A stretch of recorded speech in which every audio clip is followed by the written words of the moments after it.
Yes, I am ready. Take your pants off. Painkiller already. 522. BlameTruth has just challenged me to a calf off, so we will see where that leads to. Taylor, our guest, BlameTruth Taylor. Yes, great start. This episode of PKA is brought to you by SmartMouth, Squarespace, and BlueTube. But thank you, BlameTruth, for coming on. I also am looking forward to the calf off. Are you wearing pants right now, BlameTruth? Never. No, never. No. Okay, so I'm wearing like skinny jeans, so this might be difficult. You might win. You're gonna have to pop those off. Yeah, you're gonna have to drop those. Well, I don't wear underwear, so I can't. You guys will. No, it's not. From me. We'll take care of that in post. Okay, I think I can pull them up. Yeah, we're good. He said his calves would smoke any of us. Well, what you guys need some sort of objective comparison, something common. Do you have a pen nearby? This is like at school when that one kid is like, my dad could beat up your dad, and your dad is an Olympic wrestler, and you're just like, do you want me to call my dad? Because he lives for this sort of thing since the injury. I don't want to talk any smack. I don't know. If a man says my calves will smoke all of your calves, he probably has good calves. I believe he has good calves, but I've seen Woody's calves. I haven't seen Woody's calves, so he might beat me. No, don't lose your confidence. No, maintain that energy, big mouth. Maintain that energy, huh? Okay. Woody's got very, very defined calves. I'm just saying, my body type is so fucking weird. I'm basically a T, but at the bottom, the T like splits off, and I have giant calves. So, like skinny legs, but giant calves. I don't know why. It's weird. And nobody does any focus work on their calves that has big calves. They just happen to have big calves. Yeah, I just happen to have them. I don't do anything. It's like just a genetic trait. With huge calves is like, I do so many calf raises. It's like guys like me who want to have bigger calves do that. And what is it genetically or like muscle building wise, where it's like calves just don't fucking respond? Like I work out my arms, they get bigger. Traps, shoulders, everything else responds. Calves doesn't make any fucking. Can you even get a pump in your calves? Like, yeah, it's just a cramp. You'll just I can tell sometimes if I've been working my calves because you wake up the next morning to with your leg really, really tight. Have you ever used the calf machine in the gym? You know, you've got that thing you put on your back like a yoke and you load it up with plates, and then it's got like a thing to stand on, so you put like your toes on it and your heels are hanging off, so you're really able to isolate your calves. I've seen it, but I've never tried that. Yeah, I could use the entire stack on the machine at 14 years old. Well, that must be similar to leg press, where it's like it's time to feel good about myself. I'm gonna take. Sorry, everyone else at the gym. I need all the 45s. This rude as shit, just stealing them all over there. Oh, sorry, you can't bench because this idiot needs to leg press for no reason. But that's an item I was looking at. Like I just was having fun looking at gym stuff. Not that I was about to purchase it, but like leg press machines, like $1,200 for a cheap one. For what? What do you really get out of that? One exercise? Exercise? I just want to point something out. BlameTruth's PC just blue screened, and he has frozen in the perfect position. Like as I was saying that, I was, even though I know that he's not here, I was still half expecting him to be like, "Oh no, I'm still here," because he's perfectly posed. Everybody else freezes in this unflattering, like. Dude, I freeze at my absolute fattest. It's like, hey, freeze or just. This leads into Taylor. I didn't ask myself this before. I'm double on the screen now. Are you going to diet down for the wedding? Is this part of the thing? Are you going to do wedding pictures shirtless? I hope. Yes. Yeah, no. Well, you know what? That's up in the air. That's yet to be. But yeah. So I did get engaged in the last week. I'm really excited about it. She obviously is. I've been excommunicated from the Church of Kyle. Sad. It's sad. I don't know who he's going to replace as the new archbishop or whatever the hell, because not a very deep bench in that church. Oh, it's a very deep bench. There's plenty of people out there who aren't stupid. Just not in this call. You were on thin ice when you practiced the pull-out method, Taylor. This is just this is just the final blow. I can see why Kyle would never want to get married or anything, because you never ever want children. No, I do want kids, and so okay. Well, you know, and I usually when people say they want kids, I'm like, have you tried a dog? but you have tried the dogs, and Yeah. so I have nothing to say. Yeah. Nothing to say. Just gonna start firing out kids, Mormon style. So I'll be able to field a baseball team, but I won't. I'll field 2 hockey teams against each other, so that's more fun, right? If 4-on-4, I guess it'll have to be, and me and their mom can play goalie. Yeah, I'm really. She can still walk. Yeah, dude, I was getting so many comments on Twitch last night. It's like, R.I.P. your fiance's pussy when those hammerhead babies start parading through. I didn't get it. I didn't know what we were talking about. Yeah, I thought it was the conception that was stopping her from walking until he said that. You're gonna have to get the jaws of life to open the pelvis a little more to let my monster-headed children out. No shit. My mom was in labor, I think, for over 24 hours because my head was so fucking big, coming out. So I'm gonna say 48 minimum. Oh yeah, I was a 2-day child also. Wait, are you the oldest? No. Oh, okay. Usually the oldest takes forever. So I want to talk about this a little bit. How long have you been thinking about proposing? Probably the better part of a year. Okay. How long ago did you purchase the ring? So I did something different with that. I used a family this is ring. Gonna be romantic. And then figured then we would go get one afterward. And the good thing about that is that you get to play it off as this is very sentimental, but really it saves you a trip.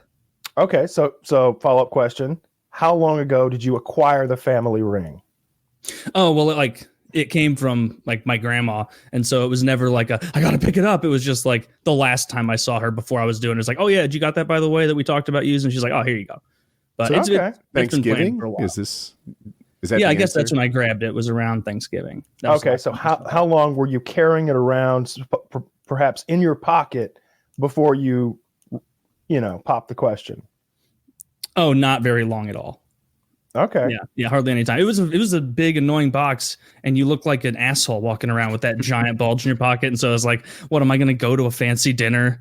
And she's going to sit there you're either hard or you're about to propose. So that was. So how did the proposal go down? Did you hide it in a dessert, or did you just ready to ruin your life? Ready to ruin my life? No, what I did is I put it inside a ravioli. And then we waited for and she'll be able to wear it in 36 to 48 hours. Yeah, I put it in a little gnocchi thing, and then just pretty traditional, pretty normal, just regular proposal. Did you get down on one knee? Yeah, I did too. Yeah, I figured that's the plan. Did you ask her father? Yeah, I did. I did too. Mm-hmm. I thought that would be traditional boys. I like it. Very, very. Regal. And she's very traditional. Also, she was the one who was I would really appreciate, if we ever get married. This was a long time ago. And she was I would like you to ask my father first. And I was like, oh, of course. That was the first day. Do that. That was 3 years ago. Almost scared him off. Frankly, yeah. It was. It's maybe we should. Maybe we should get appetizers first. She said that on Tinder. Actually, it was the first conversation. It's the first thing. Just ask my father. But. Well, no. In all seriousness, congratulations. Thank you. I'm very happy for you because I know this will make you happy. I'm sure. I've never met her, but I look forward to meeting her at some point because she must be a wonderful person. Because you're one of the smartest people I know. You're one of my best friends. I care about you a tremendous amount. I love you. And love you too, man. Thank you. Yeah, and I wish you all the best and tons of happiness. And all jokes aside, really happy for you. Yeah, I'm really excited about it. Also, I'm really looking forward to it. But don't you ask me to come to that fucking, what do they call it? A wedding? That arranged that personal life execution that you guys are gonna hold in a church somewhere. No, but seriously though. Oh well, thank you. Yeah, love you so much. So happy for you. It's awesome. When I read your message, I was just like, oh man, that's great. That's awesome. I was really happy for you. I was super excited when I read your message. And it was the same sort of thought process. This is good for Taylor. I don't know. Taylor's doing something amazing right now, and I'm pleased for you. So it's great. I was. Such a big lifestyle change. I was like, am I going to do it? And then suddenly start feeling cold feet. I was about to say wet feet. I don't think that's the name of the thing. Cold feet. My feet get wet, and it was like, no, it was like I was even more excited. I'm like, damn, this is like, it's finally moving. It's finally going forward. Like I'm really looking forward to it. So I rated Dick Masterson's chat last night after I finished on Twitch, and his first thing, because he follows me on Twitter, so he saw it. He was like, "Oh, Taylor rated me? Dude, ruined his fucking life, man." And then he just goes right back to playing on his piano and singing as he does. But very, very funny, because I would say he's probably got a competing Church of Dick to go alongside the Church of Kyle. Yeah. I mean, I think it's a good thing that you're getting your first marriage started this early in life. Yeah. Then I can revamp, But what are your original question? Am I gonna get in good shape for it? Yeah, it's a really good motivating thing, because like those are gonna be the pictures that will like be in my house forever. Mm-hmm. And so like I am gonna be just. Have you considered going the alternate by the time I'm route? a grandpa? And so like I want to be able to tell my grandkids, like, guess what? I wasn't a fat tub of shit always. Look at me 40 years ago. What if you went the other way, Taylor? What if you lowered expectations by looking horrific on your wedding, and then you would just have a low bar for the rest of your life, right? Like anytime someone sees you on the mantle, they'll be like, Taylor really glowed up. Why'd you get all your wedding photos in a wheelchair? It was after the war. You were did you serve in the war, Grandpa? As far as you know. The Iraq War. Grandpa, were you a hero in the war? Yes. Yeah. Grandpa, why do you sound like Colonel Sanders all of a sudden? Yeah. So I got to use it as a chance to slim down, because like this last week I was on a trip with my girlfriend and I in Florida, and like I said on PKM, we were going to do some Disney World thing, when they were like, that's probably a fucking bad idea. So we switched to like a bunch of kayaking, like fishing, biking, that kind of outdoorsy thing. And because it was middle of the fucking week for the most part, nobody was anywhere. Like we had the whole run of every park we went to, every stream or whatever we were doing. It was great. At one point we went to, and I've never done this before, we went to a dog bedding track. Have you ever done that? Yeah. Watch greyhounds. I know of it. It was so much fun. Like I only bet twice. And then after that, like my girlfriend and I were just betting each other, because I didn't know anything about the dogs. I didn't know what all the numbers meant. I thought STR was on it, and I'm like, that must be the dog's strength. Yeah, it's. And I was like, but how would you gauge the strength of a greyhound dog? And then I asked some other guy, and he was like, that means weight. And I was like, well, I didn't ask him what the STR meant. I like dog racing so much more than horse racing, because like they love it. They are having a ball. Like the dogs are like itching to get out when they see that little rabbit come around. Like, and you can tell how much fun they're having, because like the second that rabbit goes around the full time and then it folds back into the running thing it's around, like all the dogs, some of them, even before they get the little treat, they'll like run up and nip at the fake rabbit. Like, and horses are too smart for that. I think horses, they're not having a great time. Like, I think they do have a great time. I just think it's not very healthy for them. Like, you think the dogs are healthy? Like, I imagine they're just injected with whatever it takes, Go Fast juice. Yeah, they're probably being injected with something or another to be a little faster, but I don't think it's harmful for them. Like, and when a dog falls, they're so light and nimble, like they're okay. But when a horse falls, it's like, okay, well, your life is over now. Like, as soon as they break a leg, they're dead. No one can explain to me why that's true. I know that it's true, but it's because they can't stay off of that leg. But how could a dog stay off? Right? Of them? We've all seen dogs stay off of them. They just stay off of them. Let's say this horse's sperm is very valuable, right? So it is economically feasible to suspend it from its chest, to hold it from its knee where it's not broken, to do whatever it takes, right? I don't know why you can't amputate the leg and give it a prosthetic. There's something about horses.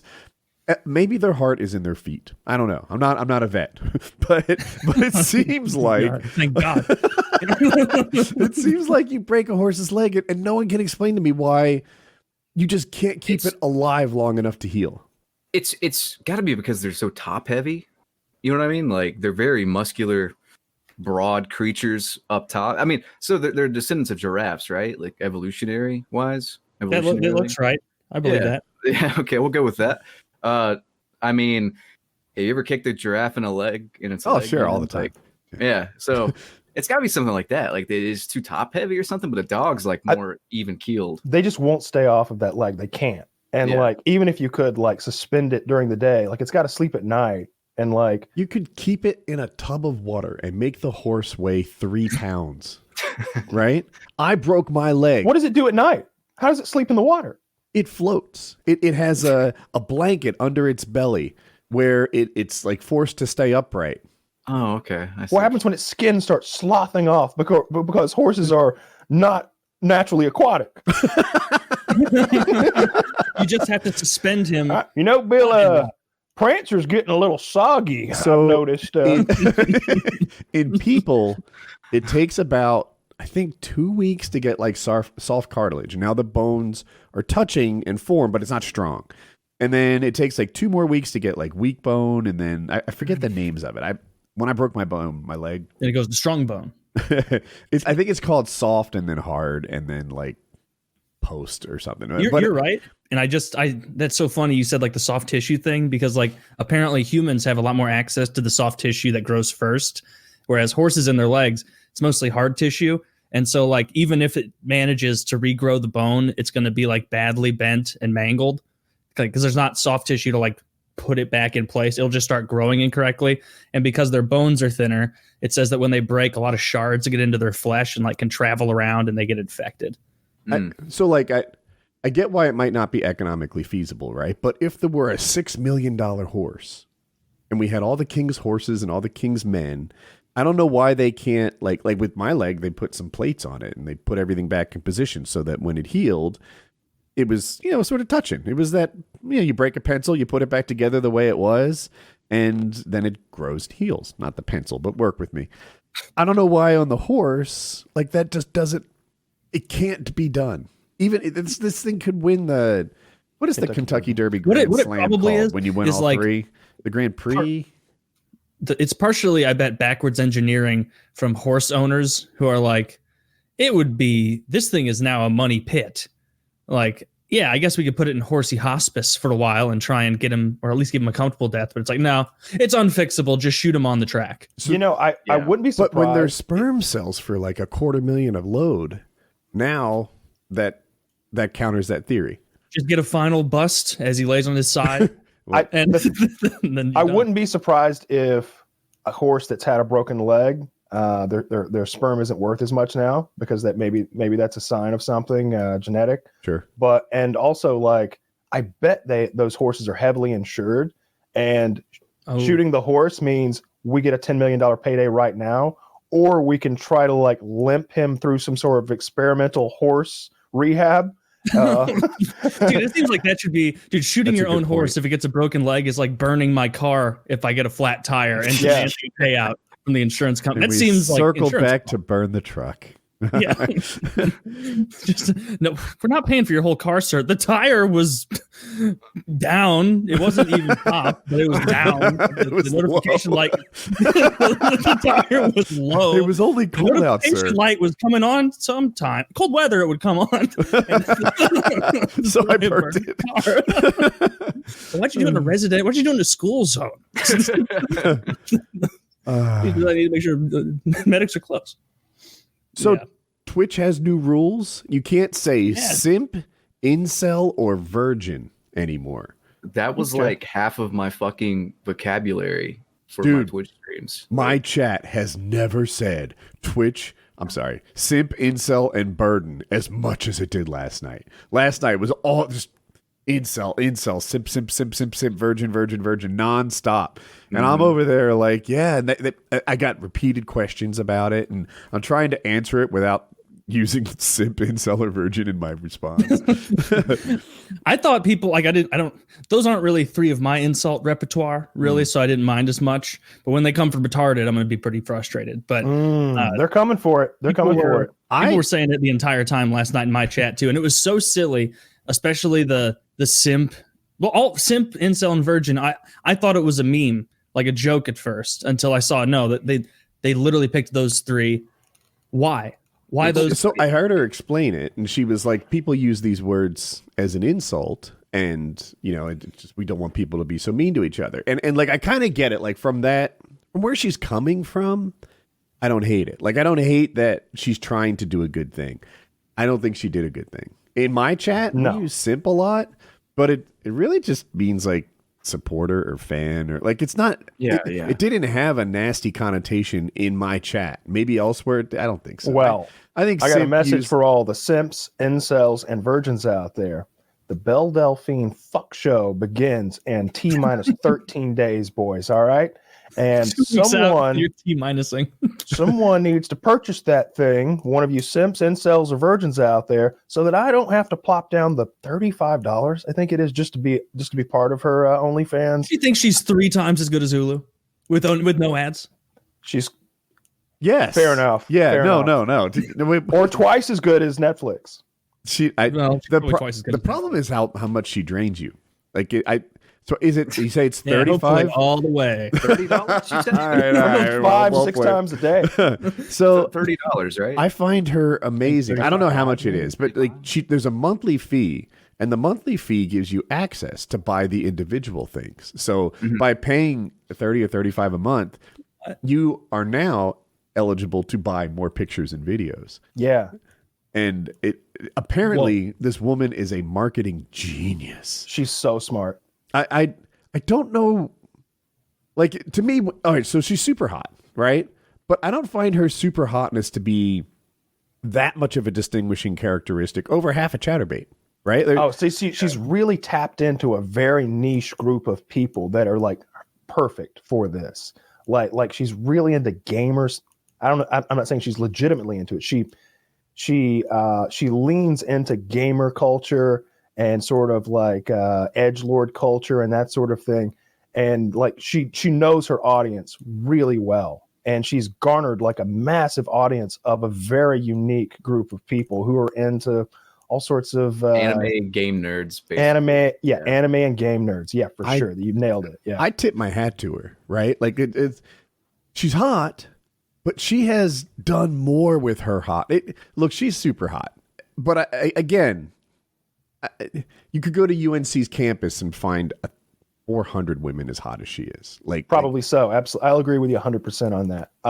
But yeah, she's done such a great job of like just revealing a little bit at a time for a couple years now. Master of teasing, just like, edging and all that. And she's had this coordinated legal strike the last 30 days against everything that leaks her content, and it has been massively effective.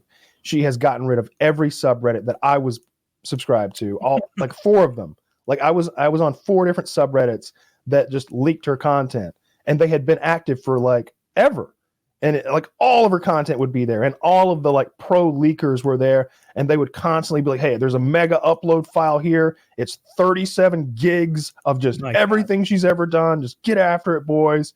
And like, I'm not going to download it. I just want to like click it occasionally and be like, "Oh, look, she showed a little more titty this time." But all of that's gone.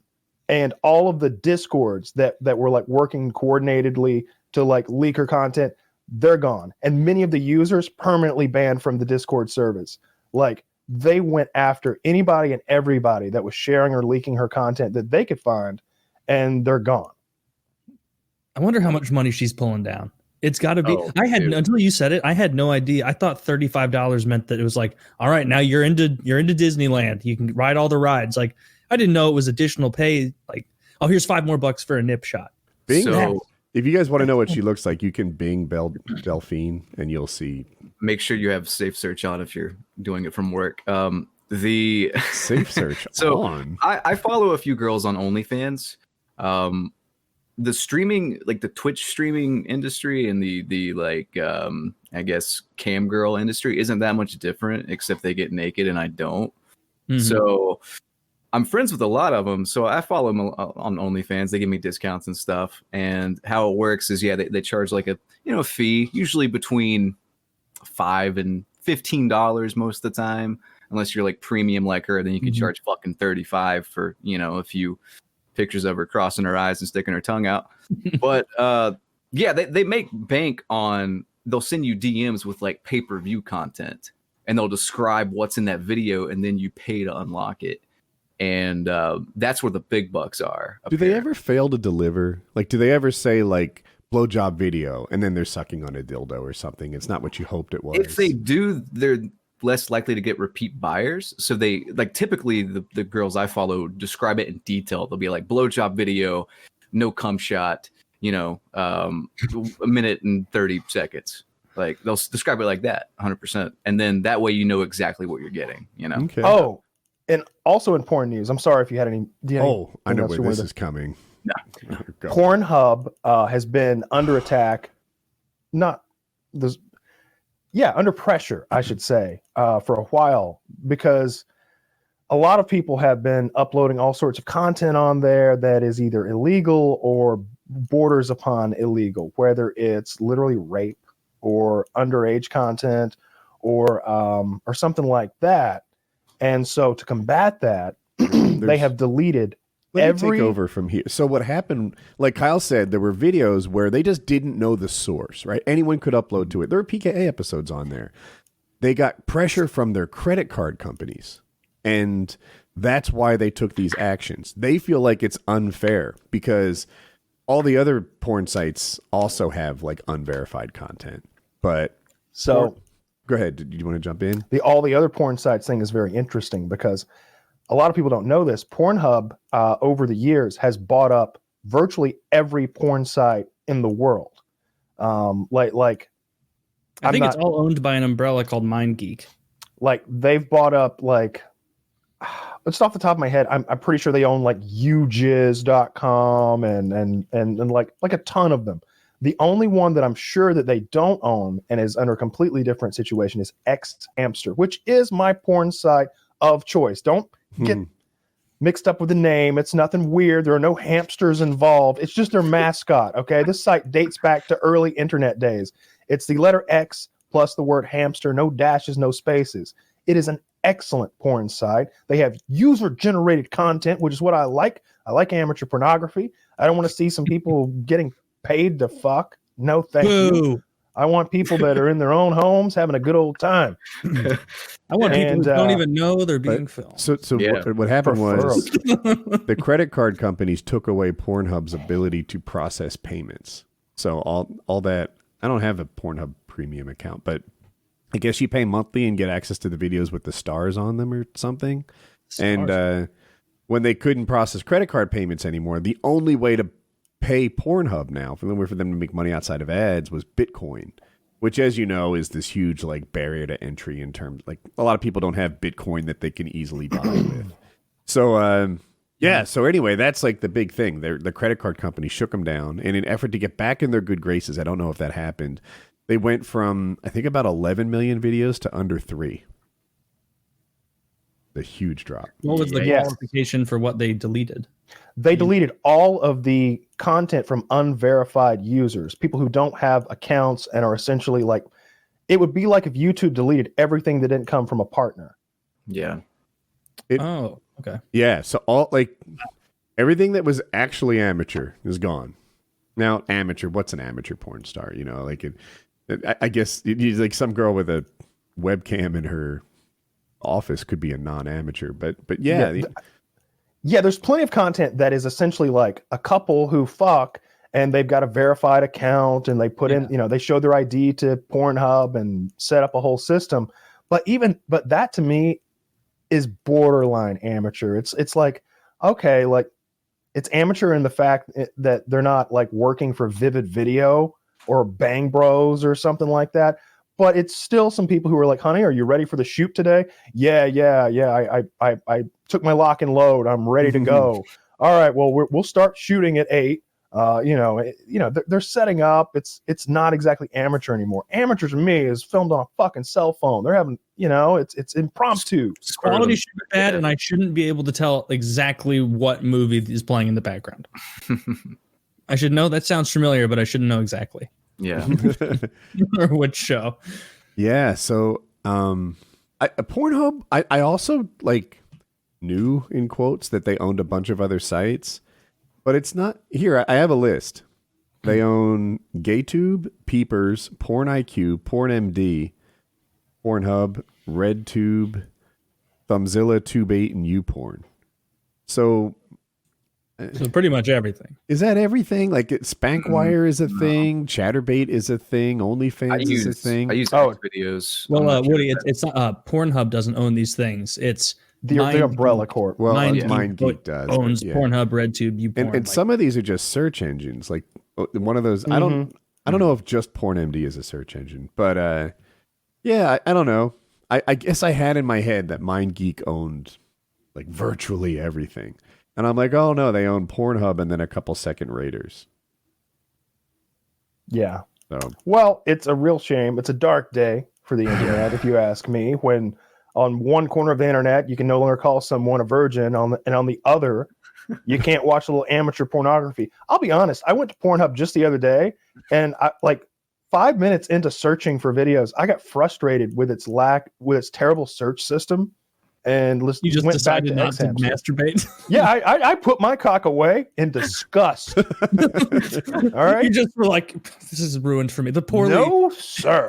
The poor interface turned me off. It was so bad. I'm just like, first of all, I'm like, I've got it on my TV. Like I'm using like my Amazon Fire to browse, because who doesn't like some big screen pornography? And I'm searching with a little Amazon Fire remote, clickety click, clickety click, clickety click, clickety click, and it's just like amateur big titties or whatever the fuck, and like I click that, and it's not amateur stuff that it's giving to me. Maybe this is like right after all of this happened, and that's why I couldn't find what I was looking for, because I was like, well, that's not amateur. She's got a blue check mark next to her name. She's got good lighting.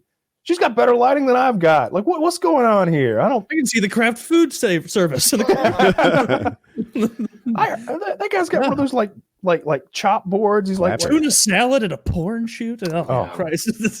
This conversation leads into another topic. I think I got canceled. So, whoa. I think so. Hear me out. Heard about it.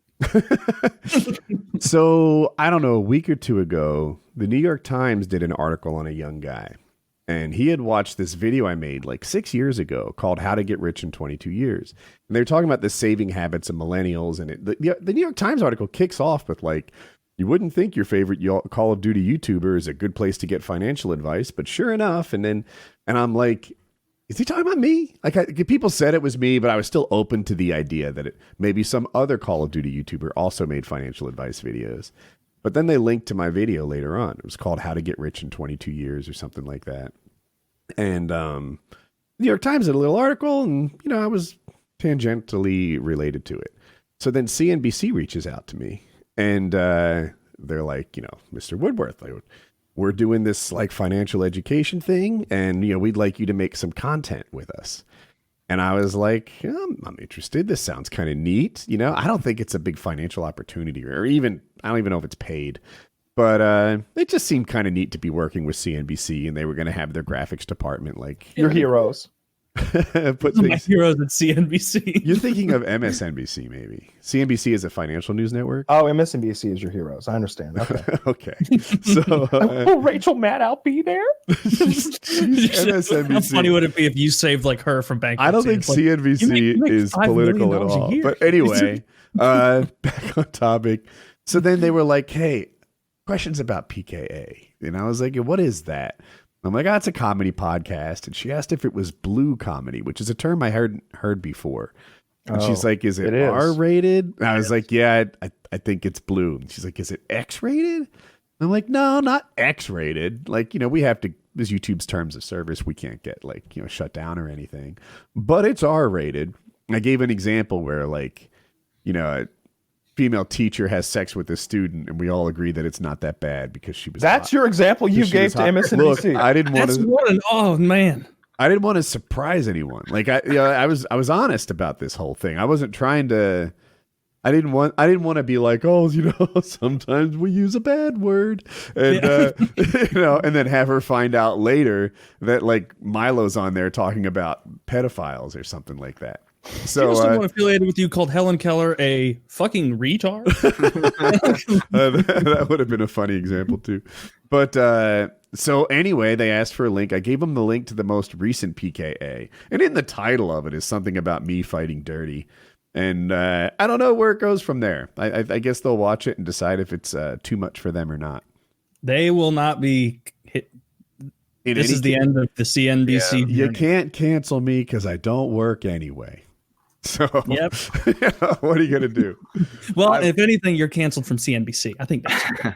This is like I feel like this is that scene from Ghostbusters when someone asks you if you're a god, you say yes. Yes. like, oh no, it's a kid show. Yeah, no, I get financial advice on there too. I won't. It'll be great. Don't even bother watching it. Just lie. Just lie. Get on TV. For what? Oh, that would be so funny. That would be funny. Wait, hold on. What's that, Blame Truth? What are your guys like? What are your opinions on like what's grounds for cancellation? Because it varies from person to person. You know what I mean? Like, if what are our personal ideas? I mean, like this is a comedy podcast, and comedians in general seem to get away with more. In general. So, like, what's just your guys? I mean, whoever wants to chime in. So, I don't think anyone should be canceled for anything. I think that free speech should mean free speech, and I think that hate speech is free speech. I don't like hate speech. It's hate speech. No one likes it, but that's how you know that you're living somewhere where free speech is a thing. When people can say things that you don't like, and there's nothing you can do about it. Mm-hmm. Like, you should be able to say whatever the fuck you want to say to a point. You can't yell fire in a theater, right? You can't tell lies about someone that affects their livelihood. That's I think it's not liable because that's in print. What's slander? Slander. That's slander. Yeah. But I think you should be able to say imagination to just saying things, though, right? Like when BlameTruth said what's cancelable, I thought, or rape. Rape is if there was anything non-consensual happening in a sex act, I might cancel that guy or girl. Oh yeah. Like that. There's a difference. Like I totally agree with Kyle's point about the words and everything, but yeah, that's a different beast entirely. With like Weinstein's getting canceled because he's been molesting people. Bill Cosby got canceled, years. Right? He drugged people and raped them. Yeah, that's why Taylor's never going to watch Lord of the Rings again. Well, it's never been proven. Every morning they try and wake up Bill Cosby. It's a Weinstein Company production right there. Oh, I didn't know. Weinstein's behind some of the greatest movies of all time. I'll be watching like one of my favorite movies, and right at the beginning, a Weinstein production, and it's just like his name's just all over these like great movies. I'll have a hard time like pulling them out of my ass right now, but tons of them, tons of the greatest movies. Is that one? What is it? Hunger Games. Well, yeah, I believe so, because I think he fucked J-Lau. Yeah. Yeah. But yeah, you're right about the Lord of the Rings. It's the only way I can explain her career. I saw I remember I saw the first Hunger Games. I was in college, and a friend of mine who smoked an outrageous amount of pot, we went over to his place and we were hanging out, and he's like, dude, have you seen the Hunger Games? It's so fucking sick. And we sit down and there's like four of us watching it. It was one of those things where one person really wants a group to watch a movie. And we got like maybe 35 minutes in, and he's just sitting there just kind of watching. He's like, guys, I'm so sorry. This isn't at all how I remember. And he just turned it off. So I don't know how Hunger Games ends. I assume everything works out. Dude, it's a trilogy, first of all. Like it ends kind of like the Fellowship of the Rings ends on a goddamn cliffhanger. You know what it ends is when you turn it off after that guy has the it's a trilogy of books. Face. Yeah. But they did that thing that they do these days with trilogies where if it's making money, they turn the last book into two books, whether it needs it or not. I've read the books and I've seen the movie, and it's not that good. I can tell. You know that's a well-informed opinion. That scene where he's in the stream, and he uses his cake decorating techniques to spend hours to disguise himself in one place. Like, that is absurd. You couldn't have laid under leaves 6 feet. You're right. It'd moron. It'd be better. He had to dug a hole in that time. He had to lay on mixed textures, make it harder on himself. What are you doing? But yeah, that movie is fucking stupid. And they didn't in the book, that guy was almost superhero-ly strong. In the movies, I felt like they didn't. He was kind of just lucky to be her friend. Oh my God. they demonstrated his strength by like, oh yeah, this guy can pick up a sack of flour. Did you know? And it's like, yeah, who can't? Who can't pick up a 50-pound bag of flour and heave it onto another pile of like flour? Like, I just go to any Home Depot in the country. I'm looking at all these titans. I think the problem with that, wow, these people are picking up bags of mulch over both shoulders. I think the problem with that, part of why that's an unimpressive thing, is because they didn't change it from the books to the movies, but they did change the age of the characters. So like, if everybody was like 10, 12 years old, and then one kid can pick up 50 pounds of flour like it's nothing, it's like, God damn, he's the He-Man of the children we're going to have fight to the death. But they made everybody like 18, 20 years old, seemingly, except for a couple of kids that hide out in the woods who you never get to see murdered. There's no child murder in this quadrilogy. There really wasn't of movies about child murder. Yeah, they could have stepped up their child murder game. Oh, it's pathetic. Any movie where a child gets murdered goes up a point. Yeah, I think so. What's your favorite of the child murder films? Battle Royale, the movie that the whole thing is fucking based on. Battle Royale, the Japanese movie. Yeah, that's a good one. That's a great movie. I really liked that. It's an okay movie. If you go back and watch, it suffers from some real budgetary issues because they keep saying like, oh yeah, we got to move to the next zone of the map because there's gonna be like an airstrike or something like that that'll move us, but they don't have the budget to show an airstrike, so they're just like, well, let's hustle. And like an airstrike never happens. If there was a remake of that was as edgy as that, with like children like seducing each other and murdering each other, that would be a hell of a movie. And actually make them fucking children. Look, if you don't want to deal with the topic and the subject matter of children fighting each other to the death, then don't tackle it at all. Don't half-ass it. Don't say, yeah, we're gonna have a movie about children fighting each other. Oh, cool. Who are we going to get to play the older child? Oh, well, that's Matthew McConaughey. Oh, okay. And the youngest child? That's Tobey Maguire. Okay. Don't worry. Put yourself in Weinstein's shoes, though, Kyle, and be like, let's cast people I can fuck. We're going to have Jennifer Lawrence in this film, and I can't name the other actors. You guys know me, but we just need a whole roll of supple 19 to 21-year-olds. Have you guys seen the Jeepers Creepers movies? Oh, yeah, I've seen all of them. Director's a straight up pedophile, but still has work because he is time. Yeah. Mm-hmm. He actually did a movie with children and we'll say interesting scenes in their underwear. Is that the same guy who directed Powder? I think that's the movie. It's about that like that albino kid with the lightning, and he has like some sort of like telepathic powers or something. Because I remember growing up, Powder came out, and like just hearing my grandmother and my mother be like, "That's that pedophile movie," and in my head I'm like, it's about like fucking little kids. Like I was like 8 at the time. I'm like, I don't understand. Like I watched the movie because it was on HBO, and it's about like this almost special needs albino kid who can like move things with his mind or something like that. And I'm like, there was no sex in that movie. I don't understand what mom and grandma are talking about, but I think that it was directed by an actual pedophile. I think that's the movie I'm thinking of. Yeah, Victor Salva's the guy. Yeah. He I think pled guilty to lewd and lascivious conduct and oral sex with a person under 14 and the procurement of procuring a child for pornography. Mm-hmm. And the sentence prior says that he did, in fact, own a lot of his own child pornography. He served 15 months for that. 15 months? 15 months. Learned his lesson. Mm-hmm. I guess. No. Jesus Christ. And he's still directing? He is, yeah. All the Jeepers Creepers, I think. And let me actually check IMDb real quick. You know, Blue's Clues. Yep, I'm trying to think of more kid shows. Dora the Explorer. Yeah. He signs on to produce it, and he's furious that she's in the cartoon. What? You got? I thought this was a live-action show with a 5-year-old Mexican girl. What are you talking? So that's a good segue. Grab my backpack and leave. I got drunk as fuck the other night, and I started looking up Blue's Clues lore, just drunk. And did you guys know that Steve quit the show because he was going bald, and he didn't want kids to see himself bald? No. Yeah. You should have got the surgery. I'm so pro hair restoration surgery now because I feel it's causing people actual mental anguish. Like guys in their early 20s realize like they see where they're headed. I guess you have to be 25 to get it. I don't know. Somebody wrote me on Reddit and said that you have to be 25. So some people aren't. But shit, if you're mad you don't have hair, or if you're sad, better yet, that you don't have hair, it's like 10 grand. That's not an unattainable amount of money. That like, I know your car cost 25. You could have had a $15,000 car and a full head of hair.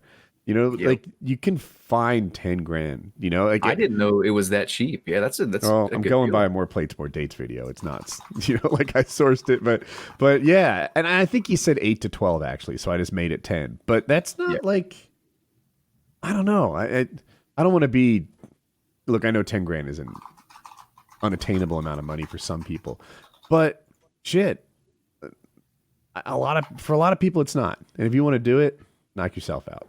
Yeah, for sure. 100%. If women can get breast implants, I mean, you know, that should be like men's thing, like the good kind of just, I guess the good kind of plastic surgery in a way, you know. Yeah, the socially acceptable one. Yeah. Huh. I don't know.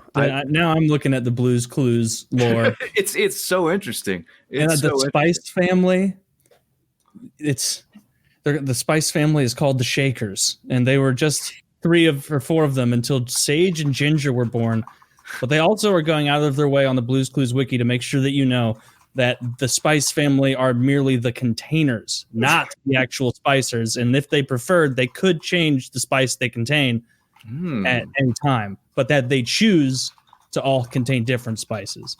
So you got Mr. Salt, Mrs. Pepper, Paprika is the first daughter, Cinnamon, Ginger and Sage are the newborns, and Grandma Cayenne is the maternal grandmother of Paprika and Cinnamon. Grandma Cayenne is like a professional wrestler or something. Grandma Cayenne. It's so funny. There's a whole paragraph explaining that they are not the spices themselves, but the containers of the spices. I want to meet the person that wrote this and, like, you know, verified it, got it put on the wiki. Oh, This is amazing stuff. I can't imagine the edits are, you know, really stringently tracked on the Blue's Clues Wikipedia. You'd be surprised, man. You'd be surprised. Side table. I remember even at the time watching like the season 1 or 2 of Blue's Clues being like, damn, Side Table has it rough. He can't move. He can't do anything. It says Side Table is very talented when it comes to singing and loves to perform on stage. It's a side table named Side Table. Her singing pitch is around second soprano. Does it really say that?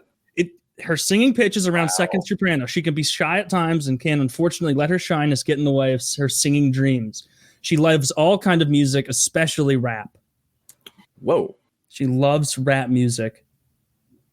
Like, she's a big booty bitch. Like gangster rap, like NWA and shit. Or, absolutely. That's her go-to. Okay. The amount of trivia about the character Side Table is unbelievable.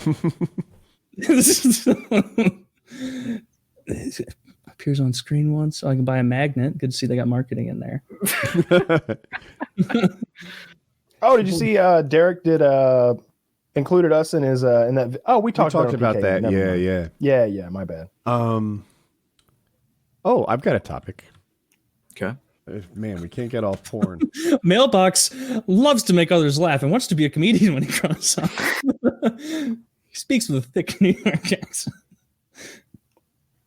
Sun wins lawsuit. Stop reading the mailbox. Sorry, Taylor. Enough. Son wins lawsuit after mom throws away his best porno mags.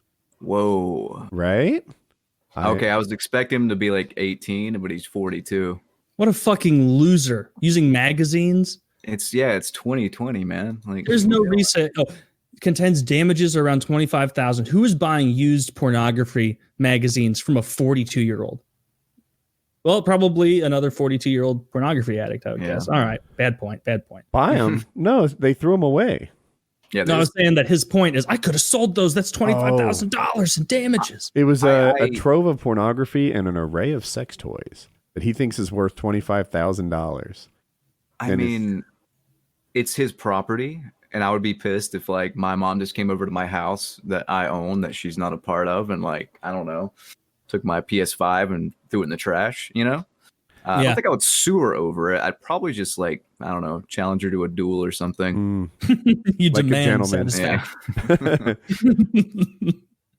I just watched that Simpsons today while I was eating dinner, where he gets a dueling glove and he challenges everyone to a duel to get ahead in line. Then he accidentally hits some guy trying to get in front of line at Quickie Mart, and he's like, "I accept your duel, sir." Like, oh, why'd I have to challenge someone to duel that says "sir"?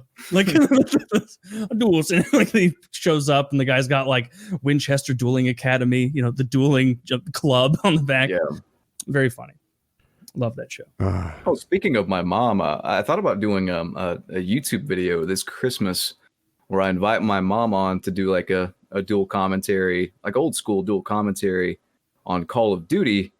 And I want her to tell her Bigfoot story about how short synopsis, she claims to have talked to Bigfoot with Morse code in Michigan. Right hand of God. Not only is Bigfoot real, but he's capable of communication in a form like Morse. It's not real Morse code. She claims that she heard him in the woods while she was camping. He was knocking on a tree. She was knocking on a tree. Bunch of tree code going around, and she's dead serious. And does she know Morse code? No, my mom no. My mom knows no code. I have to. So maybe Bigfoot knows it, and your mom doesn't, but can't tell. There's fucking idiots who can't communicate back to me. Morse code. What I mean by Morse code is they were knocking on trees, and she was probably just knocking with like a woodpecker or something, honestly, or a beaver. But no claims to have seen anything. No claims to have seen anything, but just to hear her her stories are incredible. But she's like scared of the internet, so I need to ease her. What does she do for a living? She's the hoarder, right? Do I have that part? She's the hoarder. She is a licensed contractor, actually. So it's very old school. Builds houses and sells houses and stuff like that. She builds entire homes. Wow. Yes. Mm-hmm. So she really has it together for a Bigfoot believing hoarder. She does, and she's pretty loaded, and yet she thinks she's constantly like losing money. She's like a Mr. Krabs type, She like makes money, but she doesn't spend it. So she'll buy one-ply toilet paper and hoard beanie weenies from the Middle Ages, So, in her defense, real estate is feast or famine. Do you believe in Bigfoot? Do I believe in Bigfoot? I'm not opposed to the idea. Like I'm not morally against it either. I've got nothing against Bigfoot. As a Christian, that's not what I'm asking. As a Christian, I'm just offended you would ask. I mean, I don't not believe it's not. I'm not really that interested in it, honestly. Like it could be a thing. I don't know. I don't really care. That's how I feel about it. But yeah, some people are really into it, and more power to them. Yeah, I don't know what that's about. It's definitely not a Bigfoot. Like 100%. There's not one. Anybody that's watched enough Joe Rogan knows about the Gigantopithecus, that the creature that used to live like maybe 15, 20,000 years ago or something like that. That was essentially a Bigfoot, but somebody would have shot one by now. This is a creature that supposedly lives in North America. Mm-hmm. Plenty of people up in the north west to like shoot one of those motherfuckers. Like people go to Alaska and Canada all the time to hunt big game. They're in the areas where this thing should be with rifles, and you can't tell me some redneck wouldn't immediately start gunning that thing down if he saw it. Like, oh yeah, we would have a whole exhibit, dozens of them. They'd be mounted on walls across the South if those things existed. All these crazy things shift the burden of proof. That's their typical debate style, right? Prove to me that there isn't a Bigfoot. I think there's a Bigfoot. Prove me wrong. And then they just don't accept any of your evidence or thoughts. They're like flat earthers. It does make more sense because some people, don't they believe that Bigfoot is like one guy out there, like a monster? Or is everybody like, oh, it's an entire species living in caves? It has to be a species because like I nothing. have no idea. I'm going to text my mom and ask her what she. Is there one Bigfoot, or are there big feet? Proud feet. Do you believe in multiple Bigfoots? Big feet. Big feet. You don't want to sound uneducated. Big feet. Get it right. All right. Big footin'. What would a group of big feet Reagan be or called? Regan would say? Like it's like a school, a murder, a pod, a stomp. It's a whole stomp. I like a stomp. Of big feet. That's the best I have. A stomp. That's what that Stomp. is. That's the winner. That's the winner right there. So End of discussion. Yeah, no need to go any farther. I've probably asked this question before, but I like these.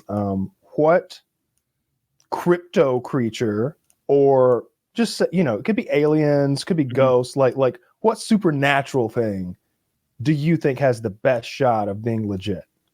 Aliens. Aliens that have visited Earth. Yes, aliens and ghosts both. If I Oh like shit! tie. Okay, well ding think ding. We got a got winner one here. here. Okay. So what You believe in ghosts? Do you believe in ghosts? Or are you saying that ghosts have the highest probability of being real when compared to something like the Loch Ness Monster? Loch Ness Monster, I don't believe it exists at all. Well, it did exist. It was called a plesiosaur. But yeah. I mean, modern day. It's complicated because I don't really. So I'm one of those people, like, I don't believe it till I see it, but I accept that there's a high probability that, you know what I mean? I look at the evidence and I'm like, oh yeah, it's probably real. It's probably a thing that could be, real, but I got to see it. Like my mom's house. Sorry if my mom's keeps getting brought up, but my mom's house is I believe it to be haunted, but Holy I don't shit. believe in ghosts necessarily. So do you think ghosts are like a dead person or more like an ethereal demon or an angel? I got no idea. I don't even really believe in it. It's just I had weird shit happen at my mom's place when I lived there growing up.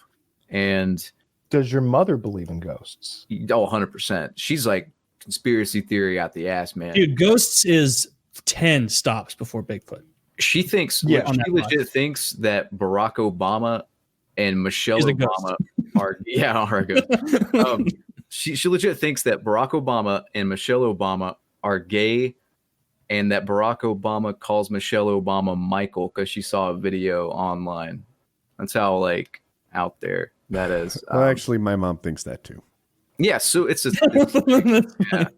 I was trying to demonstrate to my mother. I don't want to derail you too far. No, that she has believed in some crazy things in the past, and I was like, you said Michelle Obama was a man, and that she had a penis. She was born a boy and always was a boy, and that's that. And she's like, I still think that's true.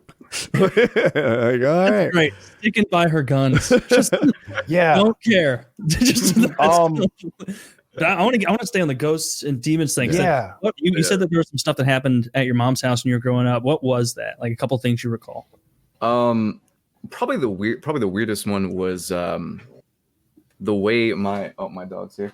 Probably the weirdest one was I came home from college one day, and this is midday, like 4 p.m. or so. Just got home from college, community college, because I'm a failure.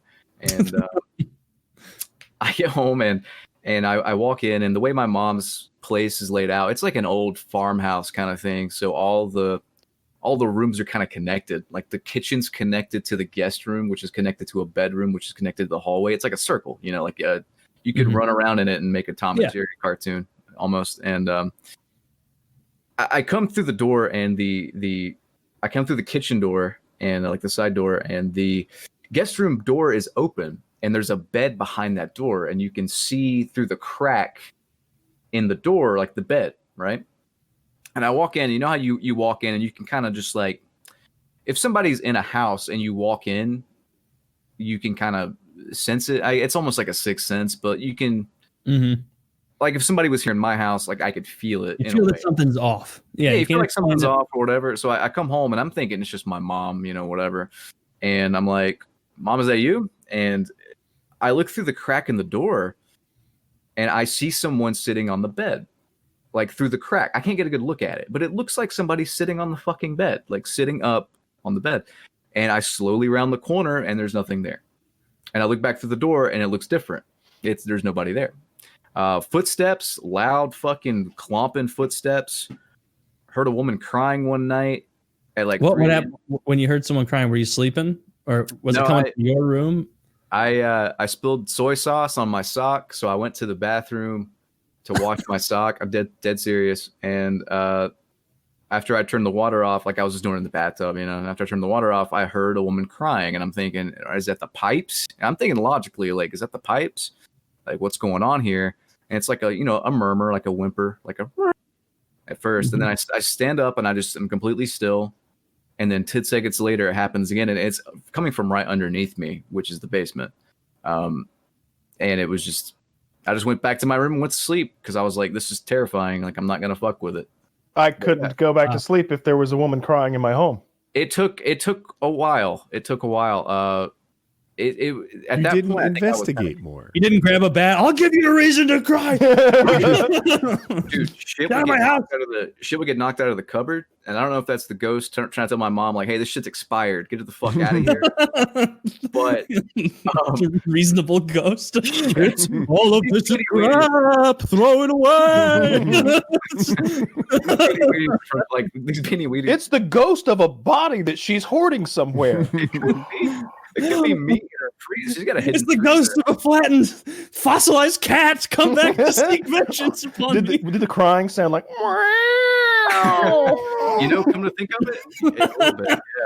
Oh God! But no, it like shit will get knocked out of the cupboard, and my first reaction is somebody's breaking into the fucking house. Like that's. I always look at the logical thing, like somebody's fucking breaking in. If I hear footsteps clomping, I'm like, God damn it, G.I. Joe just walked in my house and is gonna kill me. Or something.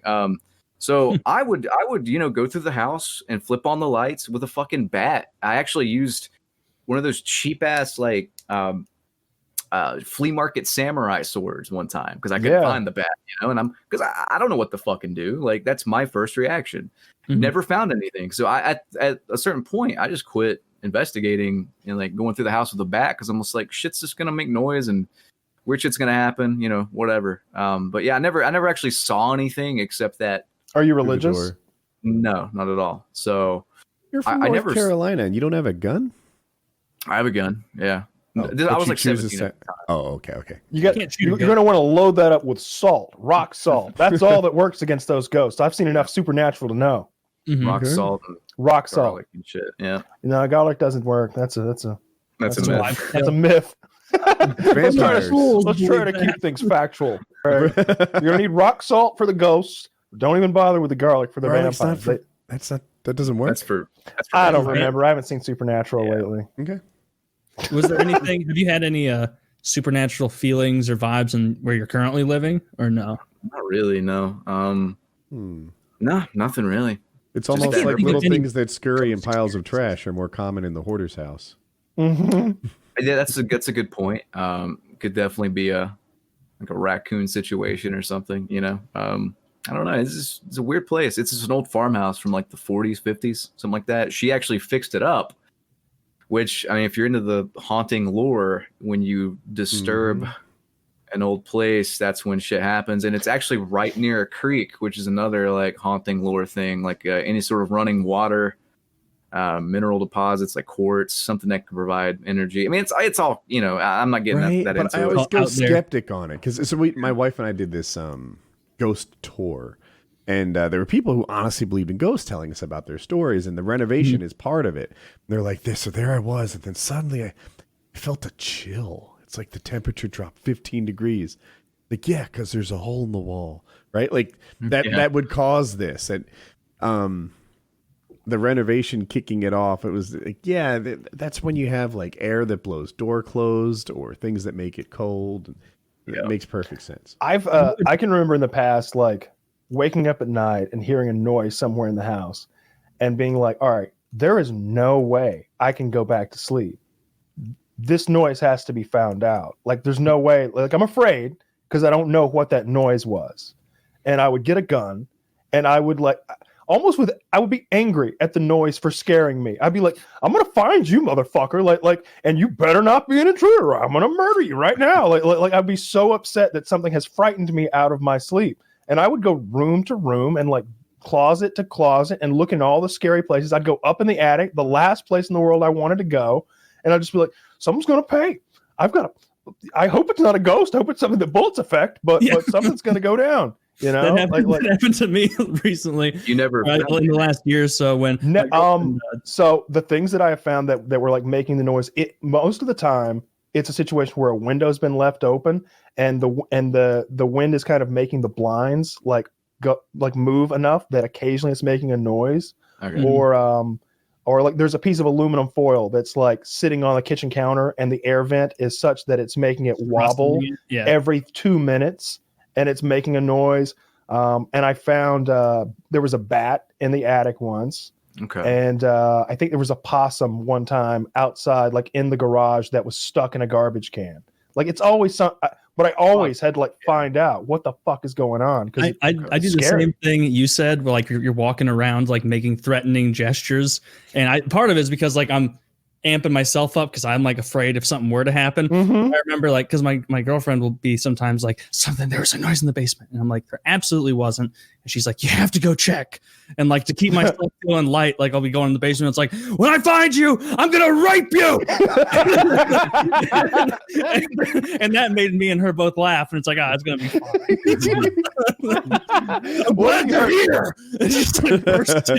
What if you just heard from down in the basement? Bring it on, big boy.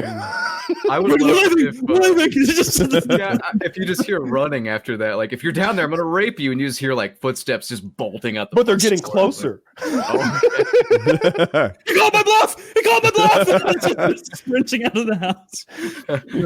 When you were saying that there might have been a raccoon situation, BlameTruth, it reminded me of a bunch of my good friends were in one of the same fraternities in college, and it was this dilapidated piece of shit house. And they had a live-in raccoon, a wild raccoon. It wasn't meant to live there, but it broke into the attic and threw holes in the ceiling and like crawling around. And they called it Lil Hisser. And because it would come down and hiss at you. And one of my buddies says he was laying on the top bunk and it was only like a 7.5 foot ceiling. So he's got this much clearance between him and the ceiling as he's laying on his back. Yeah. There's a hole directly above him. And the way he tells it is that he thought he heard like whispering, like a little whisper. And he opened his eyes and he saw a raccoon in the dead of night staring down at him. And he jumps out and it rustles around a little more. And somehow it ends up in the hallway with like 4 in that period between drunk and hungover, like frat guys with brooms trying to fight and usher this guy out. Little Hisser, they said. And they said he was so difficult to get out of the house because they are sly. And they're faster than us. And they have hands. Yeah. You try and poke it with a broomstick. Don't think so. It like takes it away. Now he's got a broomstick. It's like a moody cat with fucking hands. Yeah. Yeah. And with like real teeth. Yeah. Yeah. It's a wild animal. So it's not going to get upset when you hurt it. It's just going to get angrier. Yeah, I don't have a lot of experience with raccoons. Like there's plenty growing up like around me. People like to hunt them, which I always thought was kind of cruel. It's like the whole way you hunt them is bullshit. They like chase them with dogs and the dog trees them. It scares the thing till it climbs up in a tree, which is its defense mechanism. And then they shoot it out of the tree, but not to kill, just to wound it enough so that now it has to fight the dogs to the death. It's like it's a huge thing. Who's doing that? The only time I remember tons and tons of people. It's very popular. My grandpa only went coon hunting like when he was complaining about like his garbage or like stuff getting rustled into by raccoons. No, coon dogs and coon hunting is a big thing in the South. I had a friend in off-roading who raised coon dogs. Apparently they were very good. But I didn't realize that. I guess I knew they treat them. And then I thought they shot them out of the tree. To wound them out of the tree and have the dogs kill them, it just seems like a mean step. Are you sure they're not the whole thing is mean for being a bad shot? No, I'm positive that's the goal. The goal is to wound it so that it falls out of the tree and has to fight the dogs. I told you when my grandpa killed a coon and I was maybe 6 or 7 and he strung it up by the tail on a tree in his backyard and he like cut around the asshole of it. Mm-hmm.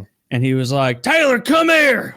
And like I was 6 or 7 and he goes, look at this. And he grabs it with his big meaty Southern Missouri farmer hands. And in one pull, boom, like rolling a condom off, just and it's just all the skin hanging from the wrists of it. I don't know what the hell he was doing with the meat. It was dead, right? Yeah. It was dead. We'll be sure. Obviously dead. We'll be sure. Dude, You think that's bad? Let me tell you what we do in Missouri. Live. Look at him Probably- with no skin. Yeah, I feel like with ate it, fish dude. and stuff, there's some weird shit. Like you boil alive crabs and lobster. Yeah, I the think. lobsters. Yeah, but that's not even necessary. Like there's no reason to do that. You can just kill them easily and Yeah. put them out of their misery. I've something with, always like- killed my lobsters before I boil them. It's You something just about stab like 'em. premier freshness or whatever. You know, that's just something With yeah. fish, I feel Yeah, like I'm they sure. get tortured on their way down sometimes too. Like you could kill it on the boat, but no, we'll just keep it in like a really tiny container with a bunch of other ones. Fish I don't give a shit about because I feel like fish are just like so fucking dumb. And like being in that tank of water, like the way that we keep fish alive is you run a string through in their mouth and like out the gills, Mhm. and Wow. and you like leave them in the body of water. So they're like down there fine, like in the pond or whatever you caught them in, and then you like pick them up by You the got a string. And you giant gotta, string with 10 catfish on it, hopefully. yeah. And to kill them, you literally hit them in the head with like a little. Oh, but wait, like, they're not happy in that water, in that little cooler you put them in. Like, well, it's I'm not running a so- fun camp for catfish here. right? That's the you're thing, not, though. you're not keeping them in the cooler though. Like you Yeah, take I a string wouldn't that's tied to a. It's usually tied to a tree by the pond or lake or whatever, and then you string it all through, and then you just until you're ready to clean them, you throw the big bundle of all tied up fish back into the lake, and it just hangs out in the lake. And then you grab when you're done, and you pull them all out. And I remember my girlfriend the first time she saw how you kill Catfish. catfish, and it is. I've seen it 100 times. I've done it. It is a brutal. It's the way. club. Yeah. You take a claw hammer and then you just boom right on the top of the head. I used a bat.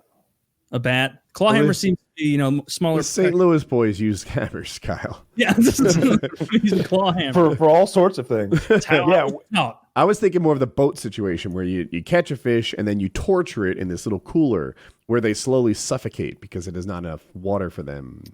Runs yeah, out of even when we oxygen. turn it off boats, we still like keep the string so they're just hanging off the side Yeah. generally, I've and then you never don't fished have for catfish. of anything. But you should. We do. I mean, we do that with everything though. Like, although like usually when we fish, we just threw them back in. We just catch and release Yeah, all catch and day. release. Like only one time I think ever have we like caught fish to eat. And it was just kind of like, I think it was like right when maybe some survival shows were starting to come out, like in the early 2000s. Mhm.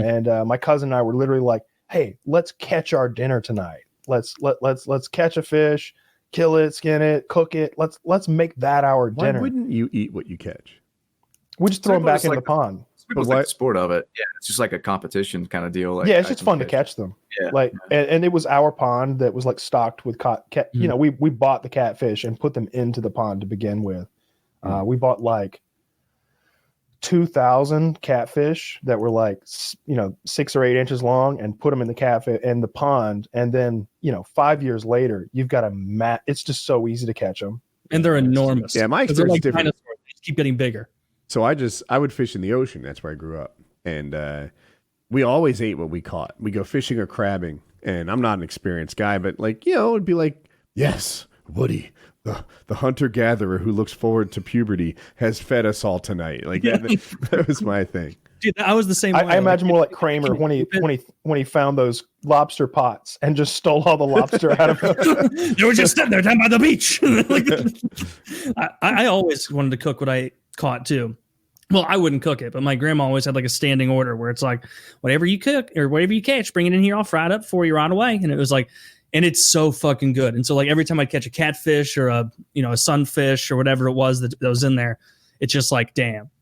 And I remember as a kid trying to like wager with my grandpa where I'd be like, this one definitely has a couple bites on it, Grandpa. And he's like, it's too little. Throw that bitch back. And like, oh, I got to catch another one to get more meat. And like, but other times it was just a king's ransom of like enormous catfish. And you had fish all week. It's Fried catfish is really good. Thinking Fried about catfish is it is so good. Do you ever catch big Southern ones like the noodling people catch? Is Yeah. that a yeah, different- the where you So- that's where you stick your hand under Under logs and in like Yeah, beaver holes in the bank. Mm-hmm. So in my dad's pond, it's the same pond that like if you saw one of my videos, the one I'm like shooting guns into and like Mhm. I blew a boat up in and all that nonsense. All of our like neighbors who would fish on Lake Hartwell, if they caught a really big catfish, they would bring it to us and put it in our pond. So there were like 50 to 80 pound catfish in our pond at one point. Wow. Massive catfish, like as long as your fucking leg, and their heads just literally as big as your whole face. Like their head is almost as big as a human head. They're enormous. In there. There's like a sweet spot of size for a catfish. Like if it gets too big, it starts to taste weird. Yeah. We wouldn't eat anything that was over like 10 pounds. Like a 10-pound catfish is a really big catfish. It's a huge fish. Yeah, and it's got a ton of meat on it. And like I think that's about where we topped out for catching. Or we would eat like 6-pound catfish, like stuff like that. Like it's plenty of food to eat. Like it's not 6 pounds of meat. Like once you've cleaned it and done everything and cooked it, it's. Did you ever have like bluegill in there too? No, we just had catfish and brim. There was no I don't know what the correct is. It crappie or crappie? I think it's crappie.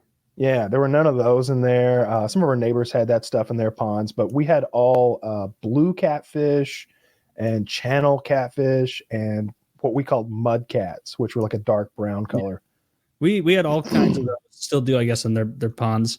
But the bluegills, like those little fish, were like the only, you could hardly get any meat off of even a really big one, but it fries up like tastier than anything I've ever had in a restaurant. It's, you know what I'm talking about? Bluegill before, yeah, it's super fucking good. They're usually pretty small though. I think they're like the size of maybe your hand. You know, that's about You get like one the size of your hand, or like that weighs like 1.5 pounds, 2 pounds. You're like, damn, that's a winner of a bluegill. That's huge. There's something weird about NC where we have the biggest fucking catfish ever. I'm gonna send you guys a little article. This was this year actually. Just gigantic fucking catfish, about 80 pounds. Wow. 52 inches. Yeah, they look almost like sharks. That's huge. Yeah, and that was this year. So how old is that thing? I don't know. How long do they live? Dinosaur. I feel like they can live forever. They're one of those like crocodile style animals. They just keep going. Oh, interesting. They just get bigger and bigger, I guess. A Wells catfish can live 60 years. Holy shit. That's unbelievable.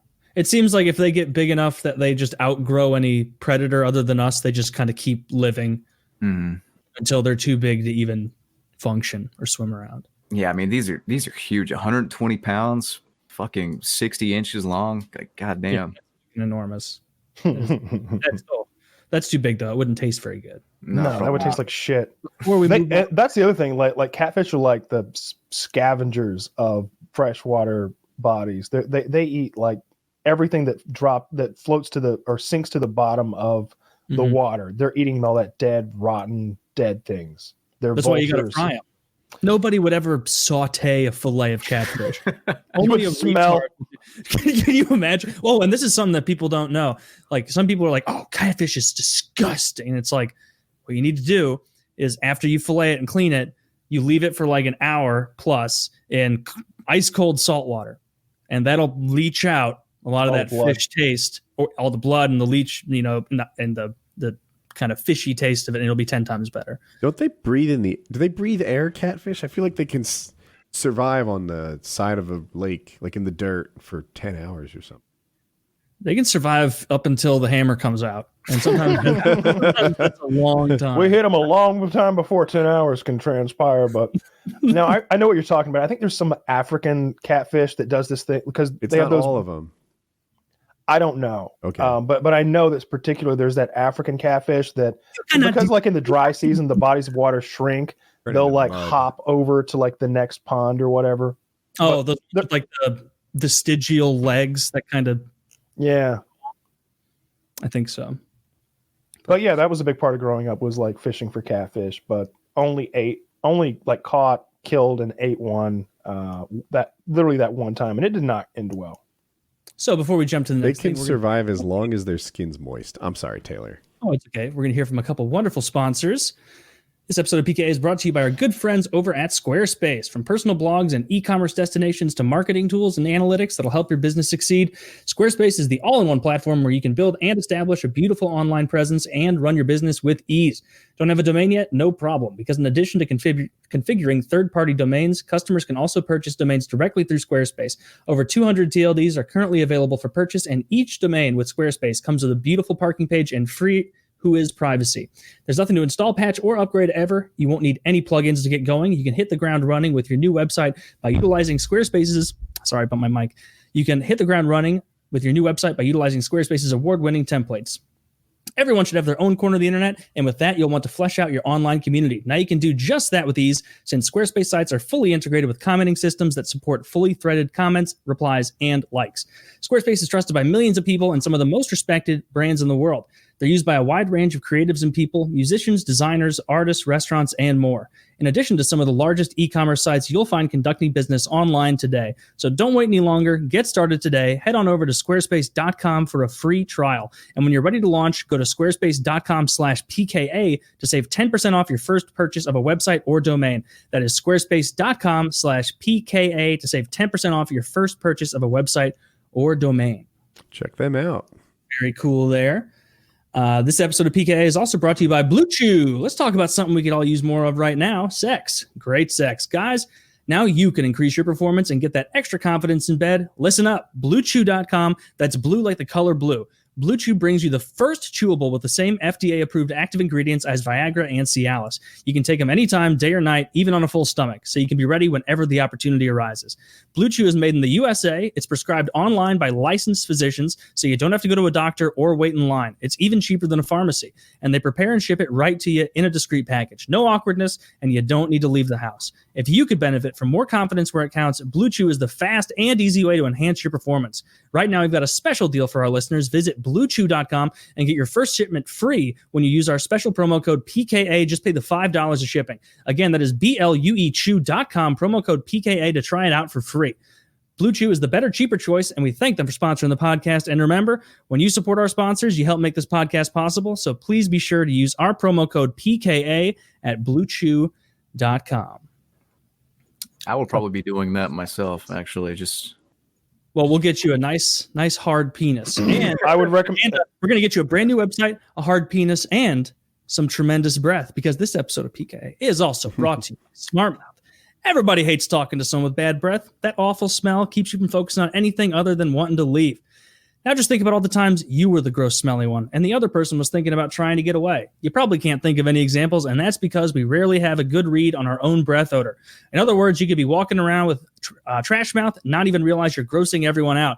That's why Smart Mouth was invented. Smart Mouth's clinically proven 2-liquid formula combines to instantly eliminate bad breath and prevent bad breath from returning all day long. Rinse once in the morning for all-day clean breath and once before bed to prevent morning breath. Just 2 uses a day, and you'll never, ever have bad breath, guaranteed.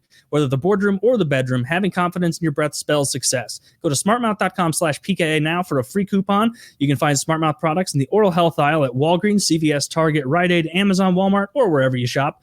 Once again, that's smartmouth.com/PKA for your coupon. So head on over there. It makes us look good. Good breath, great website, hard dick. You'd be a fool not to take advantage of all three of those things at the same time. Mm-hmm. So go ahead and do that. If you do that, I recommend the Tadalafil. And I made mine the 9 milligram Tadalafil. So I get 30 of those a month. I'm going to re-up mine, bump it up a little bit. Get those vasodilating benefits, So I need to do that. And lower your blood pressure. True. Will it lower my cholesterol? Can't help there. Can't help there. So you're just going to have to stop eating deli meats. No, I'm going to take Blue Chew until that doesn't help. Don't tell me what to do. Your cholesterol's just egregious. Yeah, but look how hard I am. Doc, have you seen? You've been erect even in the waiting room, sir. Do I look like I have circulatory issues, Doc? Huh? Yeah, no, I was going to compliment you, actually. Calcified. Yeah, right. Not these ones, Doc? just won't take it seriously. But anyway, what were we going to jump to? I don't know. I'm going to run to the restroom, but then you guys should do a little lead-up banter for the calf off. I would love to see the calf. Yeah, I don't know what to say. I would make a terrible UFC fighter because I feel like instead of selling this fight, I'm going to be like, man, I don't know what I'm in for. What if his calves are everything he promised them to be?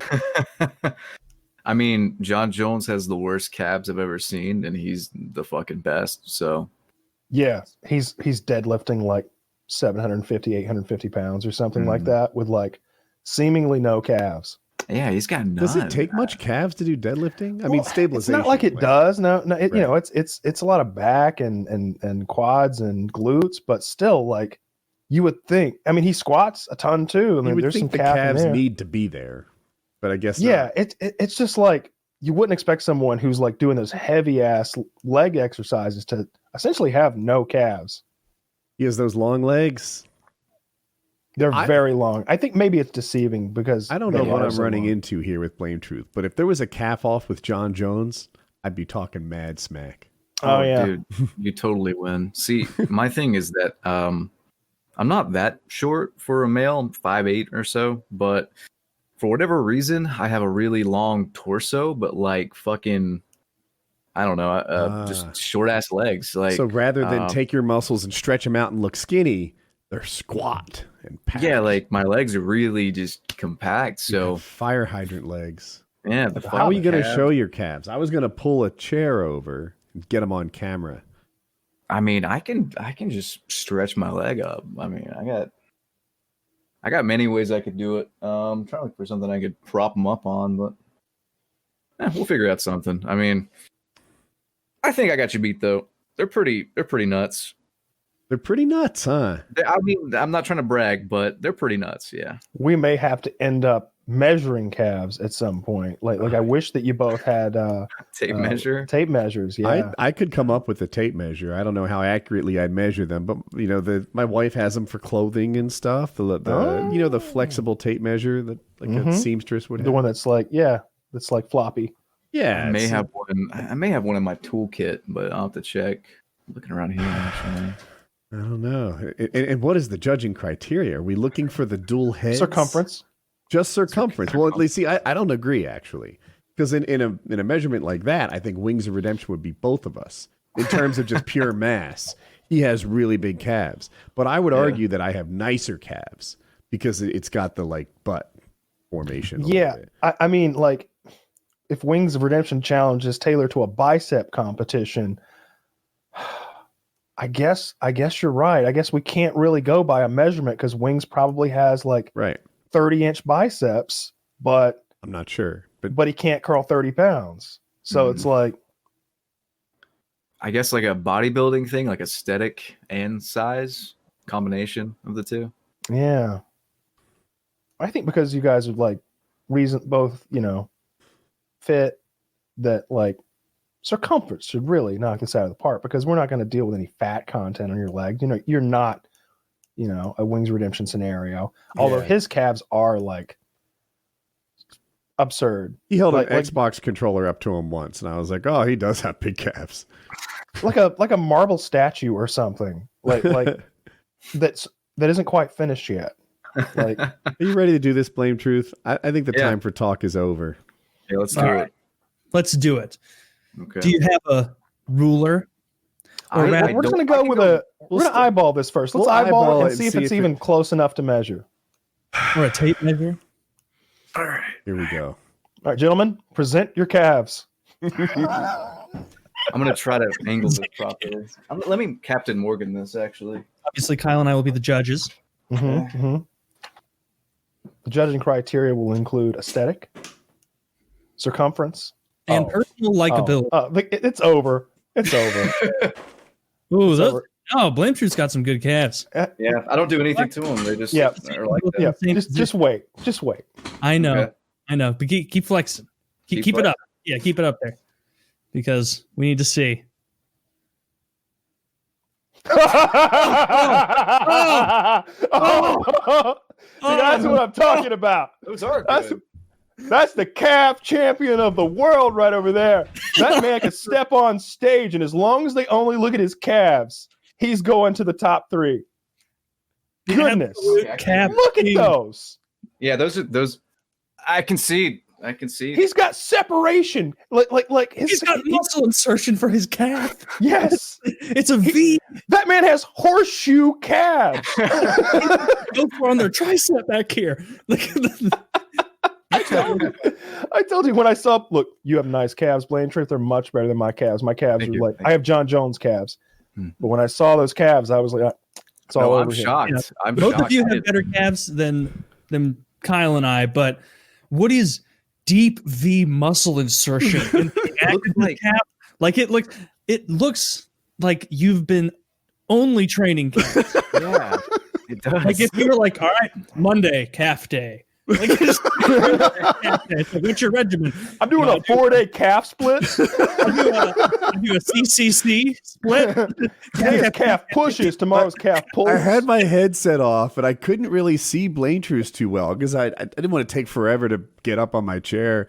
Yeah. I don't know how things are going, and then like I finally am able to stand on a toe and I hear this laughter bust out. I'm like, I think I'm winning this. I think this I is remember. No, I remember it's Woody and I were at this Special Forces training ground one time in Arkansas, and they had like this like a boot camp ropes course, and there was like a thing where you like climb a rope like up fairly high, like maybe 25 feet or something like that. And I'd never climbed a rope in my life. I still haven't. I don't think I can now. And Woody was just like, huh. And this is like 35-year-old Woody, maybe. And Older. no, it wasn't I that must have long been ago. 38 Goodness. or something. Yeah, 38. 39.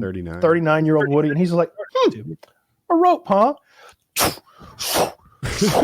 He's like up this rope and like knows how to climb the rope. He's doing that thing where like one foot's pinching the rope on top of the other. And I was just like, look at those calves. Because like the calves were climbing the rope for him. I just remember watching him go all the way to the top, slap the top of this thing, and then shimmy back down, being like, huh. Well, there's no following that act. I had a family member like bring up the show, and they were like doing like the asking about people and being like, I know you do it with that other guy who's like in his early 30s, and then you do it with that one guy who looks like he's maybe like 39 or 40. And I was like, Woody? I was like, he's 47. And they're like, really? I got to tell him that. That's really very immature for his age. Because I listened to audio only. I thought he was 17, 18. Kyle, I hadn't climbed a rope since high school, but I was always really good at it, like all through my childhood and stuff. And I used to be really good at front handsprings, and they were just taken away from me when I wasn't looking. And I wasn't sure if I was going to thoroughly embarrass myself on that. Like, I don't know how this is going to work out, but I guess I could still climb ropes. I'm good at that. No, you absolutely showed off. It was very impressive when you did it. I was thinking, like, I wish that some of those, like, the guys that work here were around so they could have seen that, so that they'd know what Woody was about. You never know. Like some people you think, oh, but that guy's a badass and they could do all sorts of things, and they can't. And then someone like you who like is like the toughest guy in IT, you shimmied right up that motherfucker like Spider-Man. In my golf shorts. Perfect example is that when I did that thing for Medal of Honor that year, there was a new Medal of Honor game. And the competition you hosted, is that what we're talking about? Yeah. We had that competition at my house where we had like 4 or 5 special forces guys, like real ones, and then we had 4 or 5 like professional-ish gamers, you know, like X-Jaws was one of them, but also there was some kid who was like a pro Halo player, and Tommy that owns FaZe Clan was in there too. And so like basically they help each other do what the other was good at. So the military guys were helping the gamers shoot guns, and the gamers were helping the military guys play games competitively. Those military guys, when the cameras weren't rolling, were just getting embarrassed all fucking day long by me. Like, I had a crowd of my friends watching, and look, I would never talk shit in front of someone at all. I think I've said this before, but just because it's funny, my friends were not as polite. Like my friends were talking to producers, and they're like, "Where'd you find these fellas?" Like. I got a couple of redneck boys over here that show them all what's up. You know, talking about like Scott, my cousin Scott, and Jeremy, because like those guys were awful. Like every shooting skills, shooting guns. Okay, and fucking shooting guns and like handling guns and loading guns and like. I think there was like one day where like they actually had to compete with guns, And I don't remember exactly what it was, but it seems like you had to go down a zip line, hop off, run maybe 50, 75 yards. So you'd be a bit out of breath, grab the rifle, throw the magazine in it. And you had like 10 rounds in the gun, and you had like maybe 5 targets to shoot. And the targets were close-ish, like 25 yards away. And they were about pie plate size. And you had to just hit 5 targets. Oh my God, it was embarrassing. Cause like first I did it because like I'm the host of the show. So like every time we do a challenge, first I'll do it and be like, this is what we're doing. And like, so I kind of show the audience like what to expect leading up to this, going forward. So I go down the zip line, I do a little run, I grab the gun, boom, boom, boom, boom, boom. I hit all the targets and with 1 shot each. And then it's their turn. One of the guys, so again, there's like 10 rounds in the gun, but there's like a pile of bullets on the table just for like aesthetics, just like, it looks nice to have a big pile of loose ammunition sitting there. And he's having to reload the magazine. He's having to keep loading. And like, he has 3 targets to hit and he's already shot 14 times or something like that. And like, he doesn't know how many bullets to put in. Like how confident are you in yourself at this point, now that you've missed it 5 times in a row? So he's just like, at first he's like, puts 3 bullets in the magazine for 3 targets and boom, boom, boom, hits 1. Now there's 2 targets left and he's out of ammo again. He's just like, all right, maybe I'll put 5 in this time. And that kept repeating. And we're all just like, what the fuck? And I think they edited it down to make them look like not idiots, but we all saw what happened. Was he unfamiliar with the platform? Like AR-15? No, never mind. If people don't know, AR-15 would be the one they would use in the military. Yeah. I was thinking to myself, well, maybe when he first started, he was incompetent with a shotgun or something. But yeah, it was. It was like a fancy one. It was a Daniel Defense, and I think it was the DDM4 in 6.8 SPC caliber. Doesn't matter. It's just a cool caliber with like a nice Trijicon ACOG scope on it, 3.5 power. And so like, I don't know, kind of my go-to for medium range AR shooting. And how far was the shot? So close, dude. Like so close. Like 25 yards or something? Couldn't have been 35. Yeah. Like I could have hit the shots with my bow. They were standing? Yeah. Yeah. Although I think one of them ended up propping up. One of them was an actual sniper in the Marine Corps. And instead of loading the magazine, he put the bullets one at a time into the chamber. And it's an AR. So like, that's not even like a smooth thing to do no matter what you're doing. Oh, that was the thing. The magazine wasn't loaded at all when you started. So you had to, from the very beginning, either be very confident in yourself or give yourself enough, because like you estimate your capabilities. Yeah. And if you're wrong, it costs you.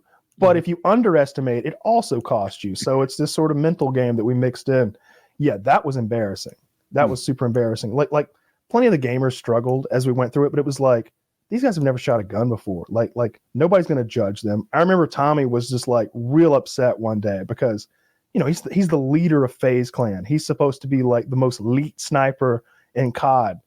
And, he's struggling with a real gun, but it's just like, dude, nobody's going to care. Yeah, nobody's going to, like me and Hex are over there like, dude, nobody's going to fucking care if you miss the target, 5 times in a row, 10 times in a row. Have you ever shot an M14 before, Tommy? No.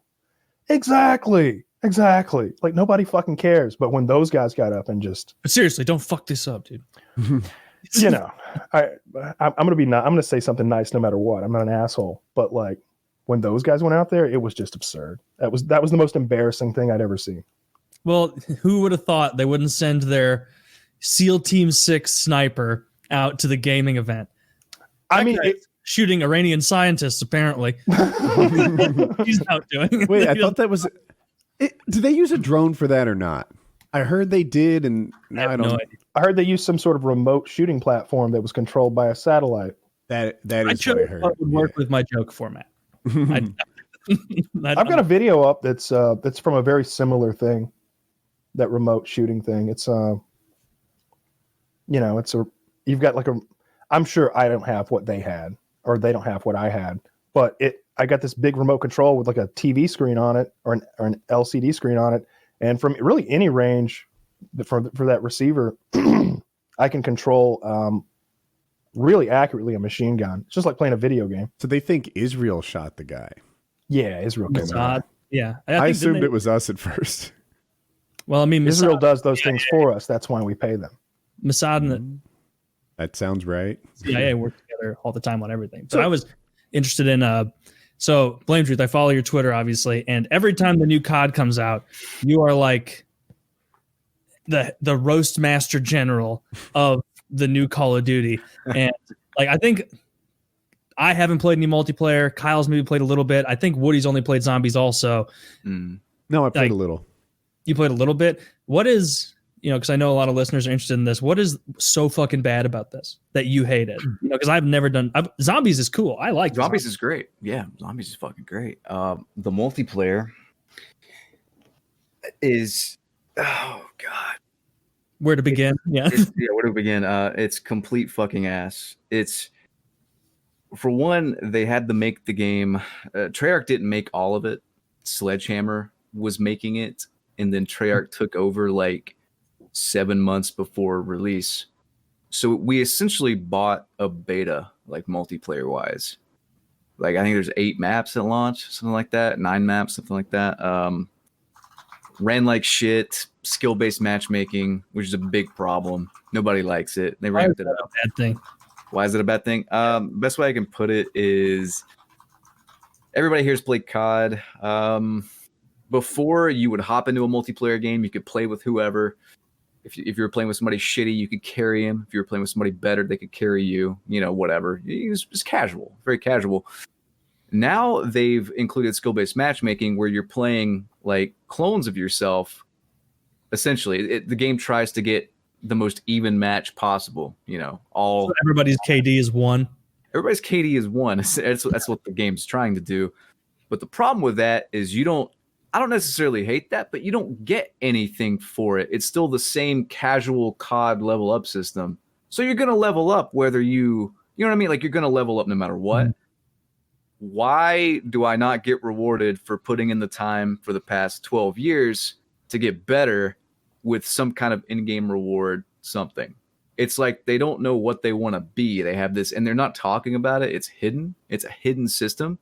So it's pretty much there just to protect new players from getting like cock stomped or whatever. Yeah. By more seasoned people, but there's no reward for the seasoned people. Because again, you're going to rank up no matter what. There's no incentive to get better, because the way I see it is, if I try really hard, I'm just going to get harder lobbies. Like, what's the point? So skill-based matchmaking seemed to kick into overdrive in the previous COD. I don't know if this one's even more, but it was a big deal last time. I couldn't even tell if I was good or getting better, because every game I was just kind of level. I could tell this. I used to play on stream with subscribers, and they were good. They were very good. They would have great games. And when I'm in their games, I'm just getting bullied. I was straight up bullied by them. And there was a sorry to interrupt, but there was a thing. It was like a post. It was a comment on one of my fucking videos that said this. It was this guy's kid, and he said he called his dad, and his dad was like upset because he was trying to play with this guy's brother, like his other son, but this guy's brother was pretty damn good, and like it's trying to even out everybody, the skill level or whatever. So the brother's too good to play with the dad. Like the dad's not very good.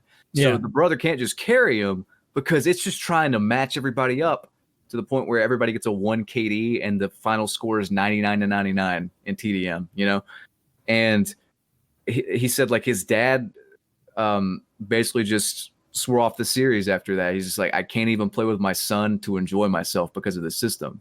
So is it actually protecting new players if they can't play with anybody better, or they still get cock stomped? Another guy said something similar with his girlfriend. Yeah. Yeah, and again, there's no rewards. There's no casual and ranked mode like every other fucking game has. Like Rainbow Six Siege, one of the most competitive shooters was past fucking like decade even. Casual and ranked.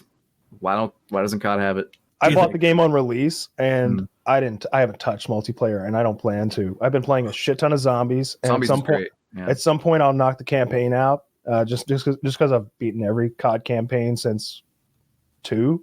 Yeah. But yeah, Zombies is excellent this year, but so buggy, and and it's not even like, I don't know anything about game programming, game design even, but whatever they did when they like made the new Zombies is still there. Like when they add new content, like recently they added like a Christmas skin to a bunch of shit. It broke a bunch of other shit. Like they're having to like patches constantly to like, oh, we broke that shit. I guess making dogs look like a reindeer just cripples the whole system, huh? No one's getting XP. Oh, when you pack a punch your gun, now all the attachments fall off. That's the new one, by the way. Yeah. When you pack a punch the gun, the attachments fall off So you onto don't have the floor. Scope or anything. Can you pick them back up? No. I mean, they're there, but you can't. The attachments are like actual items that come out of the fucking machine and land on the ground. It's like it's like putting your gun in a blender and it spits out shit. Like. Yeah, you can't put it back together. It's not Tarkov. It's Tarkov. You'd be like, oh, let me get my parts together and screw them back on. I need a multi-tool. And that all came from them wanting to add sparkly Christmas lights on the dog. Essentially, It's to boil it down. Again, they took over. They made the game over like 15 Zoom calls. I said this in a commentary. They made the game over like 15 Zoom calls and a fucking company breakfast at Denny's. So yeah, it's gonna be buggy as shit. And I've just been. I mean, people love it on YouTube. But YouTube's doing fantastic. I saw. You're getting recommended to me. Oh, cool. Yeah, I'm getting like around 100,000 views a video, sometimes more, which is great. That's awesome. Making good money. I would rather my channel get half the fucking views and have a goddamn like good game though. Like honestly, go to BlameTruth's channel and do the thing that Kyle said. Click on the biggest playlist and just let it run while you're at school or while you're not at school. I was ahead of my time. Just all sorts of stuff like that. People would be like, "Oh yeah, but I can't. I'll be at school." I don't give a shit where you are. It's about what your computer's doing. I used to want to say stuff like that. Like I had the idea of make my YouTube channel your homepage, but I would have gotten roasted for ever suggesting. I know, but you could do things. White Boy could do things, and people thought it was funny, or they'd even do it. If I didn't make money accidentally, then suddenly I was super roasted. People would get mad. Oh, I was always just like, I am here for money. Yeah. When the money stops, so will I. like, pay up. By the way, I'm upgrading to the Xbox One. Who wants to buy my Xbox 360 for more than retail? I sold it for $350. Jesus. I remember in like 2012 give a shit. having some people being like, dude, Taylor's just selling out for money. And I was like, I wish I could screenshot my payouts so that you would look like a retard. I'm getting spending money. Like I'm getting, you think I'm rolling in dough with my video that I tried to run ads on for Hurricane Sandy and all the ads got turned off immediately? No. All my I mean, if you look at the early FPS Russia videos, every one of them is clickbait. Like right after they killed Osama bin Laden in real life. I remember that. Yeah. I went and bought an Osama bin Laden target. And had a close up of it, so it looks like Osama bin Laden, like the real Osama bin Laden. And I think it was called Osama bin Laden footage of Osama bin Laden being killed or something like that.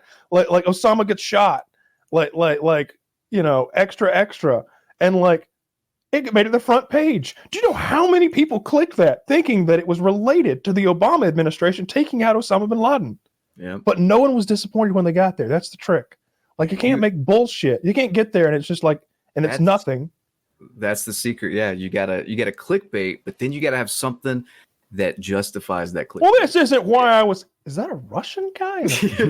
What's he doing? Wait, a 360 no scope? You say? Well, all right. I'm tuned in now. Man, this guy's really good at faking a Russian accent. Yeah, I think I made a video where I shot jugs of water and I called it Big Wet Jugs. Yeah. Nice. In my memory, I ran a very clean channel that didn't clickbait, that was above all that. Same. I look back at some of my titles. No, I didn't. I ran a clickbait. I'm like, oh, Mail Monday on Bloody Ejaculate. I remember I did do that, didn't I? So, yeah. Yeah.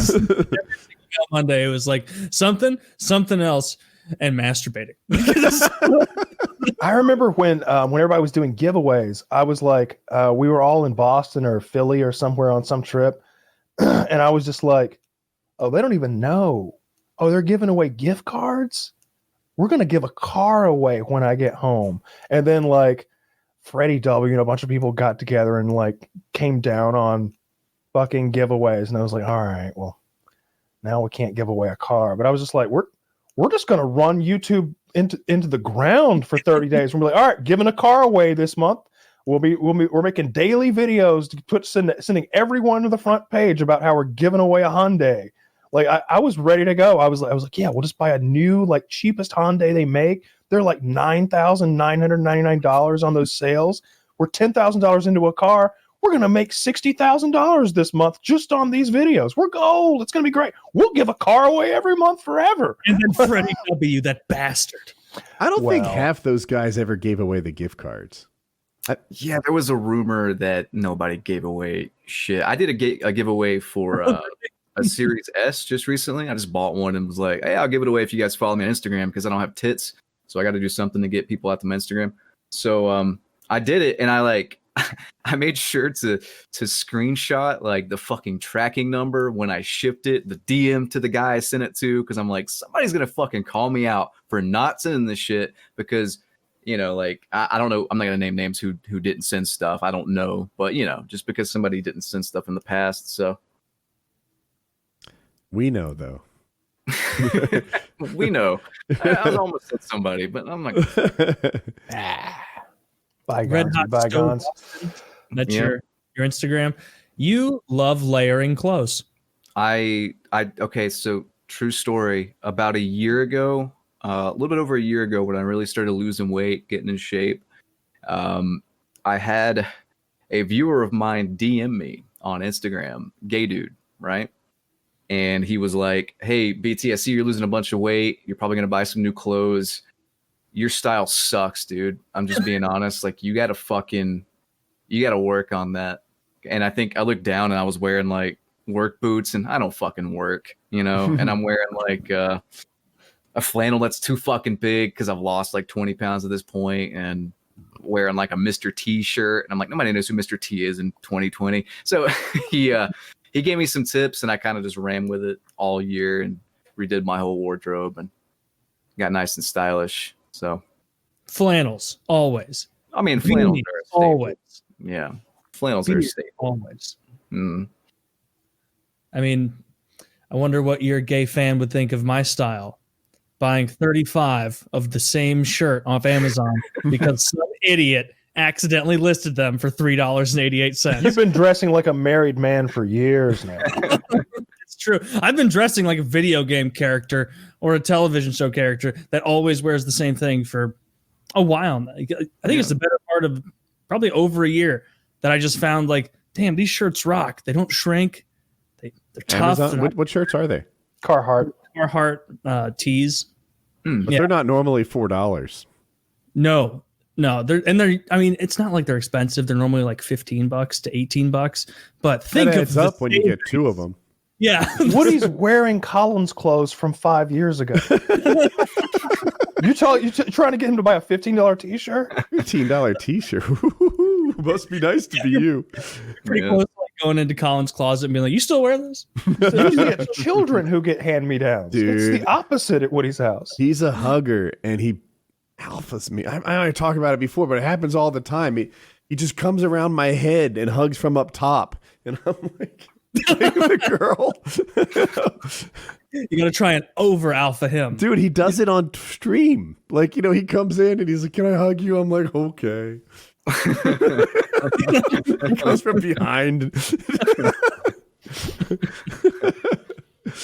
Did you guys watch Dawn of the Dead? Yes. Wait, Dawn of the Dead? What did you think? I liked it. I thought 28 Days Later was better. It is.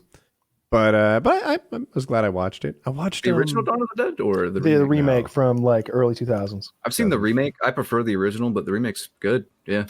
Yeah. See, we talked about this actually. Like, we were talking about zombies on PKN, and we were saying, like, not to say the original is a bad movie, But in the original, the zombies aren't chasing you, right?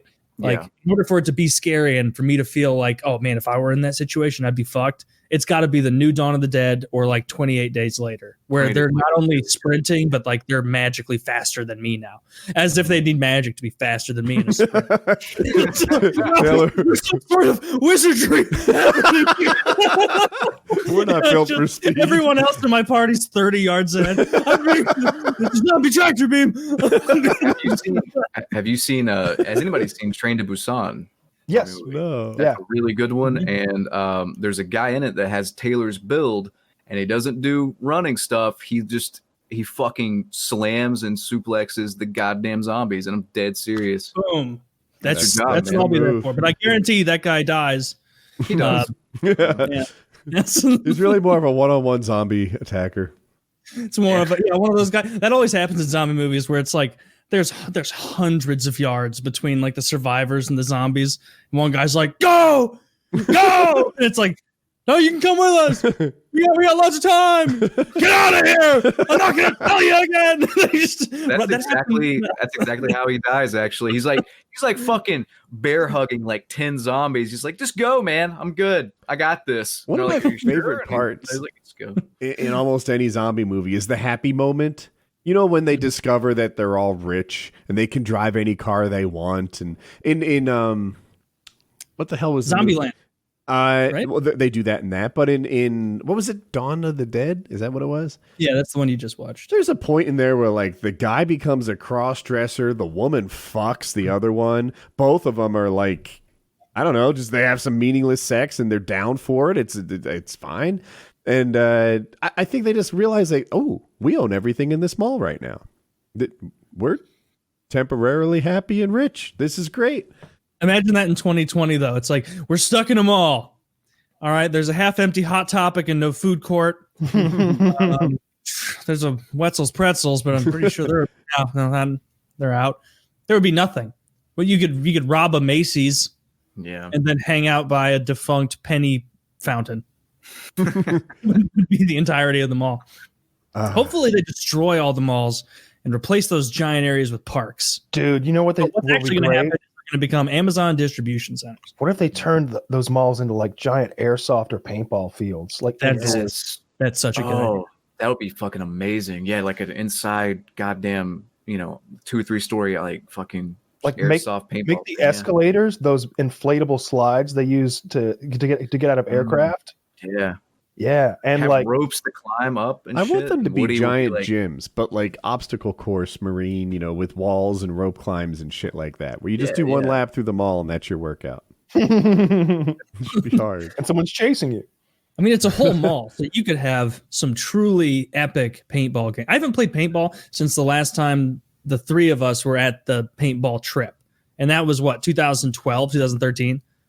Like 7-8 years ago. Oh, you haven't played since then. Yeah, I guess so. Yeah, I haven't played since then. Yeah, we've played a couple since then. We played one at a different park in Chicago. I think that was the last group one we did. That was fun.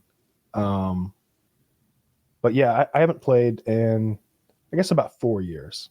If I were to go back, and I mean, this hasn't changed from when I played last. I've always liked the forest courses where you feel like you're in the woods way more than those speedball balloons, because like, I get it. It's active. It's fun to do the speedball thing, but there's something about doing a military, and it is a bit of a military sim. Like you're pretending you have a gun, and oh, the stakes are high. Like, oh, there's a balloon with a Budweiser ad on it. That's kind of taking me out of it. Like I want to be in the woods. I didn't like that we were never involved with the actual scenarios in our scenario games. I would have loved it if we had been part of that. We would just find out like secondhand or third hand, like, oh yeah, they went last night and moved the briefcase from D Squad. And it's just like, why didn't we get to be involved with like stealing a briefcase? That would have been so fun.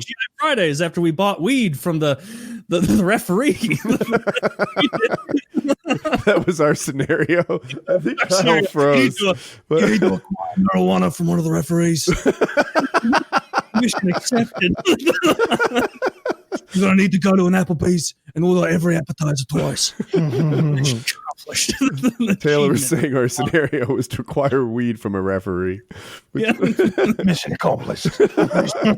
I still remember standing next to Kyle, talking to him about that, and Kyle just saying, that guy's got weed, and then just walked over there, talked to him for a second, walked I remember back. exactly what he said. got it. I'll never. He goes, "Look, I don't mean to offend you, but you look like kind of a guy who knows where the weed is." And he's like, "Oh yeah," like he was instantly Dude. down.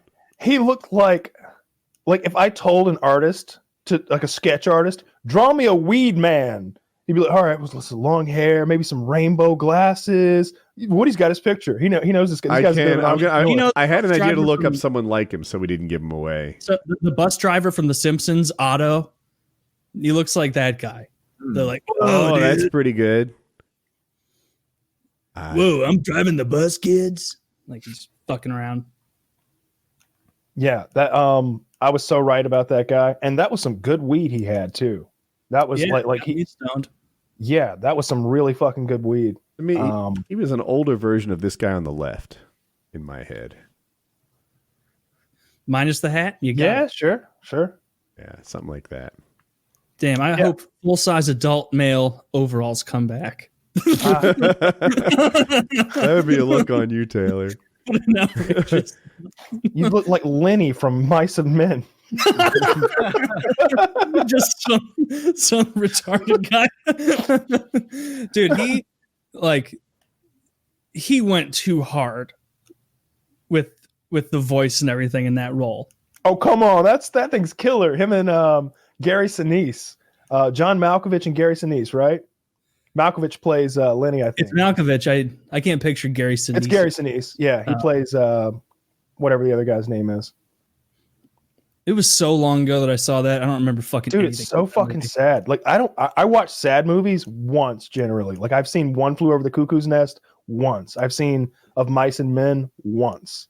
I can see myself rewatching One Flew Over the Cuckoo's Nest. That one's funny until the end. It's pretty comedic. I can't go back to that. That's so upsetting at the end. It is. I saw the Sunny episode before I saw the actual movie, and so like first of all, when it was Danny DeVito, like I was watching it with my brother and our girlfriends, and I was like, "That's fucking Danny DeVito," and they're all like, "Are you stupid? No, it's not." And then, yes, it is.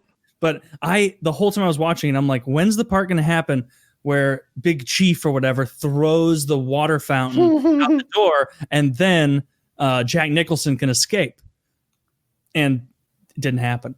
I was so surprised when he gets smothered at the end.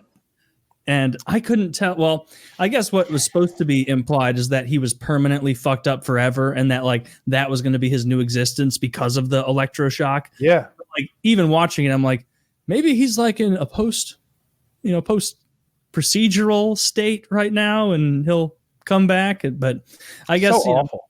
And he wasn't even supposed to be there. Like yeah, he was fibbing. Yeah, the whole thing is awful. I think they made a prequel series about Nurse Ratched. Yeah, they did. Sarah Paulson's in that from American Horror Story, I think it is. Yeah, I didn't watch that either. She was a great character in the movie, the original. She won an Oscar, I believe. I'm pretty sure One Flew Over the Cuckoo's Nest swept the Oscars that year. Yeah. Mm-hmm. They won everything they were put up for, and they were put up for all of the major Oscars, like actor, director, film. Of the sad movies, I would say I haven't rewatched Green Mile in a long time because that I can rewatch. I don't feel bad for John Coffey. He's fine. I feel bad for John Coffey, and I feel bad for him and whatever the character's name is, who like is like, he's my little mousey. He's a circus mouse. Is John Coffey dead in real life? Yes. Yeah. He's just too much to stay alive very long. Police shooting. I don't believe that. He was trying to use his magic and cast spells on the officers. Did he die suddenly? I bet he did. Yeah, like a heart attack or something. I think his name's Michael Clark Duncan. It's like I keep saying, skinny guys wither away. Big guys, they click off. Woody, who's the star of Home Alone? Oh Jesus, Macaulay Culkin. Nailed it. Yep. Damn it, this bit's over. He's learned it. There's more out there. There's more out there. They asked I'll wait a few months before. Hey, what's the name of that? What's the name of that little Indian comedian? Even I know this. Don't say it. It's incredibly difficult. Parks and Rec. It's like Aziz Ansari or something like that. How close to That's close enough. I'll take Close that. enough. Yeah. You got all the right letters. Yeah, he got them all. He just didn't quite get the pronunciation, but that's close enough. It's What is Aziz Ansari. Okay, I was close. Yeah, That's really normal close. people close. That's normal people close. Yeah. Normal people. These are hard names you're hitting me with. This is no Liam Neeson right here. Oh, we nailed that one too. That one actually, as I process it too, is hard. You know, I'm not getting. Oh no, It was the other guy though, the one from the Naked Gun movies and Airplane with the white hair, the comic guy. His last name is Nelson. No, it's not. It's not. I don't think I Nelson know is the bully from The Simpsons. Yeah, he's that guy. Yeah. what is his name? I don't know. I do know the guy you're thinking of from Airplane, Yeah, white yeah. hair. Airplane, from the files of Police Squad. And don't call me Shirley. Yeah. I don't know. What's his name? Leslie Nielsen. Oh, yeah. Used to always call Liam Neeson Liam Nielsen, and you were like merging those two individuals a little bit with the name, but you've gotten that one. I used to get Emma Watson wrong, but I've got her down. Yeah. Emma Stone. Who is the other Emma? Who is Stone? She's There you go. the chubby faced one. Oh, she's not chubby faced. Oh, Your please. standards are so goddamn high. Pull up an Emma Stone picture right now for the audience and for us. Good Lord, she's incredibly attractive. Chubby face, you are out of your mind. She's like a rail. The girl has it is like 12% body fat or something like that. You can see her ribs. You can see her cheekbones. Yeah. Like, Yeah, you're crazy on that one. That's chubby faced. Wait, you linked that as an example of chubby face? Quickly. That's crazy. You're out of your mind. She does have a round face. He likes that gaunt look that round Chase is a- Utley likes. round, round, in some round is pictures, a face shape. People have like in Woody's faces, round defense, in some pictures, it's a little round, but like it's probably just She's trick of the pretty. light. And she's definitely pretty, but like here. Let's go to the gold standard. The gold standard. Who is his gold standard? An Auschwitz victim. Look at her. Look at the difference between those two. Oh my God. That girl. Come on. She's just got different bone structure and she's Yeah. shockingly thin. She's dangerously thin. Dangerously thin is how I like them. She just There's has a what- differently shaped face. There's what he's talking about. Like her face can have a roundish Oh wow. look. At the Jeez. bottom. Yeah, well, if Yeah. he sneezed a half second ago, yeah. No, that you're kooky on this one. I would rather be with Emma Stone than Emma Watson. I just I don't know there. anything about I had either a of them. thought today. I was in the gym and I was thinking about Gina Carano, the super fat chick from Mandalorian. What's her name? Yeah. You're close enough on that one. Dude, my theory is this. Go back to young Woody in high school. If they thought there was even a chance of a snow day, I wouldn't do my homework, right? Like, just not do it. I wouldn't be prepared for the next day because maybe there'll be a snow day and I wouldn't have had to do my homework. And what a fool I would feel like having done it a day too soon. So I picture her with 2 bags of potato chips, just double fisting it constantly, being like, I thought COVID would cancel this. Holy fuck. Like, oh my God, I'm 40 pounds overweight and I'm an action hero. And I thought Corona was going to bail me out of my obligation not to be a fucking Miss Piggy. But here I am. Dude, she's 40, might be exaggerating it, but if she lost 40, she wouldn't be unhealthy. She used to be an MMA fighter, and she had fucking like visible abs. And Oh, we know. She was hot. Yeah, I she mean, always struggled with the yeah. weight as an MMA fighter. Yeah. I think she was But we 130. looked at these photos. She's not fat. She's looking She's thick. come on, dude. She's fat. Jeez. little bit Oh my pasty. God. They have done, they give her like full body yoga pants and she still looks fat. Yeah. I'm trying to.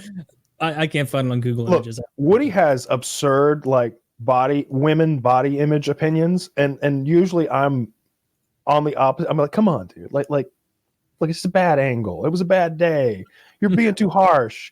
He's wrong about Emma Stone, for example. But Gina Carano, like what we're seeing is polished, as good at They're making a Star Wars TV show, okay? There's fucking spaceships, lightsabers, and people using the Force, okay? And they make all that look real, but they haven't figured out how to make Gina Carano not look fat.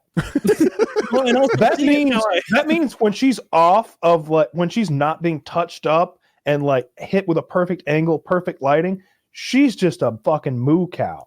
Like she may be way fatter than we think. Mm-hmm. And I will also add, I don't watch this show, so I have no point of reference. Well, I mean, we can. Camera adds 10 pounds. There's a good 4 or 5 cameras on her at any moment.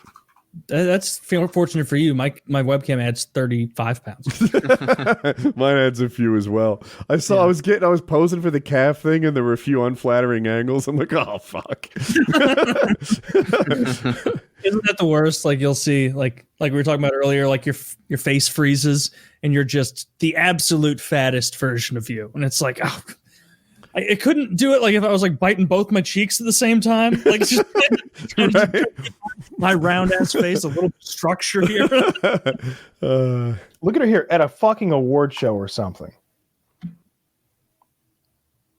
Is she the guy getting punched by Connor? Yeah. In the thumbnail? Yeah. Oh my. No, I thought she was going to be hot in this picture. Dude. What character? Scroll down and you get a side angle. That is Dude, those tits are enormous. Those tits are enormous. It's like she's on the cusp. I feel like she's on the cusp of thick and fat. Like she's kind of, I wouldn't call her full blown fat, but dude, look at that side picture. She's on the she's on the cusp. What is her power in Mandalorian? She's another bounty hunter. She's just like an ex-shock trooper. That is. She needs her calories. She needs her calories. You gotta have energy to shock troop all around the galaxy. And the thing is, hang on, look at her here. I hope that this is visible. So it's Pinterest, which is annoying as fuck. Yeah, she's cut as fuck right there. Yeah, now that's her. That may be her even weighing in, or yeah. Mm-hmm. But she's so much. Yes. Here's the thing, though. Here's the crazy thing. Beautiful. If she were to make an OnlyFans right now with her current body type, because that's like thick girls are in right now, she would probably make more than if she was in shape. Like if she could go between the two, She's on a website called curvage.org where these people are all about fat celebrities. And I'm trying to find the picture that led me here because it was awful. I see weigh-in Gina Carano and I think wedding picture. I see award show and I think now. Taylor, I think you should give some real thought to bulking up for the wedding photos. Oh my God. All right. Look at this one. Okay. This is for The Lion King, which I didn't know she was in. It could be the dress, though. It's a little frumpy, Dude, what is that dress? You ever see Charlize Theron wear a dress like this? No. You ever see Halle Berry rocking one of these? There's a reason it's frumpy. There's a reason it's frumpy. Yeah. She has a cold? fold in her belly fat. Is she cold? You could hide another person in there. Yeah. That's because you wanted to bring snacks into the premiere. She needs to do hire a trainer, get on your chicken and broccoli like they all do, and thin it down. Everybody thinks I've got stacked tits. No, 2 Chipotle queso burritos. She's oh my. And look how pretty she is. Like I'm looking at the pink photo, the one with the pink muumuu that she's wearing, and I see a really pretty woman under this layers and layers of fat. Yeah, she's beautiful. Like she's legitimately really hot. Like especially like she's got a great smile. She's got really nice like bone structure. She's got like her whole face is shaped.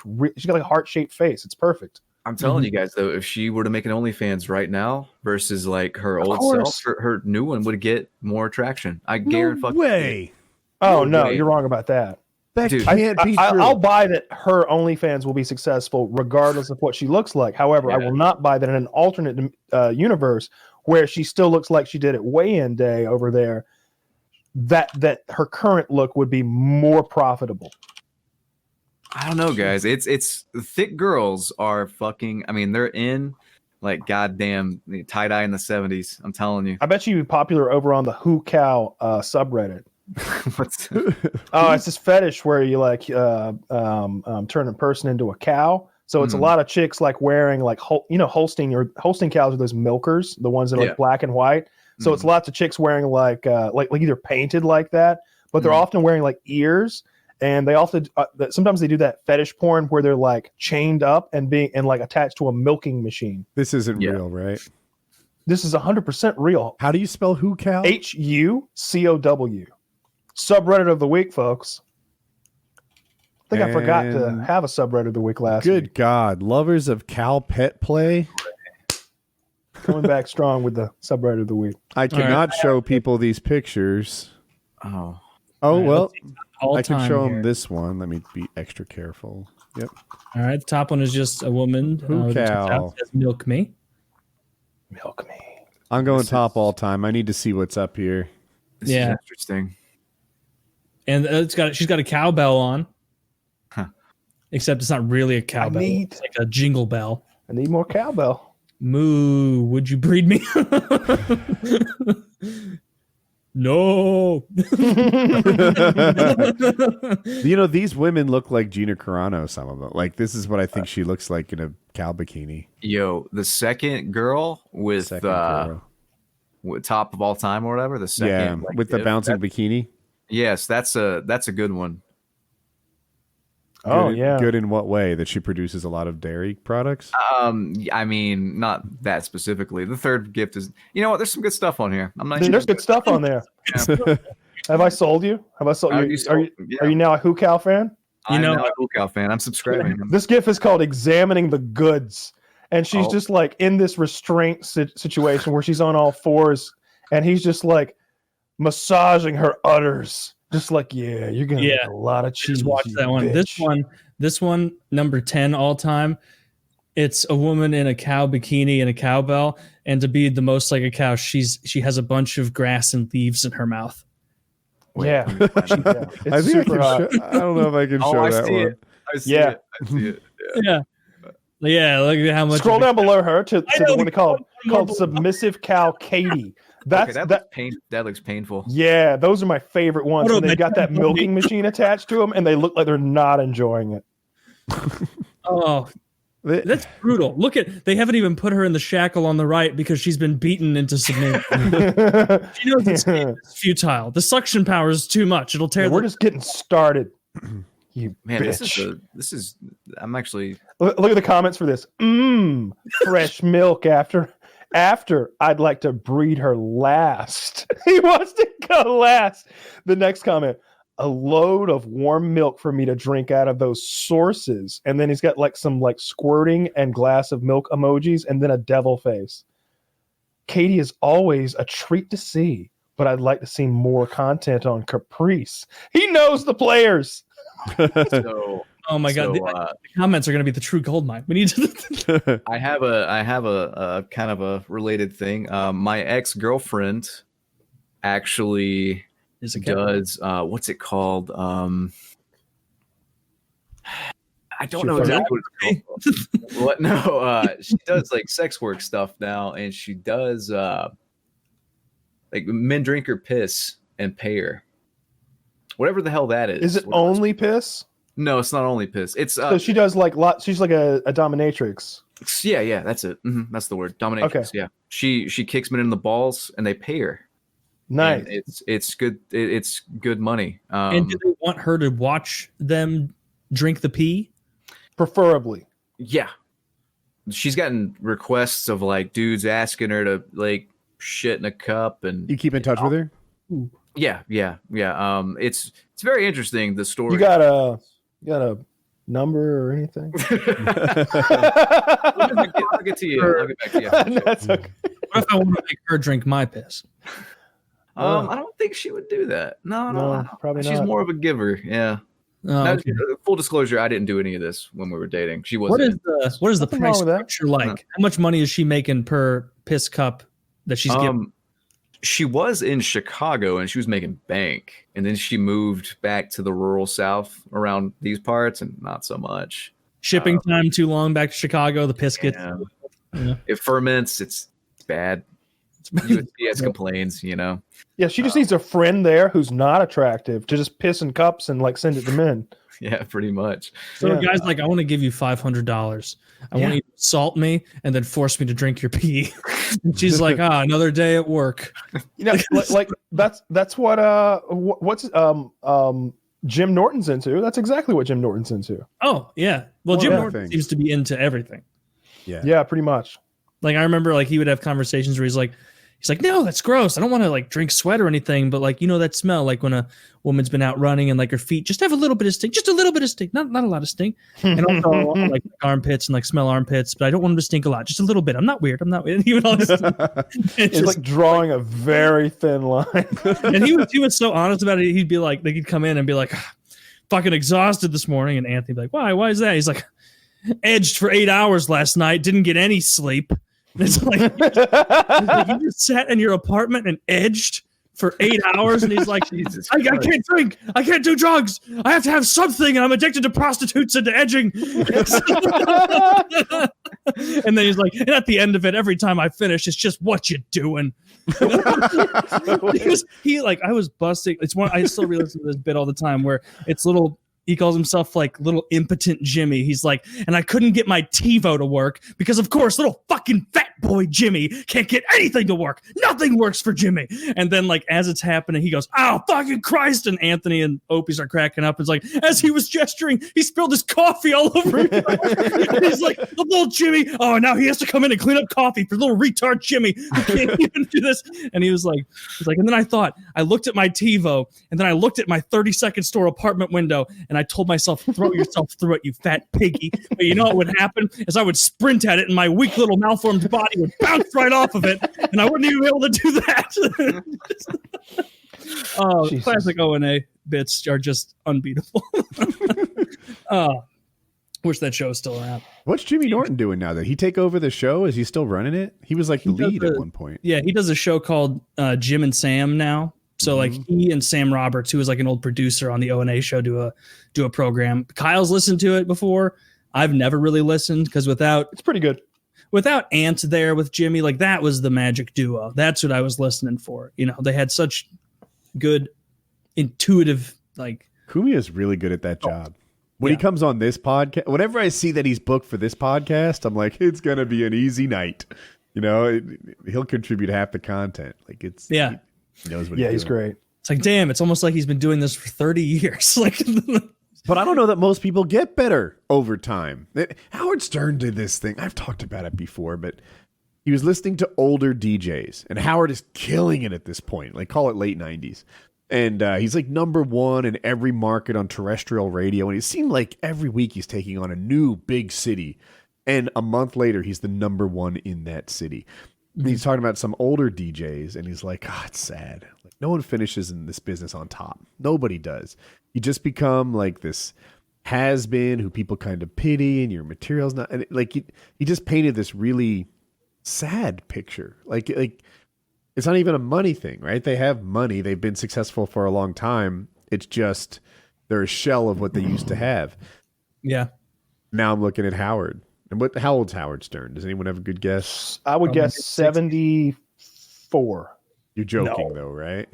No. I'm going to say 65. He's 66. I was going to say 60, 65, yeah.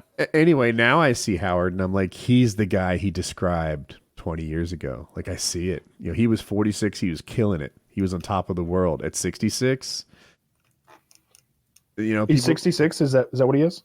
Taylor he's said it was. Yeah. Yeah. Damn, Anthony's going to be 60 in a few months. Yeah, Anthony's still good at it. I bet Howard's still good at it, too. I hear him on interviews every so often. I don't watch his show, but, he'll go on a late night show or something, and I'll catch it here or there. And he's a good speaker. He does his job. Mm-hmm. Yeah, I should re-listen to, or not re-listen, I should listen to some old Howard, because everybody talks about how great it is, and I just, every time I think about it, it's like, nah, I don't know. In hindsight, was the material that great, Or did I just like the guys? It was almost like a daily vlog. Like, I wonder what Howard and the boys are doing right now. They always have something crazy going on. They always have a thing. And I tune in, and I had long commutes at the time, which is why I listened to so much of it. Yeah. And it was like, he killed it. I forget. I think he finished at 11 a.m. So your commute's always done by then. Yeah. But he started super early. He went like 4 a.m. to 11 a.m. or something big like that. And the time you were commuting at that point was like his heyday, right? Yeah, his terrestrial heyday. He might have made more money on satellite, but these are the days that got him the satellite deals and the fan base. And almost in the way that I watch YouTubers now. A friend of mine, I don't know him super well, but Tucker Gott, he's a YouTuber. He's a paramotor guy. And every time he puts up a video, it's like, ooh, I wonder what Tucker's up to. What's he doing? He built a cup holder for his paramotor with a $500 mechanized camera gimbal. so he could he's like, look at me, I'm banking this way. His coffee's not spilling. It was pretty cool. He had a failed attempt. He tried one of those silly hats with the beer that goes the straw. I don't know. It's almost like I used to watch him because I liked paramotor videos. Now I watch him because I like Tucker. And I could say that about a lot of people. I was watching Juju and Tom today. I haven't caught them. I don't know. I watched a lot of them, kind of faded away. And for whatever reason, YouTube was like, hey, check out them. And Tom is looking good. I know you weren't really involved in the conversation, but Tom is looking amazing now. I scrolled back up and looked at it. He looks tremendous. He's I looked at pictures. He looks fantastic. Yeah. Huge legs. Like his arms, like you said earlier, his arms aren't that great, but legs are fucking crazy. We all have our, core looks good. Core looks good. His chest he's gifted with the chest. We all have our spots. His buys and tries aren't super big, but I don't know. He was always like almost dad bod dude. He took a picture where there's this Fight Club pose with a cigarette in the mouth, kind of leaning back. And he did the same thing.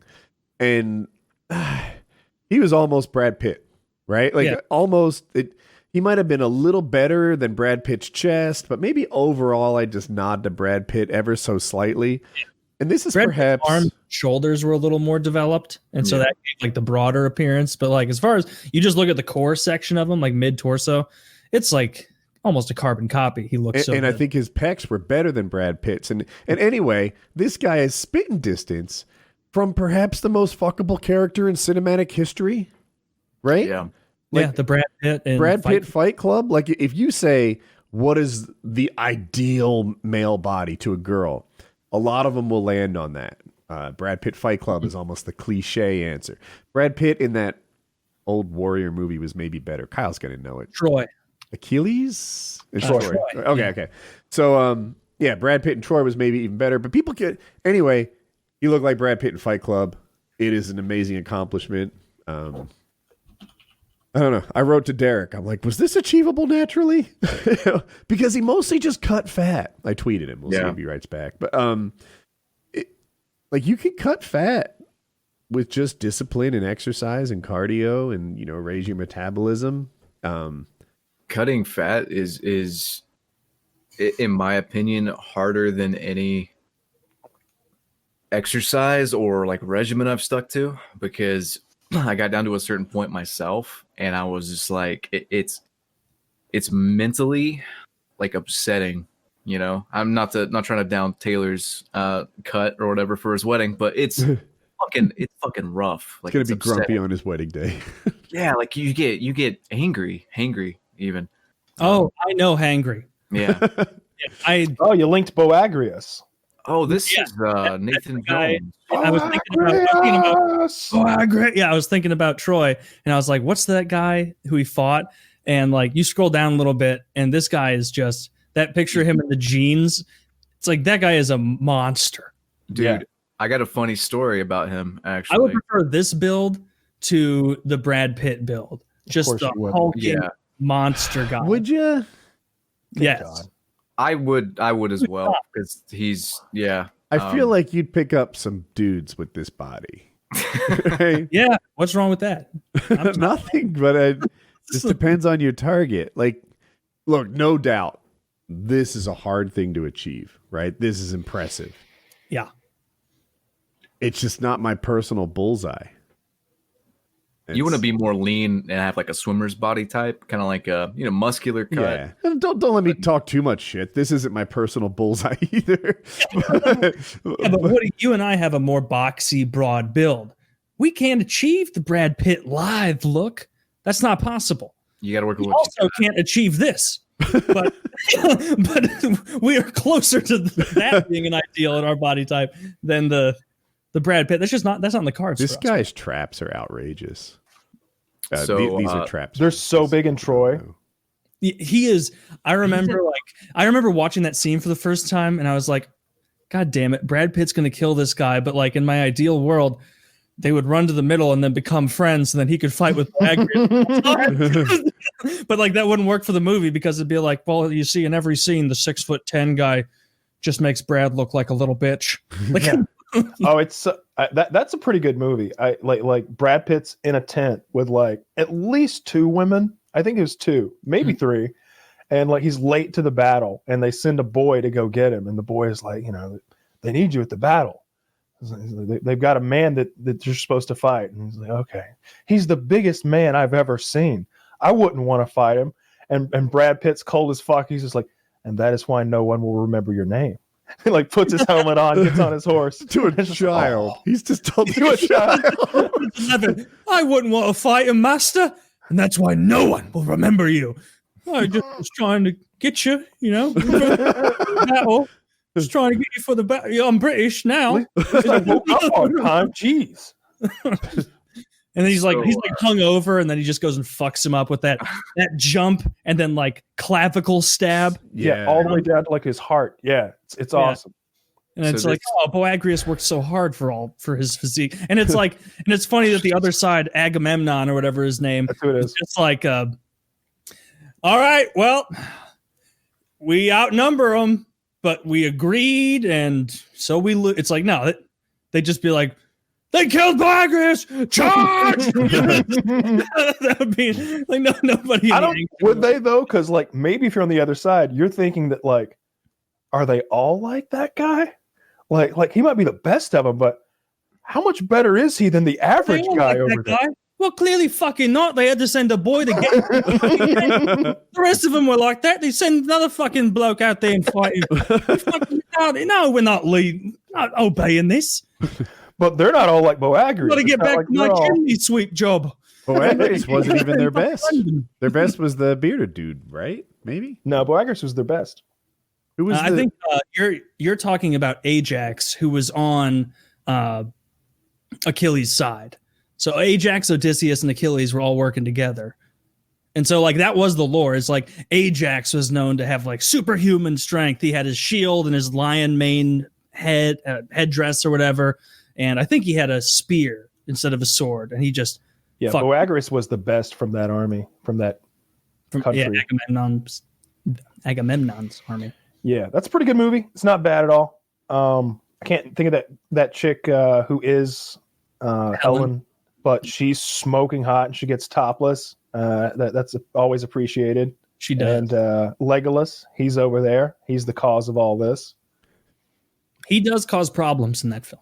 He does. He's the cause of all of that war. That might have been one of his first big roles after Lord of the Rings.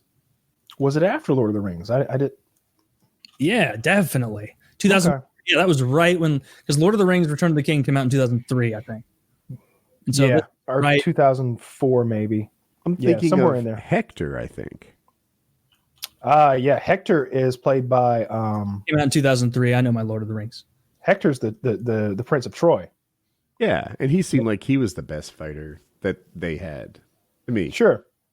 Not Boagrius. Yeah. Hector was their legendary guy, but he was fearful of Achilles because of all. Rightfully so. I love that when they're having their fight there, toward the end, and Hector's like, "Let's make a deal. The loser will be given full burial rights," and Achilles is like, "Tonight you'll go to hell with no eyes and no tongue, and you'll wander the underworld deaf and blind and dumb."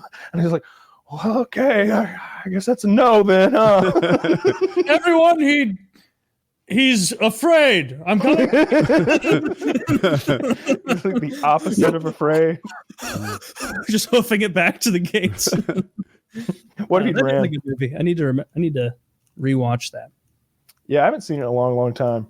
I think I've only seen it once or twice, but it's great. And Brad Pitt's, that's his top physique. That's his best physique ever. Yeah. For sure. You know what else I want to rewatch is Gladiator. I don't think I've seen Gladiator in 15 years. Father to It's a been murdered son, forever. husband to a murdered wife, and I shall have my revenge in this life or the next. What was that monologue that Joaquin Phoenix actually did a good job on in that movie? I say actually as though he's not a good actor. He is. But when his father was talking about all the ways that he disappoints him because he doesn't have loyalty. He doesn't have integrity. He doesn't have honor. And he's like, but I have other traits, father. Ambition.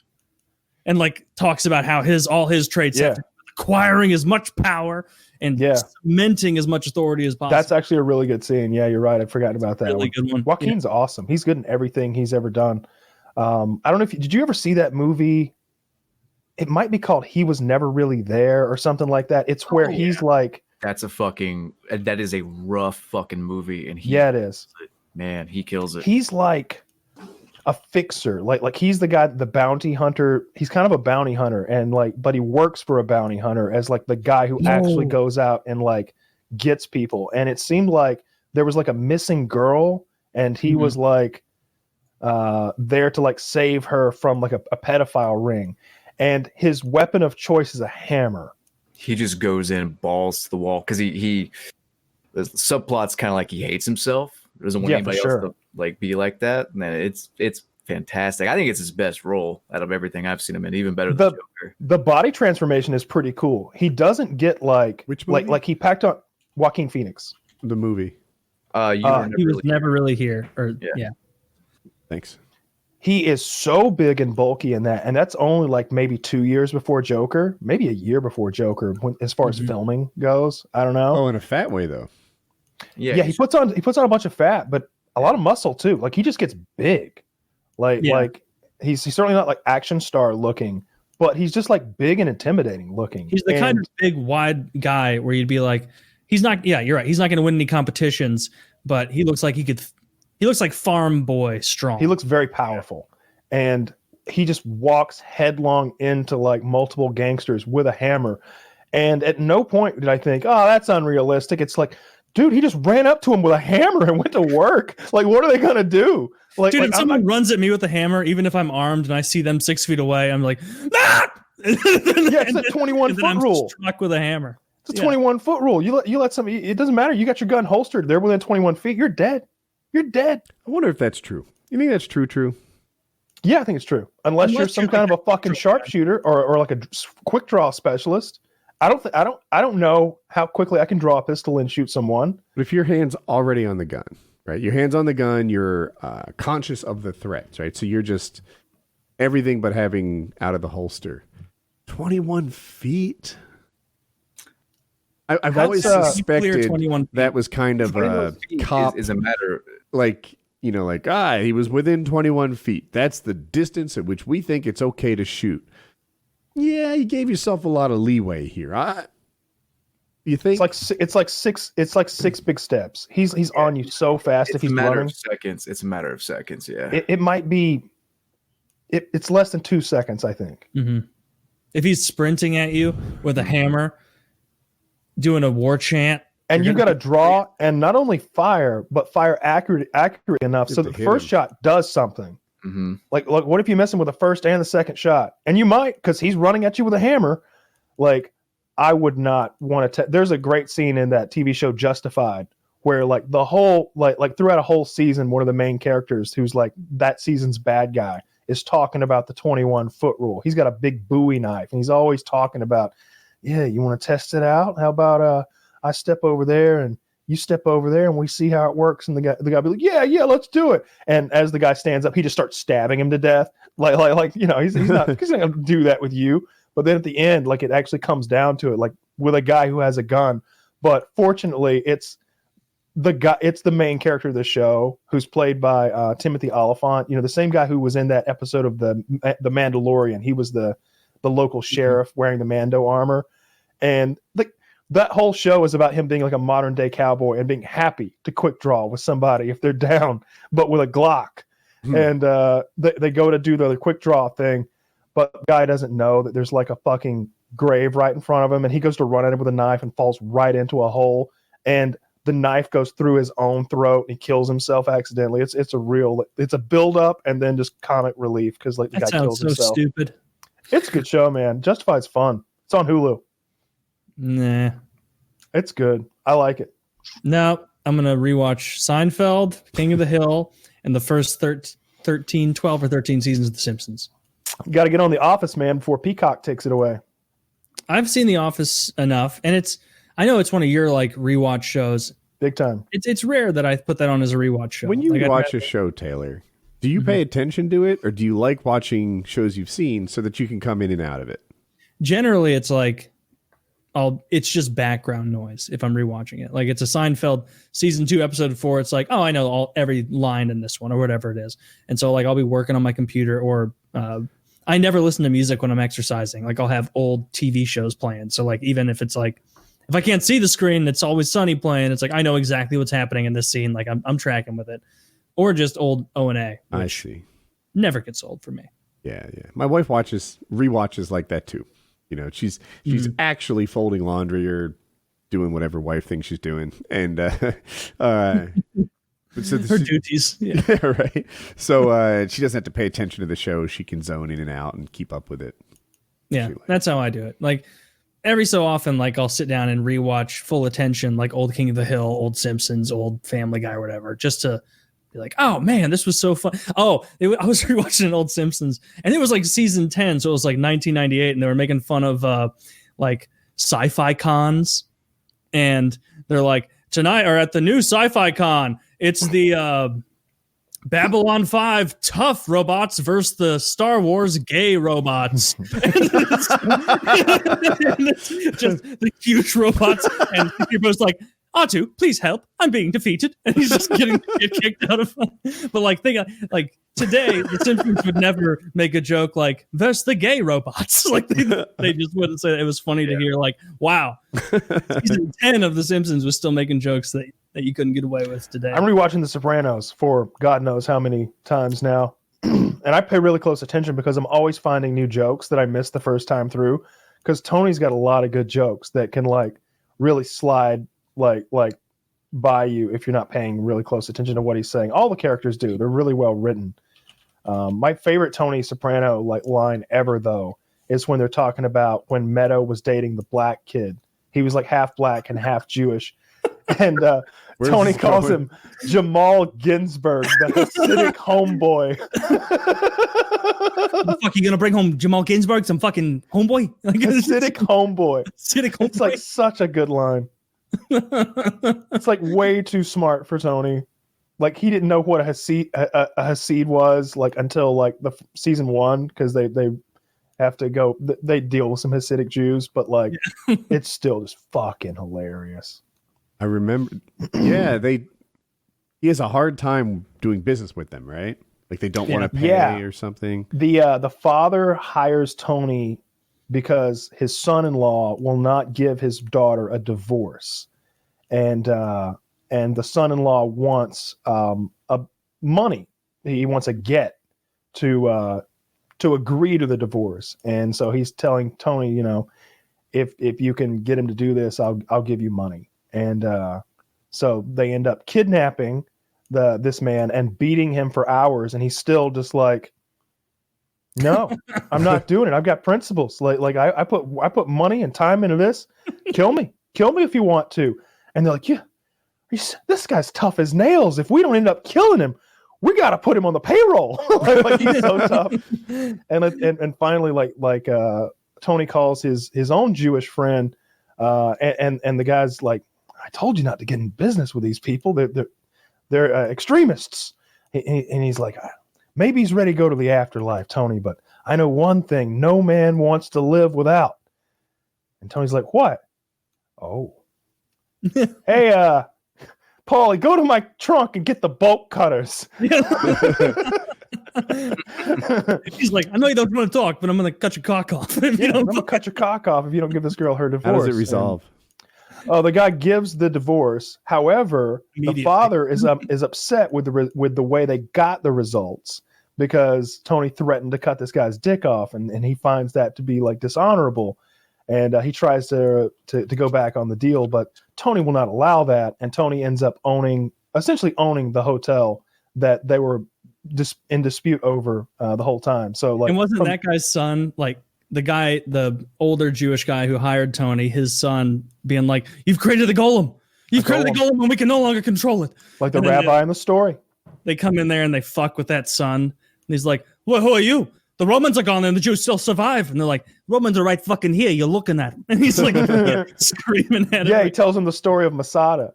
And he's just like, "Yeah, where are the Romans now?" And I'm like, "You're looking at them." It's like, oh, well, in that case, I apologize. That was fucking love I need to rewatch Sopranos again, I guess. It was only a year ago I watched it for the first time, but it's a very dense show. I can see how you rewatching it like 6 times, 7 times, you're still picking up new stuff. I'm still picking up these little jokes that they tell, and lots of stuff like that. I wish I had just like today. I caught 2 jokes that I'd never caught before that were really fucking funny. I can't remember what they were, but like, there's the dialogue so dense in there at times. It seems like it's just a bunch of gangsters shooting the shit, but they're oftentimes like slipping these little insults and like poking each other in like these mean ways that if you catch it, it's really funny. Like Tony's mom's character is up there. Actually, I won't even say up there, is better than Joffrey or Ramsay as a hateable character. She is top 3 that so well. It is a show about gangsters, sociopaths, murderers, lecherous pieces of human shit, organized criminals. And she is literally, no joke, the worst person in that whole show. She is evil incarnate. She has 0 redeeming qualities. She is nothing but hate and vitriol and just pettiness. And it's like, when she finally goes, it's like, man, I wish it had hurt. Yeah. I wish that I wish that like somebody had killed her. Punished her. Yeah, she never got, she died in real life. That's why they had to write her out of the show. Really? Yeah, if you go to the last episode she's in, she is CGI. I had no idea. Yeah, you want it. Honestly, I didn't notice it until I read about it, a few years after the fact, but now it's just, oh, that looks like shit. Now that I know, because they take her head from like previous episodes and they superimpose it on an actress's body, and everything she says is something she's already said. And when you've seen the show 6 times, like I have, every single episode, some of the episodes 8, 10 times, like my favorites, it's like, oh, I've heard her say this. She said that to Junior in season 2. I remember these lines. I remember thinking, and I've only watched it once, but getting such a kick out of the when Uncle Junior said like, "You never had the makings of a varsity athlete." Yeah. And like for some reason that like hit it hurt him so much. Some like formative element of his personality that just struck it like a perfect little arrow, and it resonated, and it was funny because it's like there are things like that. And he's like, I remember when you dropped that fly ball in the playoffs. Yeah, I couldn't face my friends. My friend, you never had the makings of a varsity athlete. What are you talking about? I know the makings of a varsity athlete. He's like, I lettered in football. Not in college, you didn't. College? Those guys were 6'6". He's talking about lettering in college ball.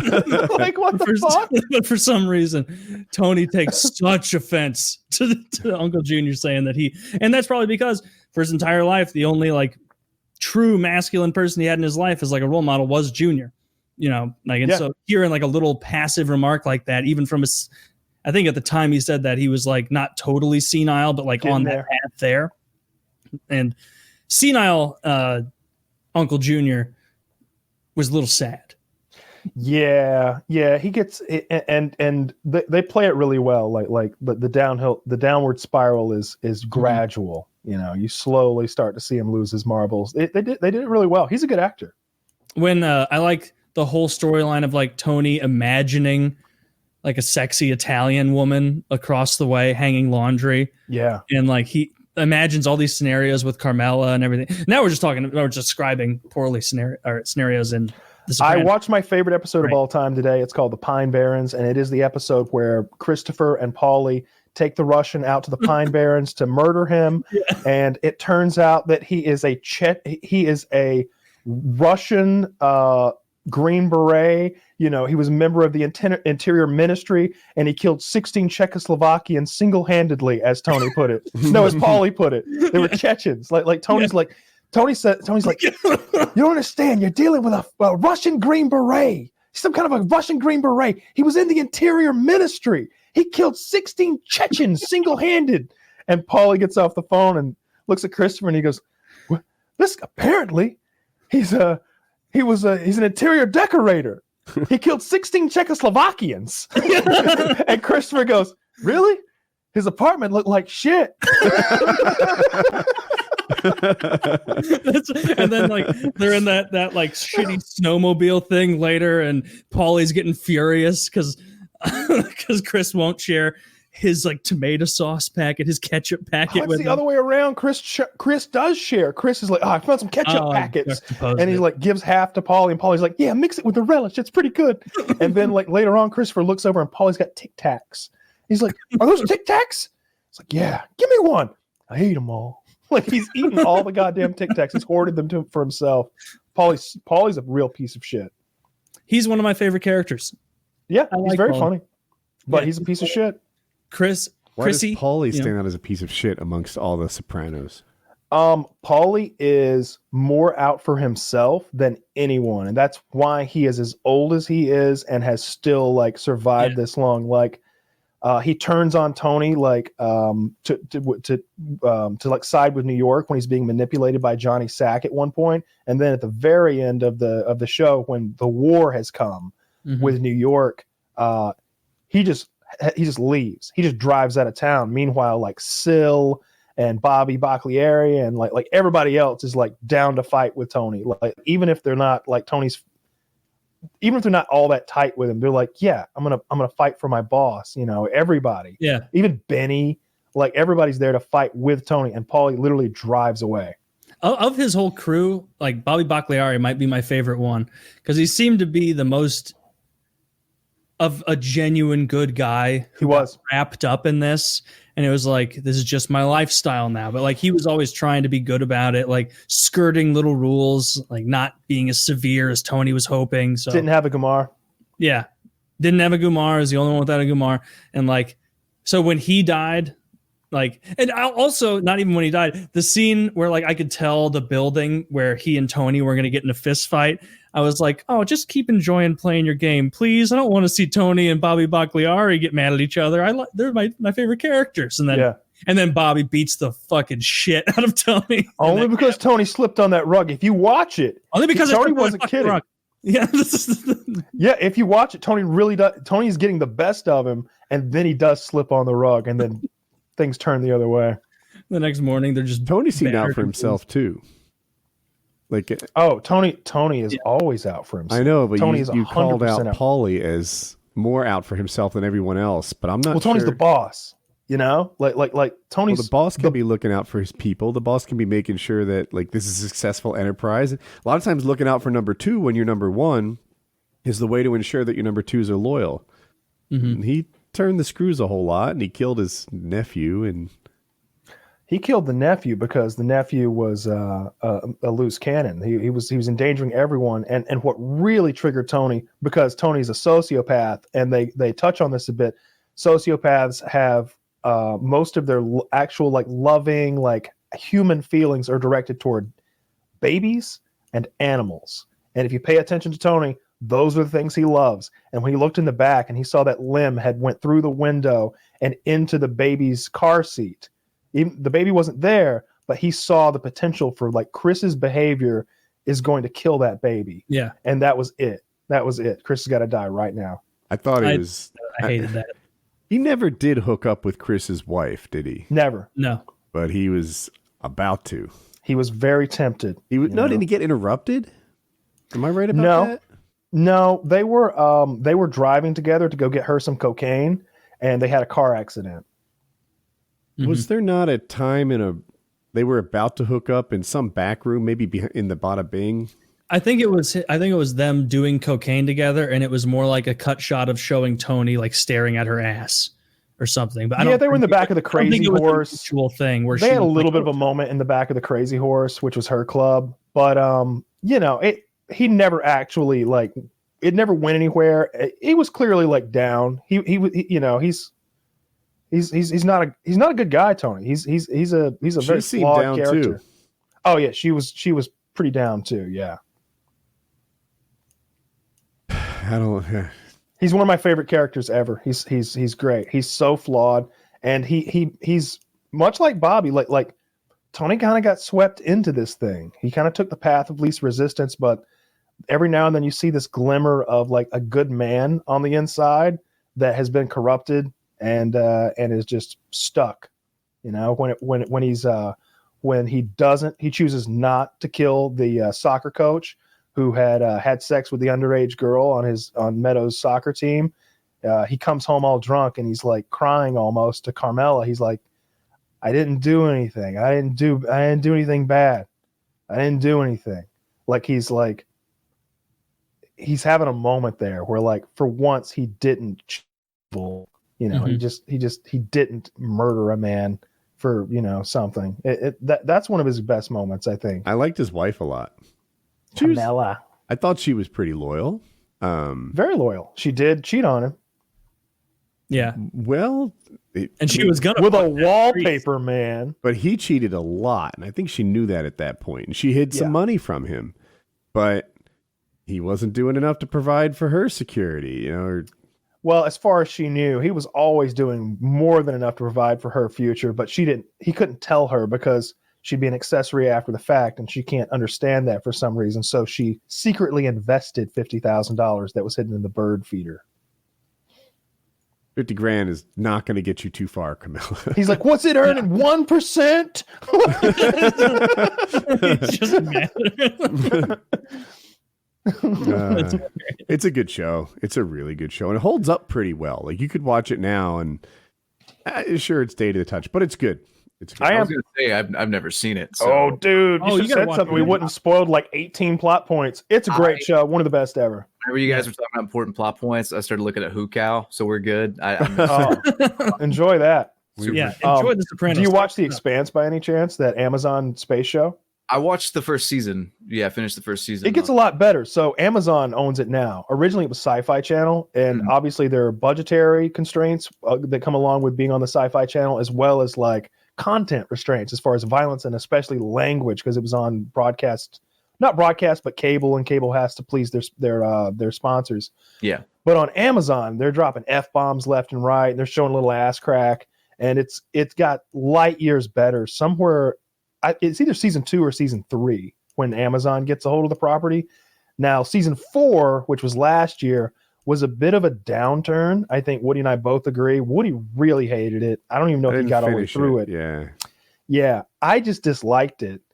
But season 5 just began, and Amazon does a cool thing where they release the first 3 episodes of a season on day 1, and then thereafter it's weekly. So you can either binge watch, or you can watch one and like save the other one, and you watch it however you want. But I'm halfway through the second episode of season 5, and I'm digging it. They're back to basics. They're back in space again, which is what I like the most. Season 4, they were on this planet for a good chunk of the season, like all the main characters, and so they pulled like a Walking Dead where they stay stationary and instead of being like space pirates, like flying around the solar system, getting into all sorts of like random stuff. And I like the space travel aspect of it. I like how the tech works in that universe. It's not all that more advanced than us. If we if the Earth made it its goal to do the things that they're doing, we could probably get there in 100 years. Like if we were actually trying. And that's probably, I don't know what the time period is, but it's probably 100 years from now. It looks like that, 150, something like that. I don't know. Maybe. It's a good show. I like a lot of the stuff that Amazon has done. And Amazon I like did You Were Never Really Here, actually. They did that. Mhm. They did Suspiria remake. They've done some good shit. Yeah. There's so many content creators out there now, like companies, I guess. It's HBO Max is getting the new movies. I don't have HBO Max yet, but they have my attention because. Oh, dude, you need to get it and just to watch Barry. I finished the first season of Barry. Fantastic show. Oh, I've seen it all. I really like it too. It's really good. Yeah, HBO's got some great stuff on it. Their whole catalog is almost worth it. I think they just made. I'm a little confused because I was on Middy's HBO Max and I was getting it for free, but I had side loaded it so that I could get it on the Amazon Fire device. But then Amazon signed a deal with HBO, so now it's on there. Well, that made my side loaded version like kaput.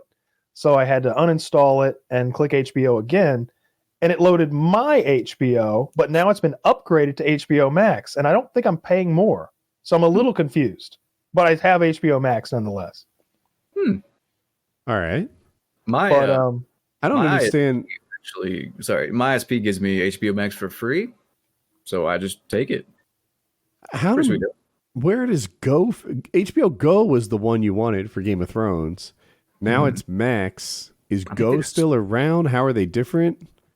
I don't think Go's still around. I think they just. I think it just upgraded to HBO Max. That's what it seems like because I've just got HBO Max and it's like I'm like, what? I have an account? Well, all right. I guess I don't need Middy's password and everything anymore. But yeah, HBO's got a lot of great content, and getting all those Warner Brothers movies is a boon. That's Wonder Woman is coming out in 13 days? No, 8 days. And fuck.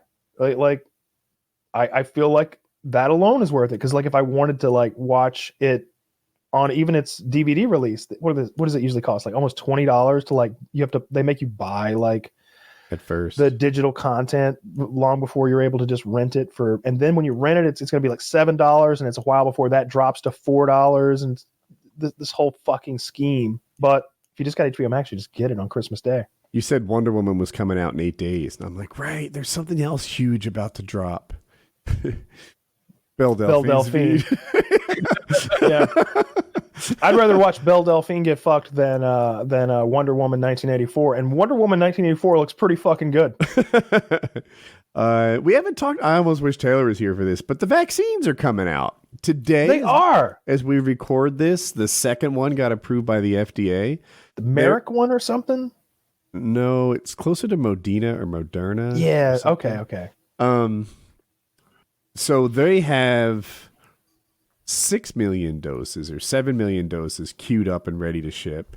They're going to be at their destination next week. Pfizer has 3 million doses already arrived by 2 days ago. So Update on the Pfizer thing. So I heard this on the radio today, like literally an hour before we started filming. And the guy on the radio said, Bell's palsy. no, God, Okay. I hope that's not true. It's not. It was conservative talk radio, but it's this guy called Eric Erickson, I think, who's like got his head on. So like he's been saying Trump lost for a month, and he's like, yeah, the vaccines are here, and that's a good thing. He's pro-vaccine, but he said something like originally they thought you needed 6 doses of the Pfizer vaccine, but it turns out it's only 4. So they have like 30% more doses than they originally thought they did. No, I thought it was 2 doses for both of them. I don't that's- think he means injections. I think maybe he means like Oh, like the size of the injections. something like that. I didn't quite understand exactly what he meant. Like maybe it takes 6 vials. Mm-hmm. They thought it took 6 vials, and it actually takes 4 vials or something it's 6 like doses per vial. I just happen to know that. that. Okay. Well, then maybe it turned out that maybe they thought it was 4 doses per vial, and it's actually 6. In any case, like it was. There's a lot more of it than they thought there was initially because of the dosage. Cool. That was the takeaway. Well, that's nice. Yeah, I don't know. I'm looking forward to being immune. I'm looking Me forward too, to hopping man. on a plane. I'm looking forward to, I don't know, get out and about and, yeah, it's cool. So anyway, I don't know if the fact that we shipped, I'm trying to figure out, we shipped 10 million doses in, call it 10 days. Is that relevant? Can we extrapolate from that?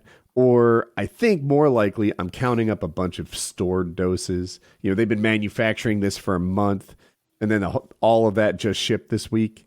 But we can't expect next week to be 10 million more doses. Right? God, I hope so.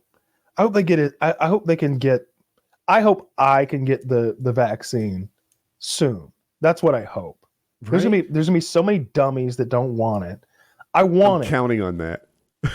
I want it so bad. I want it right now. I just fucking give it to me. I'm tired of having to wear a mask everywhere and be worried about giving this to my older relatives and just hiding in my fucking house all the time. I want to go out. After the first dose, you have some level of immunity already. It takes a little bit, I don't know, 10 days or something after the first dose. But it's like, oh, that's encouraging to me because at least it's not, I think it's the first dose and then it's about 3 weeks. Then you get your second dose. And then 10 days after that, you're as good as you're going to get. But that is what, 4.5 weeks? Mm-hmm. That's a little while. But if 10 days after your first dose, you're almost there, that's encouraging, you know? For sure. Yeah, that's very helpful. I mean, I want to go to the movies. I love going to the movies. Yeah. I like the whole experience. I like getting popcorn. I like paying too much for a soda.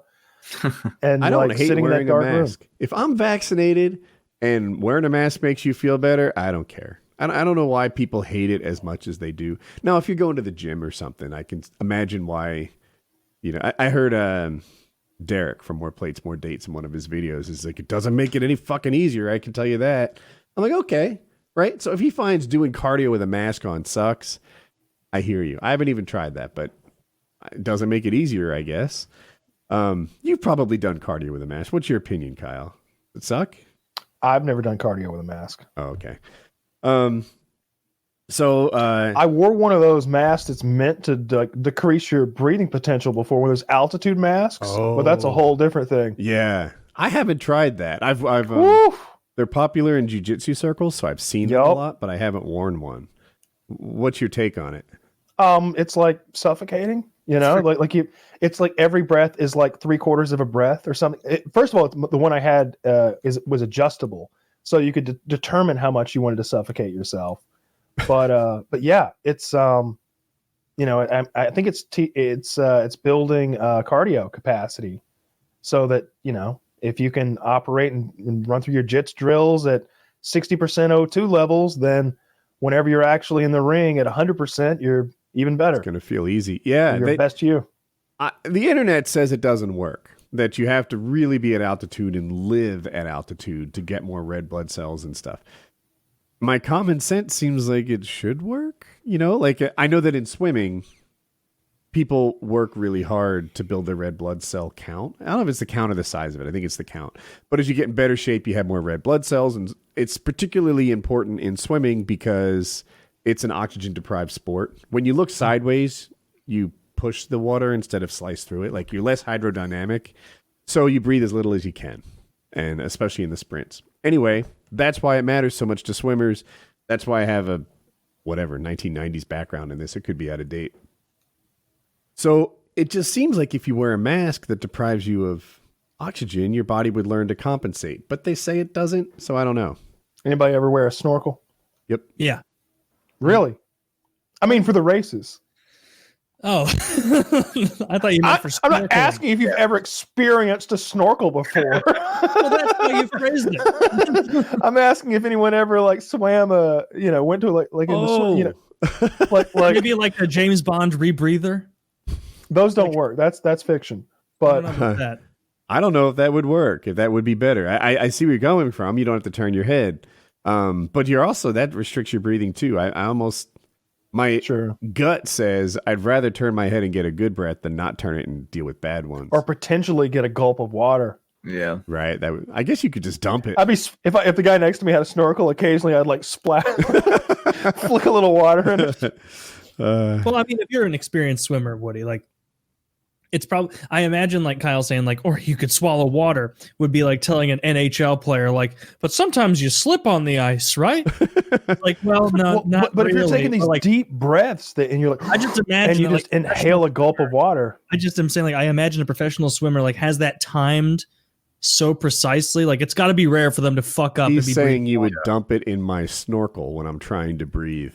Like, oh, I see that. Oh, yeah. I don't know. You just do that Because I've done that. Like snorkeling, I've accidentally inhaled water and like just almost died. It's awful. You realize how like bad your body is at handling it. You get a 1/4 ounce of water in your lungs. Yeah, it doesn't like it. It doesn't. No, like and it. you're like, God damn, I'm fragile. This is on a video game topic, but just now, Sony decided to pull Cyberpunk 2077 from the PlayStation Store after a disastrous, bug-filled week. People are comparing it to the No Man's Sky release, but the big news there is Sony just pulled Cyberpunk 2077. They're like, we're not, and they're issuing refunds to people who bought it from the Sony store because of how many problems there are. Even on the PS5, you can't get it. Oh, yeah. Yeah. Wow. Okay. On the PlayStation Store, it's IGN gave it a 4. Holy shit. I didn't know it was that bad. I thought it was just a buddy of mine got it and said it was glitchy but fun. So I was like, oh, it's like Skyrim, Elder Scrolls or something, Fallout. But I didn't know it was that bad. That's what my brother said. He was like, this game is fun. It's kind of buggy and silly, but that was when he was first starting. But I guess it has the same, problem that Skyrim did early on, where it's like, yeah, those bugs might be silly and fun the first 1/8 of the way through the game, but then you get past that and it's like, oh wait, all those bugs are preventing me from being able to pursue the plot lines and the storylines that I want to. So fuck. Oh no, oops, I hit that Skyrim glitch where there's just no Assassin's Guild. She'll just keep asking you, have you delivered the soul to me? It's like, yes, but PR person from, is it Project Red? Do I have that right? The people that make I'm not it? familiar with that. I think so. CD Project, I think it is. Yeah, CD Projekt Red. Okay. Well, anyway, their PR person was like, we have to fix this game. It doesn't matter what it costs. Doesn't matter if it's profitable. At this point, as a corporation, we need to restore our good name. Mm-hmm. And like, it costs no object. We've got to make this game great or we won't have a great name anymore. And I read it and I'm like, ooh, that is admirable. That's amazing. They're like, screw profits. We have to make this great. Our reputation is at stake. And then I'm like, actually, that's just really good PR. Yeah. I was going to say, it's like, no, that's the PR person saying that. Right? PR person is just a professional liar. That's what PR is. Yeah. It's just, it might not have been the PR person, but yeah, whatever it was Project Red, like it's some senior guy. And so I bought it for a second and then I'm like, well, let's wait and see. Let's wait and see if they really come through on that. Isn't that a cataclysmic failure for it to release so badly that Sony is giving refunds? Yeah. That's weird. Because I'm sure really it's not the worst game on Sony's PlayStation. It's probably getting the most complaints, though. Okay. Here's what I think, though. I think if Cyberpunk didn't release, Cold War would be getting those complaints. So I'm kind of pissed off that Cyberpunk's glitchier because I would have more roasting content. They stole everything from me. Yeah. Don't worry, in 11 months, there will be a brand new COD for you to hate. Oh, yes, I can't wait. I love how that's your niche in the community where it's like, hey, there's a brand new COD, and if you like it, you're a fucking retard. Here's 10 videos why. I'm like, you're fucking killing it, so that's great. Like 50. I was gonna say, somebody said today in a comment, if they ever fix Call of Duty and make like a really good game, your channel is gonna die. And I'm like, yes, you're right.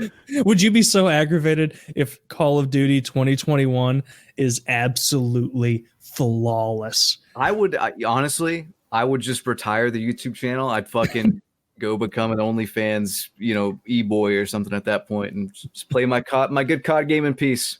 That's what I would do. You can stream. Are you still mostly streaming Pokemon and stuff, or? I haven't been streaming because I've been doing a YouTube video a day, and I didn't want to overwork myself. So, I haven't been streaming for the past month, and I can't play Cold War for more than a fucking hour before I want to kill myself. So.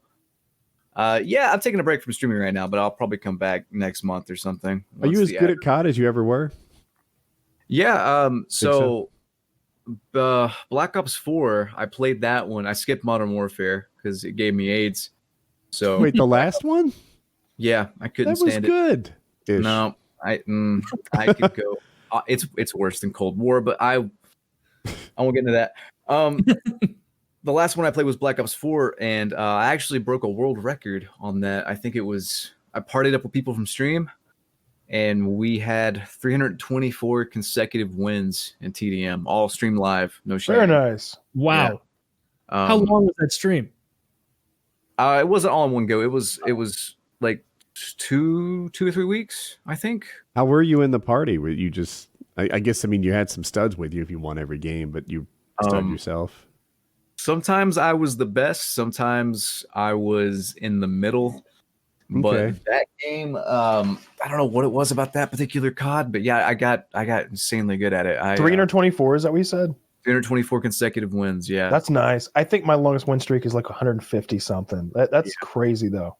Yeah, we lost it because the servers crashed. We didn't actually lose. True story. We lost I lost legit like 20 games later, to like a super sweat lord team. But yeah, we got to 324, and that was the world record on Xbox. And I checked my stats on it, and I was like KD wise, like top 0.5% in the world. Wow. Or whatever. Nice. Which is what was your KD?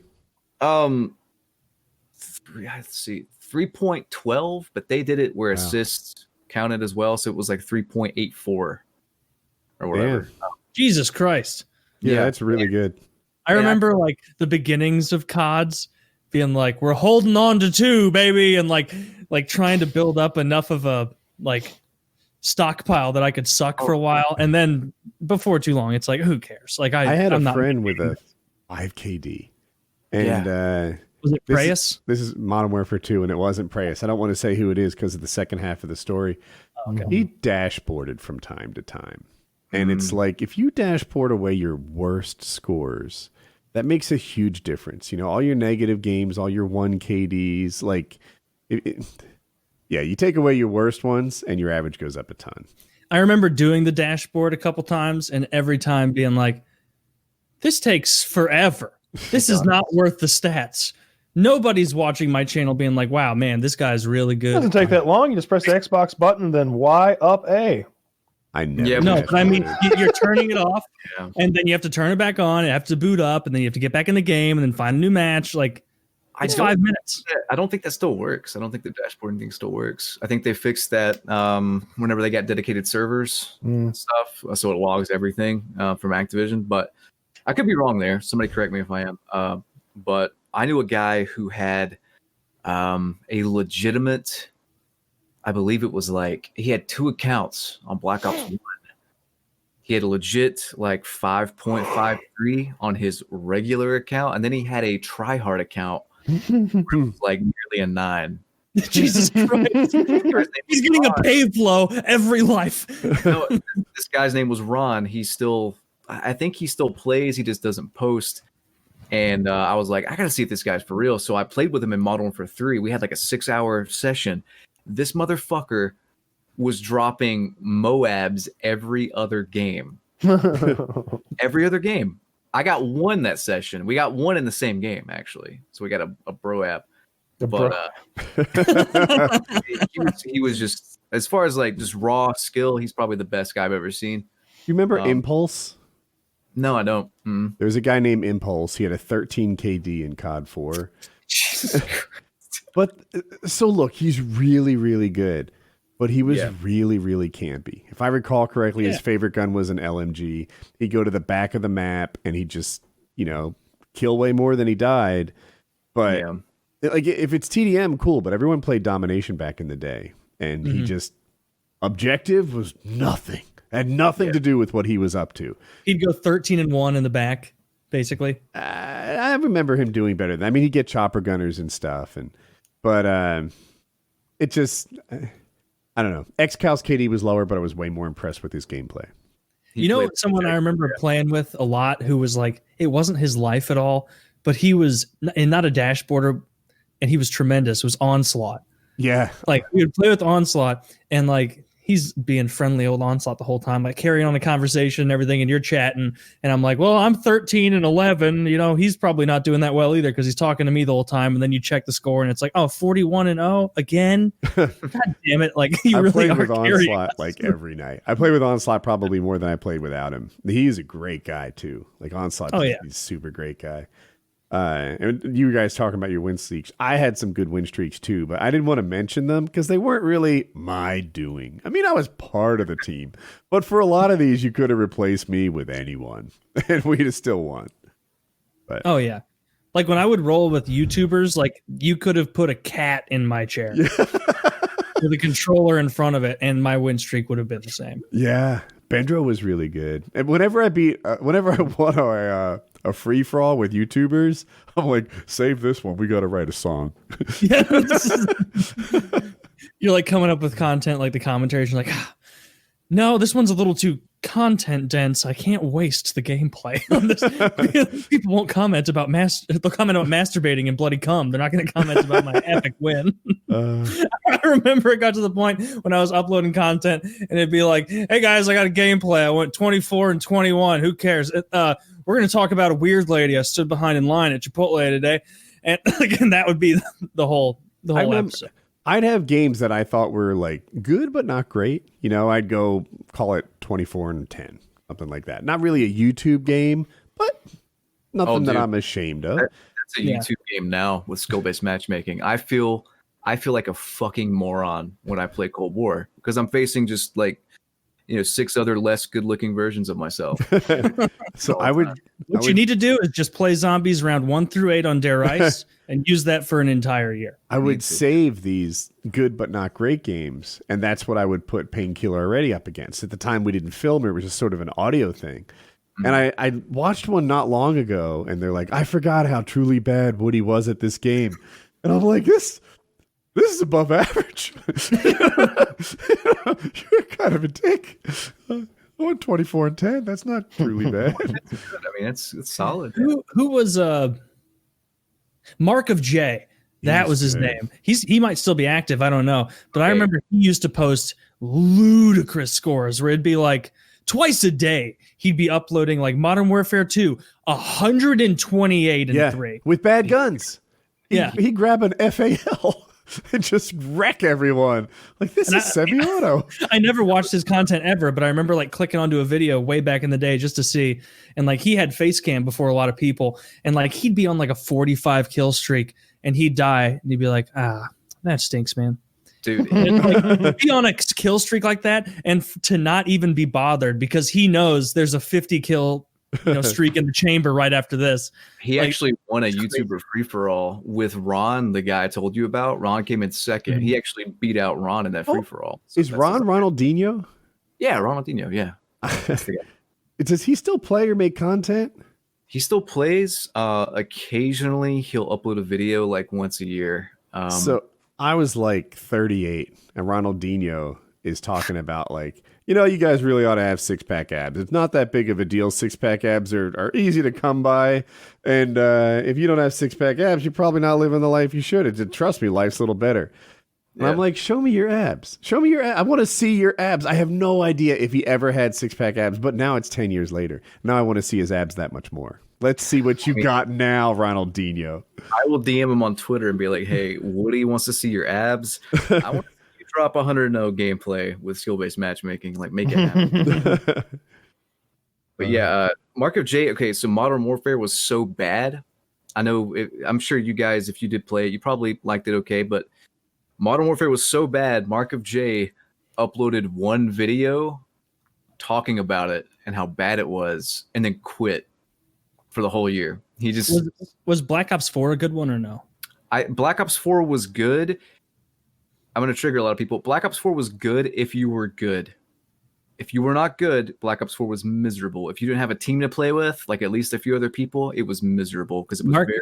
Yeah, I'm looking at Mark of J's channel. He doesn't upload much, like a few in the last year. Mm-hmm. But I went to his most recent one on Black Ops 4, and it shows the TDM, and his teammates KDs are 1.89, 1.33, 0.86, 0.6, and 0.45, and his KD ratio is 31.5. Jesus Christ. Did he get 2 deaths? Over a third of these. Speaking of video games, a slight change of pace. I talked to the boys in the $50 patron, and we're gonna do a Rust wipe. We're either starting, you can it's today's Thursday, so we'll either find a Friday wipe and start tomorrow afternoon, or a Saturday wipe, which is probably what we'll do. So I'll have an extra day because I've been up all day and it's getting late, and I've still got more stuff to do. I don't know if I'm going to sleep late tomorrow, but if anybody wants to get in on this, just quickly become a $50 patron tonight, and you can join us. Only Saturday. Patreons are hearing this tonight. Yeah. Good point. Well, mostly. Anyway, we're gonna have a good time. I'm psyched. I've never done a Rust wipe with this many people before. What's your estimated team size at the moment? Well, I usually have, like, if I really want to get my friends together, there's like 8 of us that can play.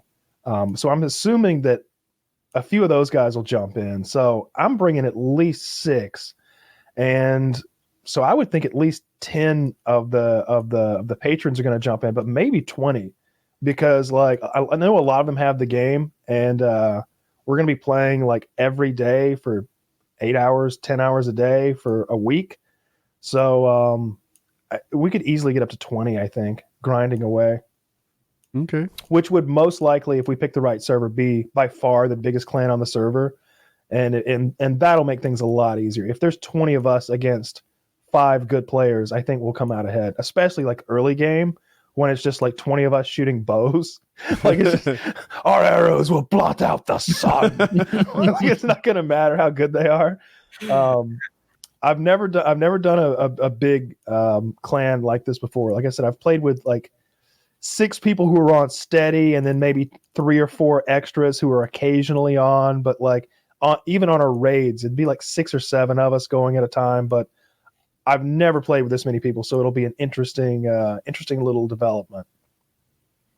In Rust, That'd be fun. I'm kidded and you're more talented, can you win? Oh yeah, get fucked.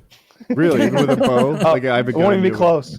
Like you could give like I'm bad at Rust, and so like you could give me like full armor and an AK, the best shit in the game.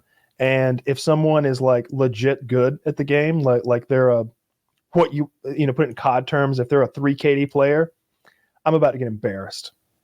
About to get embarrassed is what's about to happen. If they've got a crossbow, and like a revolver or a python, I'm about to get fucking embarrassed. Like actually embarrassed, not just like, oh, he got me. Like, all right, I'm taking a break. I'll be back in an hour. Kind of embarrassed, like that. And it's happened to me before. Like You just have to take a breather. It's so bad. I can't explain to you how valuable an AK-47 is in this game, Taylor. Like, it's the tippity top, the best. Mm-hmm. What's the best? But it's not about how good it is. It's about what it took to get.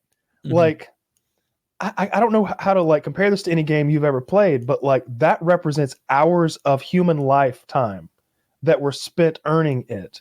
Like a lot of hours, like 20, right? Oh my God. It's hard to quantify how many hours it takes. Like, first of all, getting your 20, first AK-47 can happen in either 30 minutes or 48 hours of grinding. It can be a bit luck based, but like to make a second one, the materials that you have to grind together to make it, the materials that you have to grind together to have the ability to make it. Because you can't just, oh yeah, I've got all the parts. That doesn't mean shit. You don't know the blueprint. To know the blueprint, you have to take an AK-47 and destroy it. Now you know how to make an AK-47. But you can't just make one out of thin air. You need a workbench. How'd you get the first one? But a little bit of luck, a little bit of RNG, and like going to difficult parts of the map and fighting AI and hoping one will drop in a crate. Okay. There's like a low % chance that they'll be in like the most valuable crates in the game that are guarded by the most difficult AI that are also being farmed by the best players in the game. So you have to either be on at like 4 a.m. and like hope that nobody else is grinding for it and like beat all the AI and get lucky, or you have to like kill a lot of human players who are also trying to get to the loot crates that you're trying to get to and get lucky. So it can be very discouraging because sometimes you'll get there, you open the crate and you've got your first AK-47 and a fucking squad of killers comes along and they just take it away from you. And you're just, and they're in the chat. There's a global chat. They're going to let everybody in the server know what they just did to you. Like, and it might be 150 people. Nothing about the way you have ever described this game makes it sound fun. It sounds like an ordeal. It sounds frustrating. It sounds like it takes a full or at least a part-time job amount of time. All those things are 100% accurate. It is the best game I've ever played in my life. I have never been so fucking mad at a game or so fucking overjoyed with a game as I have with Rust. When you fucking go and you find those kids who have been screaming racist, homophobic things outside your doorstep for days. For days.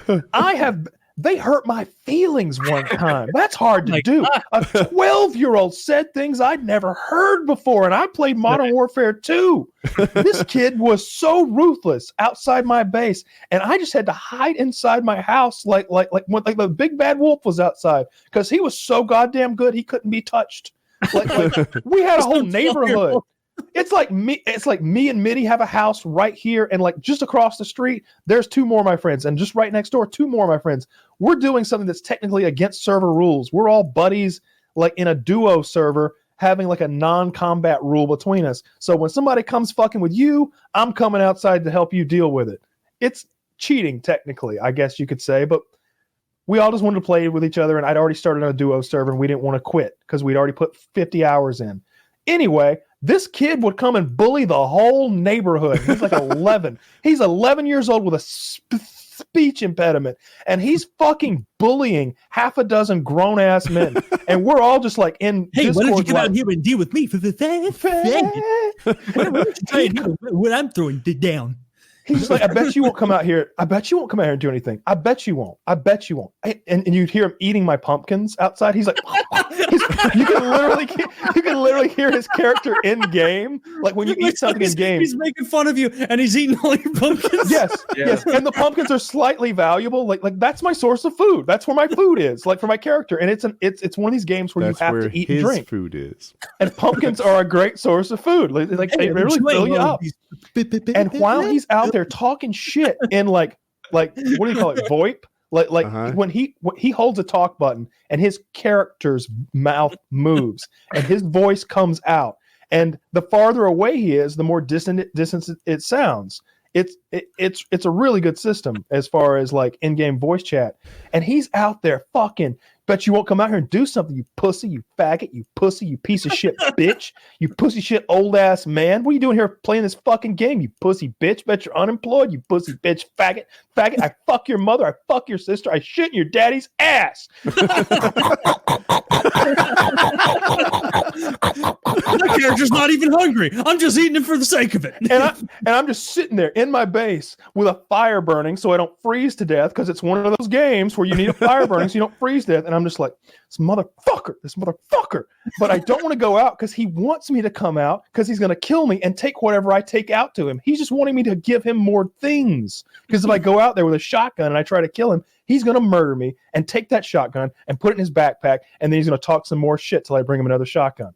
That's all he's doing out there. He's farming us. He doesn't need to hit the sulfur nodes and the stone nodes. He doesn't have to chop trees because he's got us.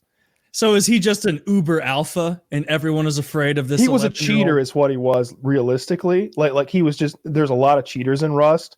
And like he had a semi-automatic pistol with no recoil and it was fully automatic. And for the tier that we were in like the tech tree, that was God mode. Like he was just like triple headshotting us instantaneously, and we're all trying to fucking kill him with a double barrel. And it was just infuriating. I can't tell you how upset. No, he quit the server. Like a lot of the great players will play for like the first 2 days of a wipe, bully people like me, and then just like quit and go to a new server. Whereas we're all trying to like get to the top tier of tech so that we can we can leverage all of our work hours into like late night raids and just blow bases up and steal all of their things. It's very satisfying to raid in that game. But this guy was a mercenary of sorts. Yeah. Floating from server to server, causing havoc wherever he Eating dwelled. pumpkins and threatening eat my pumpkins, my corn. He chopped the shotgun traps off my base. like he was too sneaky for those. He was Dude, I like, just love the thought. oh, we got a little trap here, huh? And you hear him clink, clink, clink. Oh, there's a little trap here. And you hear it break. Kaplock. Oh, what happened to your trap? And I'm just like, well, I guess it sounds like you broke my trap. Did you say Billy? anything back? I tried not to engage. Like some of my friends don't get it. Like you just ignore people like that. I always do. I only talk shit if I can back it up, and I rarely can. But so every now and don't talk then any you shit use at the all. charm as your weapon, right? Every now and then you'll attempt to befriend or reason. That works a lot. Like I'm usually able to like if it's an adult, I can have an adult conversation with them, but you can't reason with a child. You can't reason with a child with a speech impediment on Rust at 3 a.m. He's already gone down a dark path in life. It was a school night. That kid's fucked for life. He had no business being on that game with us. Like he was clearly a child on a school night, like bullying grown men. The trash talking option might have been fun too. You could have mentioned it was a school night. You could have There was nothing I imitated could his say. impediment. There was nothing I could say. Oh, you don't. The game becomes unimportant at this point, right? At this point, what matters is that you can speak without an impediment. What matters is that you have had sex before. He didn't believe me when I told him that. What are you saying? You want to fuck me? I'm a weapon, you pedophile. You wouldn't believe me. You can't talk your way out of that. You just got to shut up and take your beating. What you're saying is exactly what Anthony Cumia described when he played EverQuest. And he's like, and there's this one kid that was bullying me and just stole all my shit after I worked to build it. And I was just he's playing Rust. He's talking about Rust. No, I know what he's talking about, Rust. I was saying that Anthony Cumia has been playing Rust. Has he really? Yeah, he was talking about how awful it was last time he was on here. How kids were just bullying him. He was like, I've got a lot of money and I fuck a lot and fuck you. And they're like, shut up, bitch. And like the Rust player base in general is incredibly toxic. Like because the name of the game is ruin everyone else's good time. Because everybody's grinding as hard as you are if they're anybody. Like if you're gonna have anything in the game, then you have grinded and worked hard for hours and hours on end. Like you just have to. There's no way around it in this game. And so like, you know, you people come while you're asleep, while you're offline, and they take it all away. They blow a hole in your base. They go inside. They seal the base up behind them and put their own fucking door up. And now they just like eat your base from the inside out like maggots and take it all back to their base. And when you come home, your locks are changed. Mm-hmm. And it's just like, oh my God, we worked for literally 12 hours the first day, 15 hours the second day, 8 hours the third day. I went for a 1 hour nap and I came back and all of that's been taken away from me. And so like everybody who's like a Rust player who plays a lot has had that happen to them repeatedly. And so that's so frustrating. They're just hardened. They're awful, evil people. I remember, so Woodycraft I've mentioned a bunch of times had a similar game mode, but it's called Factions. When that happened to players, we would sometimes, as a server, get them back on their feet. Like the most valuable item was called a spawner. And this would spawn monsters, and they would create these traps that kill the monsters, and they would drop things so that they would make money. We sold spawners for real life money. But we also sold them for in-game money. It was impossible. It was really hard. So you might buy your first 6. Then once you have 6 of them, then it's just like $180 too. Like it's not nothing.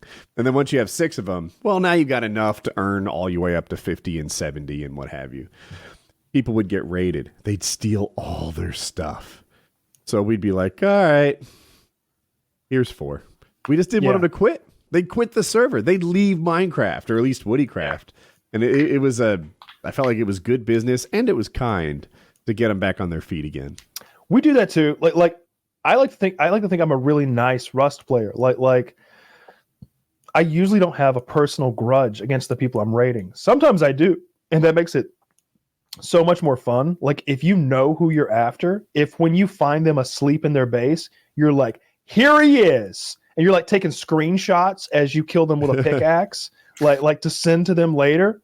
That is the best moment in Rust.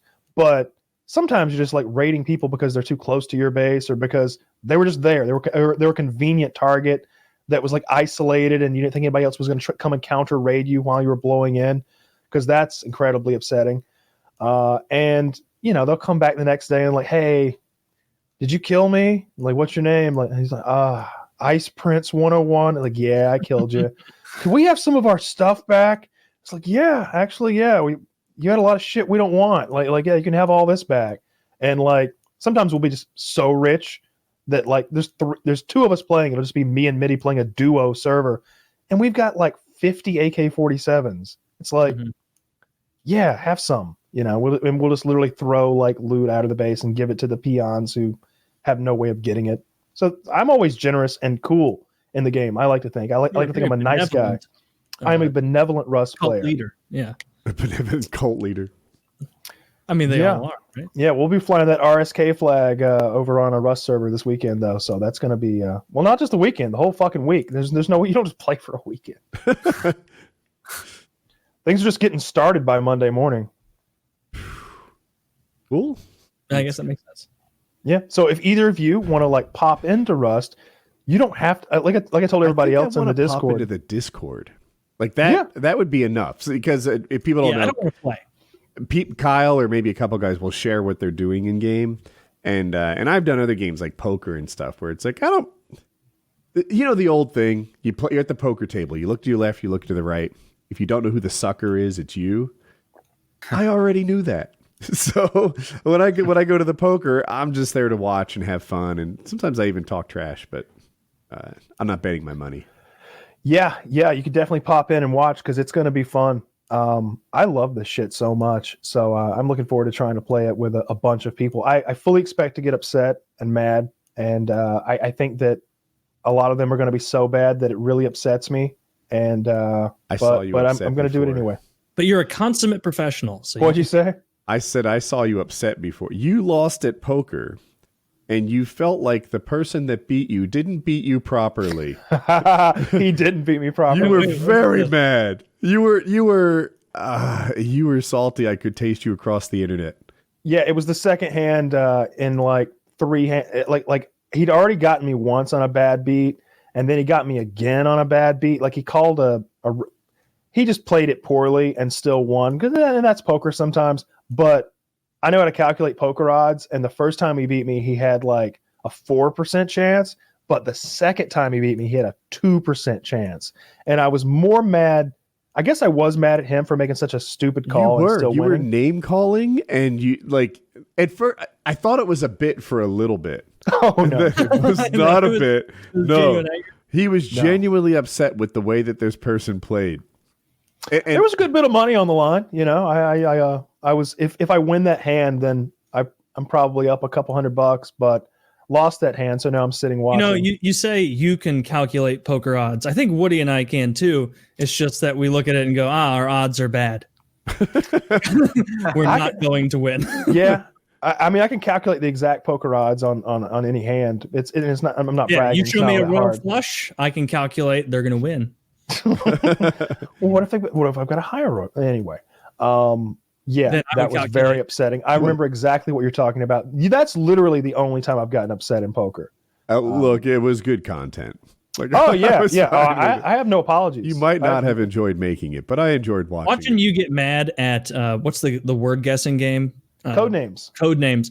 That is hilarious because you'll be like beach. I said beach, and there'll be like umbrella on there, and they'll be like, I don't know, that's more affiliated with rain. I'm not sure if we should put that. And you'll the other day, beach, and then you get so aggravated. Because I'm the best code names player there is that I've ever met. Anyway, I'm sure there are better in the world, but I haven't met them yet. Don't sell yourself short. You're the best ever.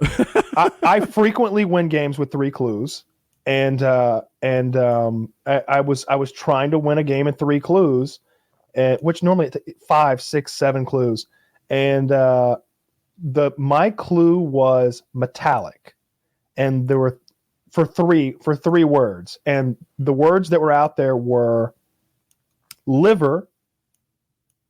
Do you associate that with metallic? Maybe Not yet. No. No. Really, nobody. The taste of it is metallic. Yeah, exactly. You've had liver before. Yeah.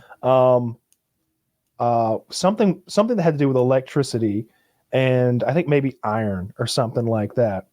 And it was like for three. With three, you're going for at least two. That's decent. One is like, okay, well, anybody can get one. And then three is a big deal. Four is almost impossible. And they couldn't figure out liver for the longest time, and that was very upsetting for me. In fairness, like, I wouldn't. That is a stretch. There is the process of elimination, though. And someone had even said the rest of the field was.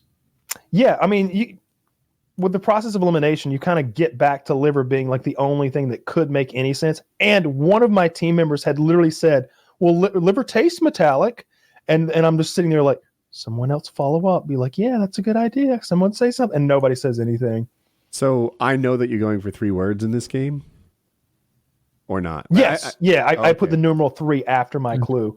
It's a very fun game. And the game is made such that there will be a lot of conflict on the board where like, well, I would say baseball, but one of their words, it just happens to be basketball. I'm trying to get round and like diamond, and baseball diamond, and a baseball's round, but like one of their words is basketball. So like it completely like fucks you over. Like there's a lot of situations like that where you've got to get real creative and be a bit of a human thesaurus and just figure out creative ways. And you've also got to know your audience. Sailing an ocean without saying water. And it's like, how do I accomplish that? Yeah, it's a really fun game. And, but if somebody's dumb, it can be upsetting because like, if I'm the clue giver and I fail, I'm the one getting shit for it. Everybody's gonna be like, what'd you do? But I usually win. I have an excellent record. But isn't part of the job to know your audience? It is to know your audience. But sometimes you've got to go for like, there's another guy competing against you and you're both trying to like get all your words guessed. And sometimes you're just in a situation where you've got to go for like something like I just suggested, like a 3-word clue, or you lose. It's just a flat out loss. It's like next turn, they only have to get 1 word. We got to get 3 words right now because we're not going to get another turn. And like, so that scenario pops up occasionally. It's my favorite like group game. I think we've been playing a lot of that for like over a year, and that hasn't gotten old. Like Among Us got old so fast for me. Agreed. Like I just didn't give a shit anymore who the fucking spy was or the imposter was. I didn't even want to be the imposter anymore. Oh, I want to be the connecting imposter wires so that I don't have to connect wires. Yes, Yeah. that was the only reason. Like, and that game had legs if the little tasks weren't so fucking boring. They're terrible. And also they make you keep doing them after you're dead. Yeah. No, I should be able to quit these stupid tasks. That should be my consolation prize. Exactly. Not have to do this. I should like the only fun part of that game is riffing with your friends. That's it. Like even that, I mean, the game is like designed to make arguments and enemies. And that's the only fun part. I'm saying, like, it's fun to you can to have do that the part. arguments, to have the enemies. I'm much more on like zombies, for example, where we're all on the same team.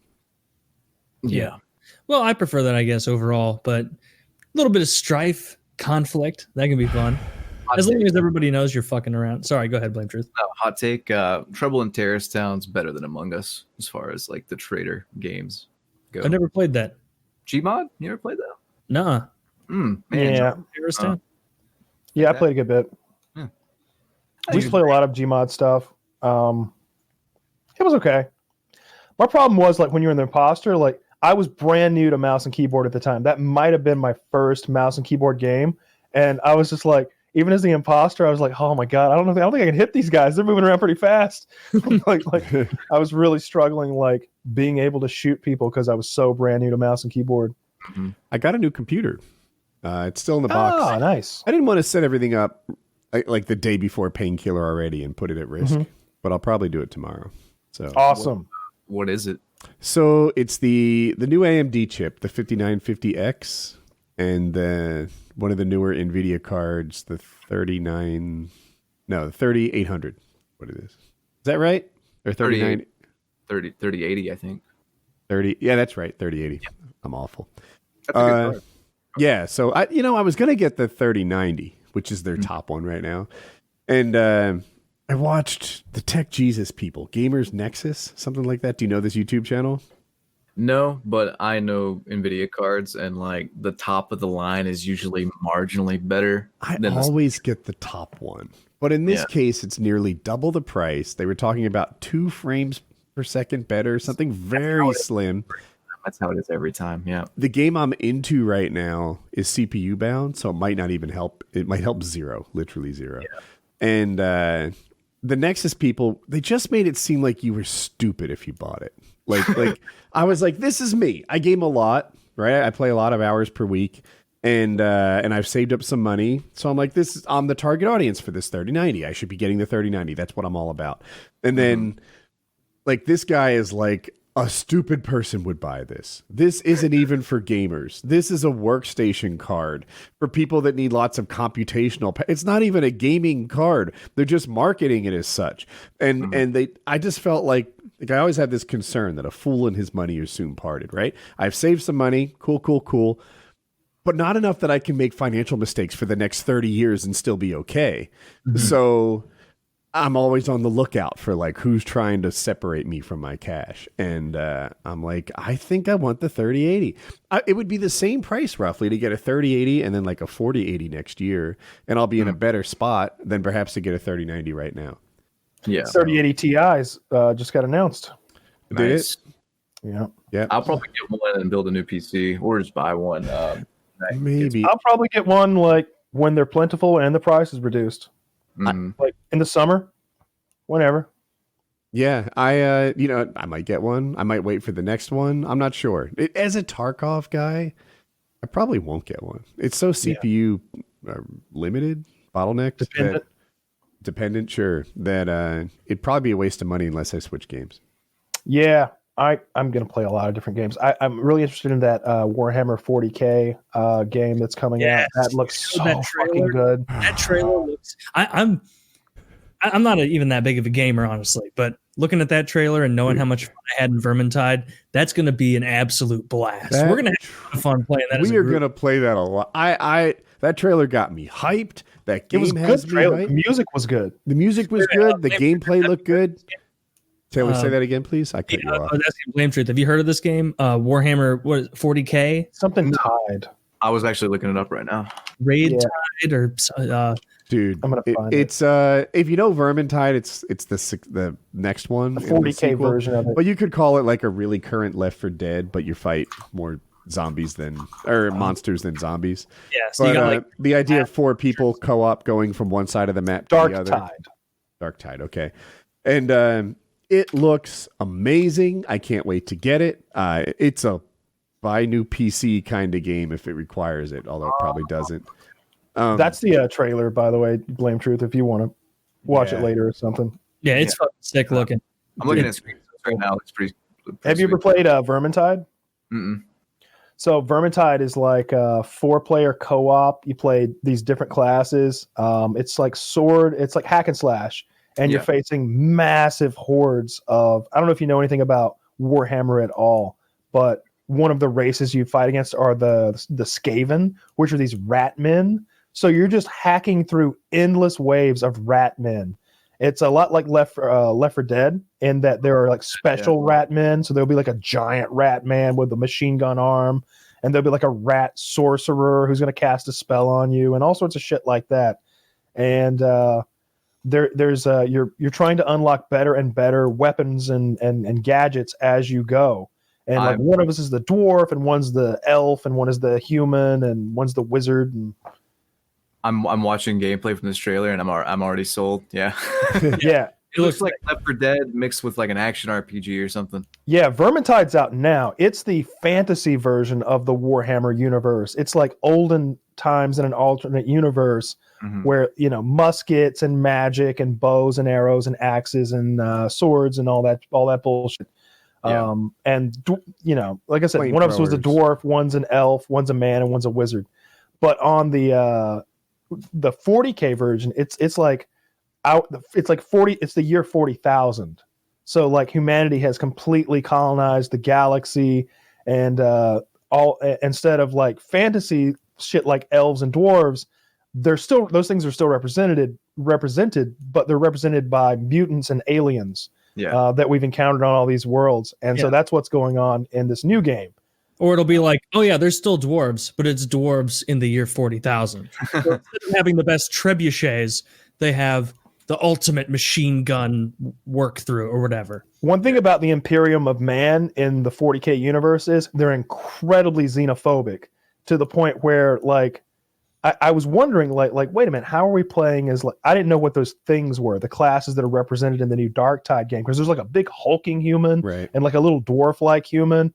And so I did some research. Those are mutated humans who have been mutated by living on colonized planets with tons of gravity.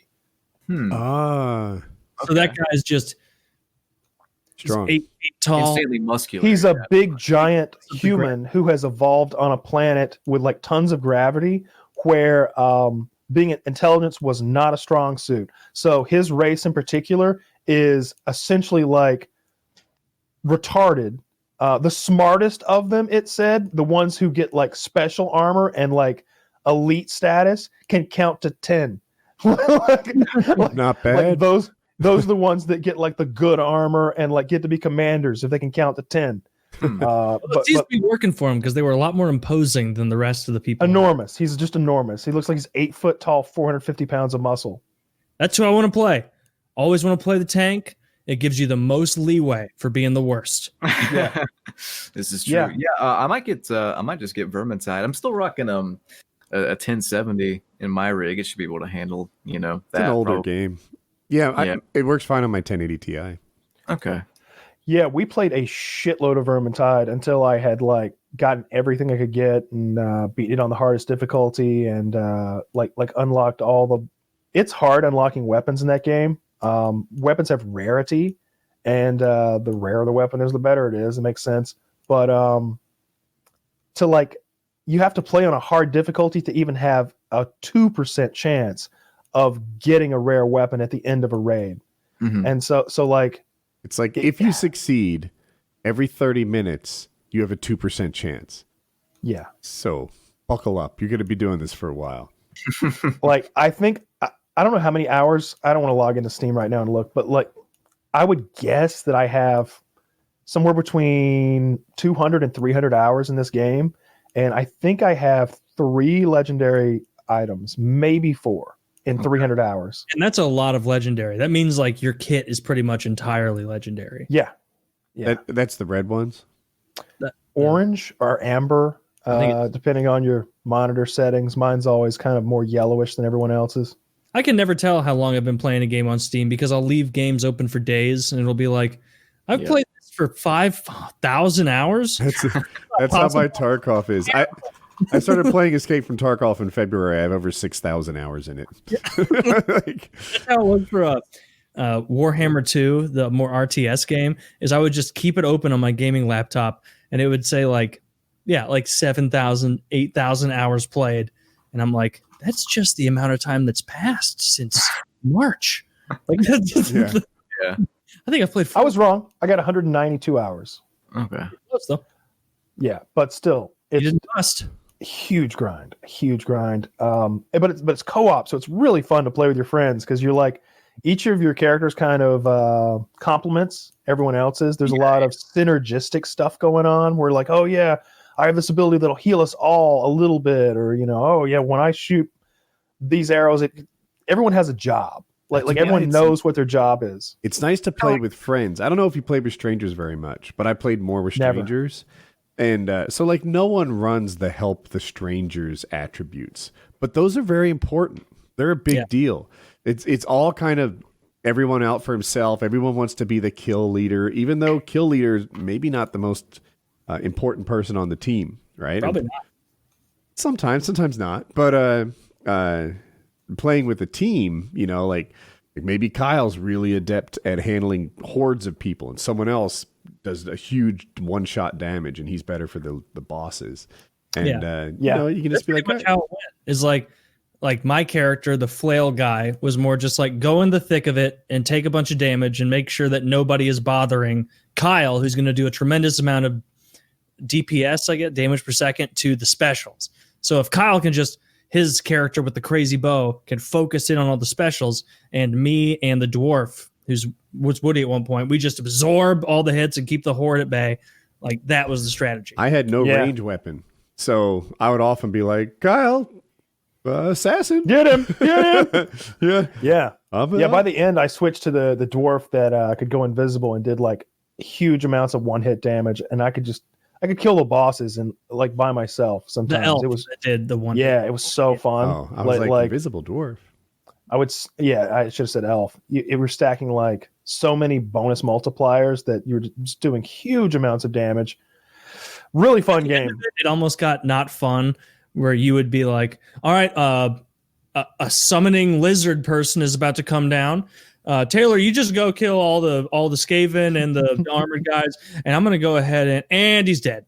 All right. And he's gone. And he's gone. I like it. So I had a ranked up human, Marcus Kruber, and then I switched to my dwarf. And I had fun being weak. Like that was enjoyable for me. It was like, all right, guys, I'm gonna need an adult here. Because I'm in a hot spot. I liked my guy because the more damage he took, the more damage he dealt. And so if people are like, you're taking so much damage, I'd be like, it's tactics. It's not because I'm bad at blocking. It's a fun game. When's the next one come out? Sometime next year. Who knows? Probably late next year. Yeah, probably like a who Christmas knows? special. Which who knows? Maybe we'll get a nice surprise, like a March release of that game. That would be a blast. The good content comes on Christmas. Mm-hmm. Very true. Yeah, I'm also looking forward to like Warhammer. You guys all know 3? I'm talking about Belle Delphine, right? Oh yeah, it's all about that. All right. Warhammer 3, you're talking about the new RTS? Yeah, the new RTS. And that's 40K also, right? Like no, that's fantasy. Oh, thank God. Okay, I'm in for it then. I wouldn't want to play that kind of structured game with guns. It wouldn't make any sense in like the battle plan format. I mean, there are guns, you know, like there's plenty of guns, but they're like, well, but it's like the dwarf gun where it's a blunderbuss they have where the range is severely limited. Like, it's not like machine guns usually. I mean, there are some machine guns, I guess. There's like rattling gunners. There's all sorts of crazy. They've added a lot of shit lately. Like the Skaven have gotten a lot better. I haven't played in a bit, but after this Rust kick, I may try. Skaven need to get better. The Skaven were already a really good faction. They added Clan Molder, which is like all these big fucking giant monsters. That's what Skaven needed. Big monsters. Yeah, now they have big monsters. They made the Skaven so good. Now the Skaven have big monsters, the best guns in the game, the best mortars in the game, and also they gave them like wolf rats, which are like these speedy little units you can send out to like chase things off the battlefield. And is there archery better than dwarves now? Dwarves were always just like one dimensional. That's their thing. Like they're the easiest thing to play because their dimension is defensive. It's super high armor, super high leadership, so they don't quit fighting. They don't die easily. They just stand there and take a beating for a long time for a cheap amount of gold. But they're pretty easily countered. If you know fight against a dwarf box, then you defeat the dwarf box.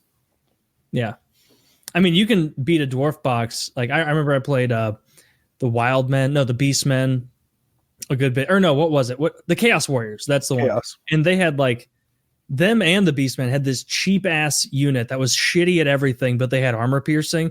And so all you would need to do if you're up against dwarves was like make like a little like 4-string of those guys, and they would do a tremendous amount of damage on their own. And then you could just follow up or just flank them with spider riders and shit like that. Chariots are the downfall of the dwarves every time. Chariots and really any like long range armor piercing. If you can out. I guess their only like anti-large is a couple of artillery things, and then the Thunderers, I think, or whatever. Oh, the Slayers. Yeah, they're anti-large. Yeah, Slayers and Dragonback Slayers. I like playing dwarves, but you don't get better playing the dwarves, so I try not to.